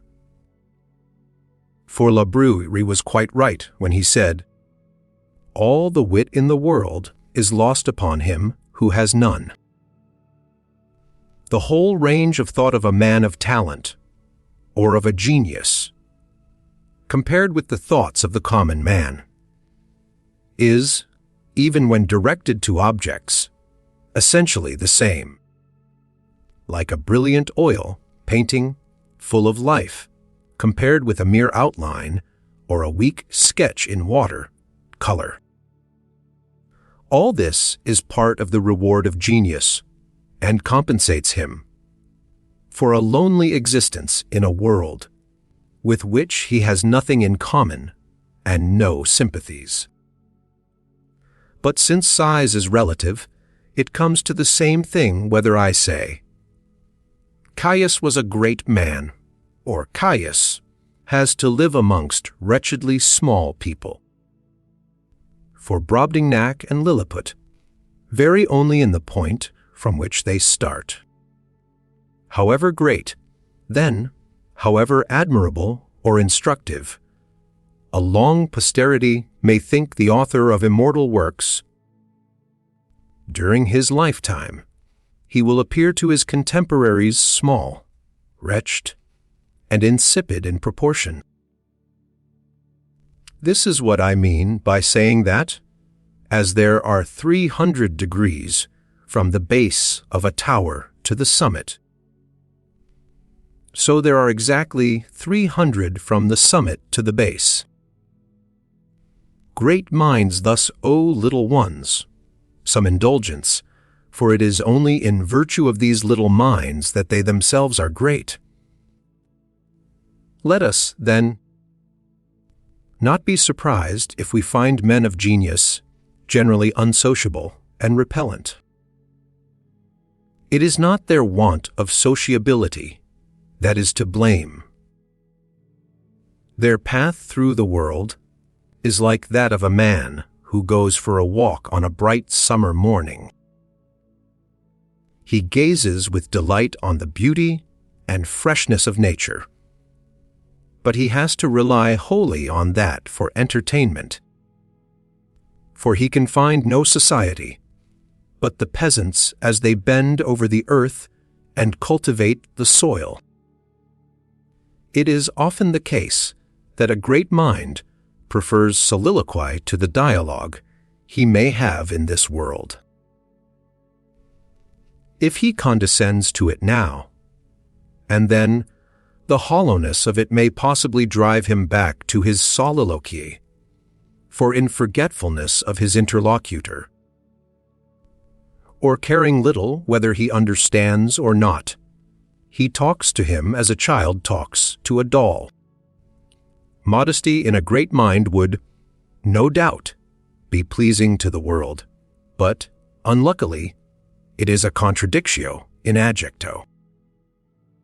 It would compel a genius to give the thoughts and opinions, nay, even the method and style, of the million preference over his own, to set a higher value upon them, and, wide apart as they are, to bring his views into harmony with theirs, or even suppress them altogether, so as to let the others hold the field.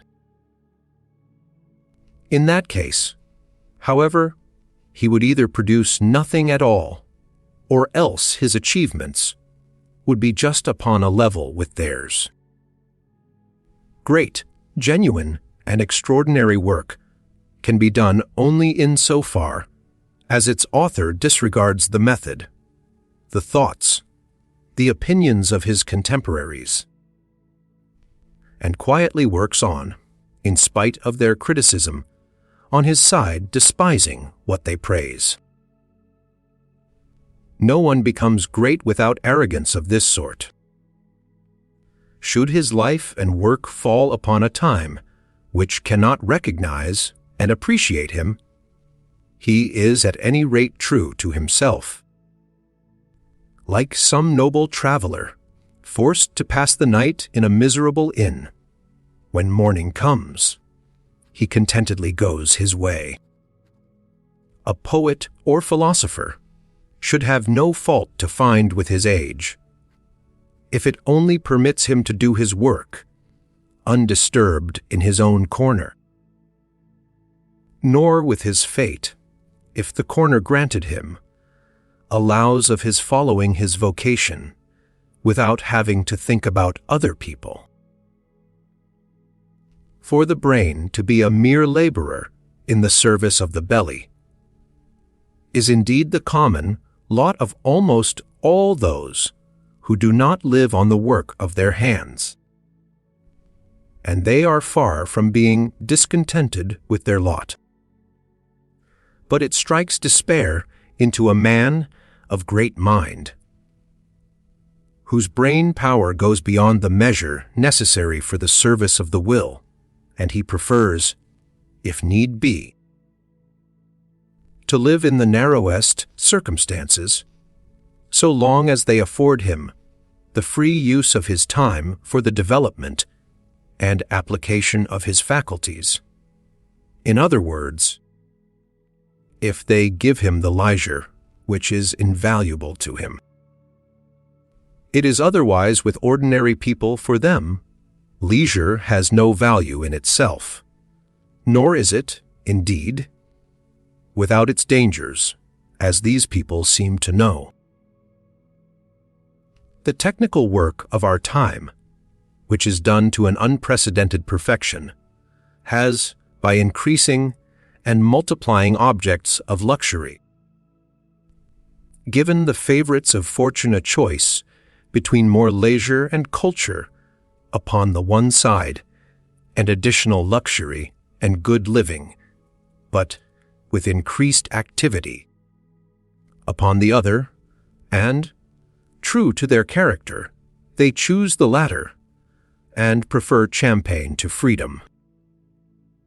And they are consistent in their choice, for, to them, every exertion of the mind which does not serve the aims of the will is folly. Intellectual effort for its own sake they call eccentricity. Therefore, persistence in the aims of the will and the belly will be concentricity, and, to be sure, the will is the center, the kernel of the world. But in general it is very seldom that any such alternative is presented. For as with money, most men have no superfluity, but only just enough for their needs, so with intelligence. They possess, just what will suffice for the service of the will, that is, for the carrying on of their business. Having made their fortune, they are content to gape or to indulge in sensual pleasures or childish amusements, cards or dice, or they will talk in the dullest way, or dress up and make obeisance to one another. And how few are those who have even a little superfluity of intellectual power. Like the others, they too make themselves a pleasure, but it is a pleasure of the intellect. Either they will pursue some liberal study, which brings them in nothing, or they will practice some art, and in general, they will be capable of taking an objective interest in things, so that it will be possible to converse with them. But with the others, it is better not to enter into any relations at all, for except when they tell the results of their own experience, or give an account of their special vocation, or at any rate impart what they have learned from someone else, their conversation will not be worth listening to, and if anything is said to them, they will rarely grasp or understand it aright, and it will in most cases be opposed to their own opinions. Balthazar Gracian describes them very strikingly as men who are not men, hombres qui non lo sun. And Giordano Bruno says the same thing. What a difference there is in having to do with men, compared with those who are only made in their image and likeness! And how wonderfully this passage agrees with that remark in the Curl. The common people look like men, but I have never seen anything quite like them. If the reader will consider the extent to which these ideas agree in thought, and even in expression, and in the wide difference between them in point of date and nationality, he cannot doubt but that they are at one with the facts of life. It was certainly not under the influence of those passages that, about 20 years ago, I tried to get a snuff box made, the lid of which should have 2 fine chestnuts represented upon it, if possible in mosaic, together with a leaf, which was to show that they were horse chestnuts. This symbol was meant to keep the thought constantly before my mind. If anyone wishes for entertainment, such as will prevent him feeling solitary, even when he is alone, let me recommend the company of dogs, whose moral and intellectual qualities may almost afford delight and gratification. Still, we should always be careful to avoid being unjust. I am often surprised by the cleverness, and now and again by the stupidity of my dog, and I have similar experiences with mankind. Countless times, in indignation at their incapacity, their total lack of discernment, their bestiality, I have been forced to echo the old complaint that folly is the mother and the nurse of the human race. Humani generis mater, nutrixque perfecto stultitia est. But at other times I have been astounded that from such a race there could have gone forth so many arts and sciences, abounding in so much use and beauty, even though it has always been the few that produce them. Yet these arts and sciences have struck root, established and perfected themselves, and the race has with persistent fidelity preserved Homer, Plato, Horace and others for thousands of years by copying and treasuring their writings, thus saving them from oblivion. In spite of all the evils and atrocities that have happened in the world. Thus, the race has proved that it appreciates the value of these things, and at the same time it can form a correct view of special achievements or estimate signs of judgment and intelligence. When this takes place amongst those who belong to the great multitude, it is by a kind of inspiration.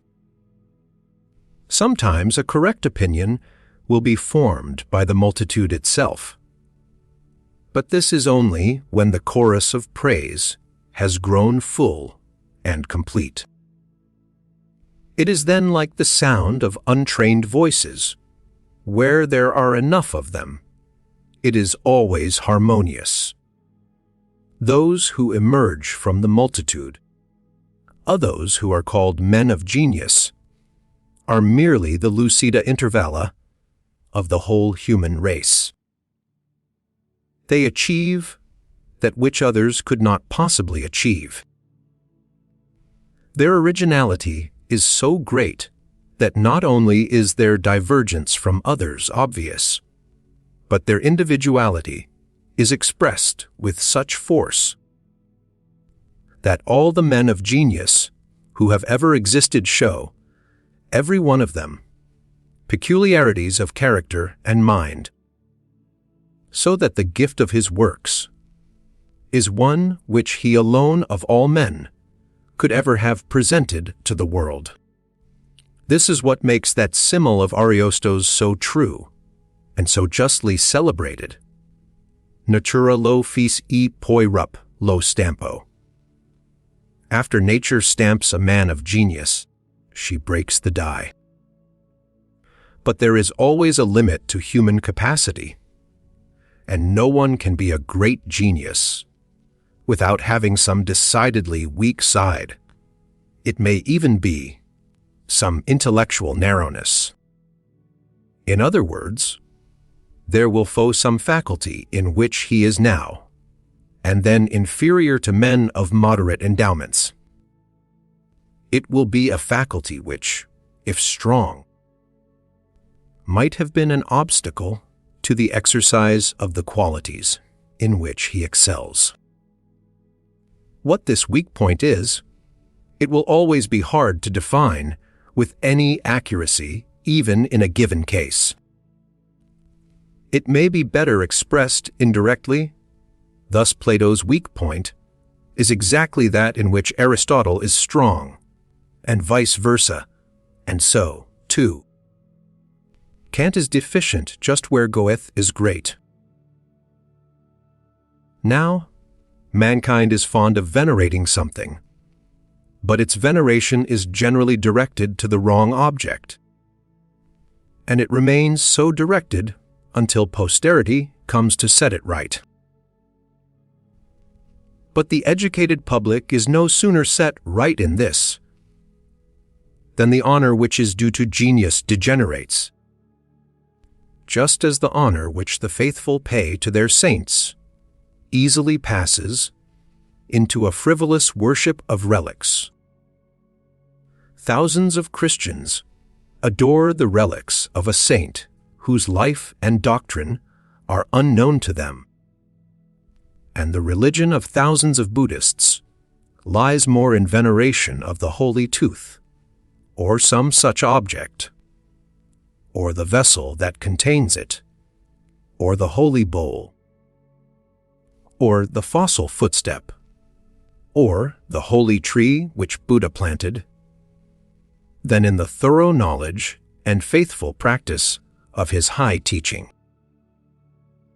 Petrarch's house in Arqua, Tasso's supposed prison in Ferrara, Shakespeare's house in Stratford, with his chair, Goethe's house in Weimar, with its furniture, Kant's old hat, the autographs of great men, These things are gaped at with interest and awe by many who have never read their works. They cannot do anything more than just gape. The intelligent amongst them are moved by the wish to see the objects, which the great man habitually had before his eyes, and by a strange illusion. These produce the mistaken notion that with the objects they are bringing back the man himself, or that something of him must cling to them. Akin to such people are those who earnestly strive to acquaint themselves with the subject matter of a poet's works, or to unravel the personal circumstances and events in his life which have suggested particular passages. This is as though the audience in a theater were to admire a fine scene and then rush upon the stage to look at the scaffolding that supports it. There are in our day enough instances of these critical investigators, and they prove the truth of the saying that mankind is interested not in the form of a work, that is, in its manner of treatment, but in its actual matter. All it cares for is the theme. To read a philosopher's biography, instead of studying his thoughts, is like neglecting a picture and attending only to the style of its frame, debating whether it is carved well or ill and how much it cost to gild it. This is all very well.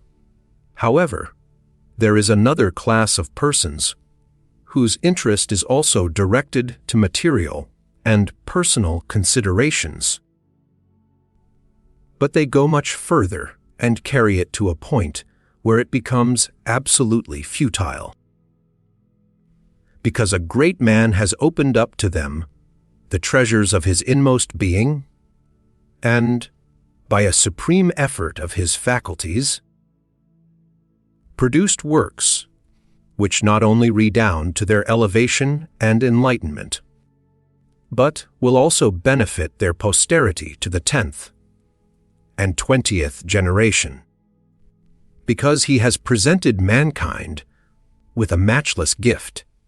These varlets think themselves justified in sitting in judgment upon his personal morality, and trying if they cannot discover here or there some spot in him which will soothe the pain they feel at the sight of so great a mind, compared with the overwhelming feeling of their own nothingness.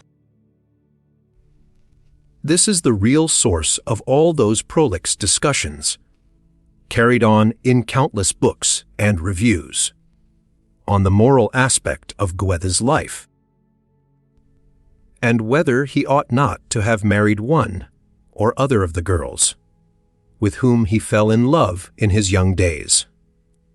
Whether, again, instead of honestly devoting himself to the service of his master, he should not have been a man of the people, a German patriot, worthy of a seat in the Paulskirche, and so on. Such crying ingratitude and malicious detraction prove that these self-constituted judges are as great knaves morally as they are intellectually, which is saying a great deal. A man of talent will strive for money and reputation, but the spring that moves genius to the production of its works is not as easy to name. Wealth is seldom its reward, nor is it reputation or glory. Only a Frenchman could mean that. Glory is such an uncertain thing, and, if you look at it closely, of so little value. Besides, it never corresponds to the effort you have made. Responsura tu nunquam est par fama labori. Nor, Again, is it exactly the pleasure it gives you? For this is almost outweighed by the greatness of the effort.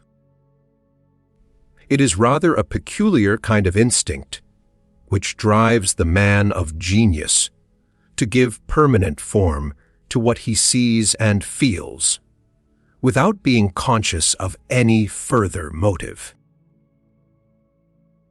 It works, in the main, by a necessity similar to that which makes a tree bear its fruit, and no external condition is needed but the ground upon which it is to thrive.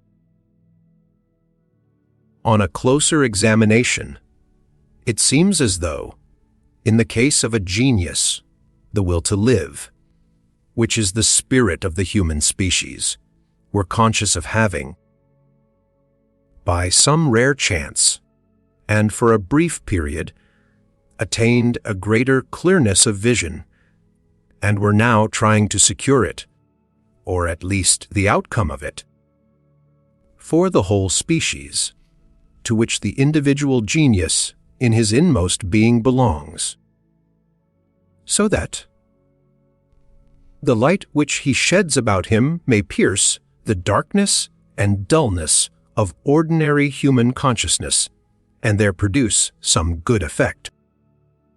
Arising in some such way, this instinct drives the genius to carry his work to completion, without thinking of reward, or applause, or sympathy. To leave all care for his own personal welfare, to make his life one of industrious solitude, and to strain his faculties to the utmost. He thus comes to think more about posterity than about contemporaries, because, while the latter can only lead him astray, posterity forms the majority of the species. And time will gradually bring the discerning few who can appreciate him. Meanwhile, it is with him, as with the artist described by Goethe. He has no princely patron to prize his talents, no friend to rejoice with him. Ein Efrister die talentische Zeit, ein Freund, der sich mit mir ergtiest, die haben later mir gefühlt. His work is, as it were, a sacred object and the true fruit of his life, and his aim in storing it away for a more discerning posterity will be to make it the property of mankind. An aim like this far surpasses all others, and for it he wears the crown of thorns, which is one day to bloom into a wreath of laurel. All his powers are concentrated in the effort to complete and secure his work, just as the insect, in the last stage of its development, uses its whole strength on behalf of a brood it will never live to see. It puts its eggs in some place of safety, where, as it well knows, the young will one day find life and nourishment, and then dies in confidence.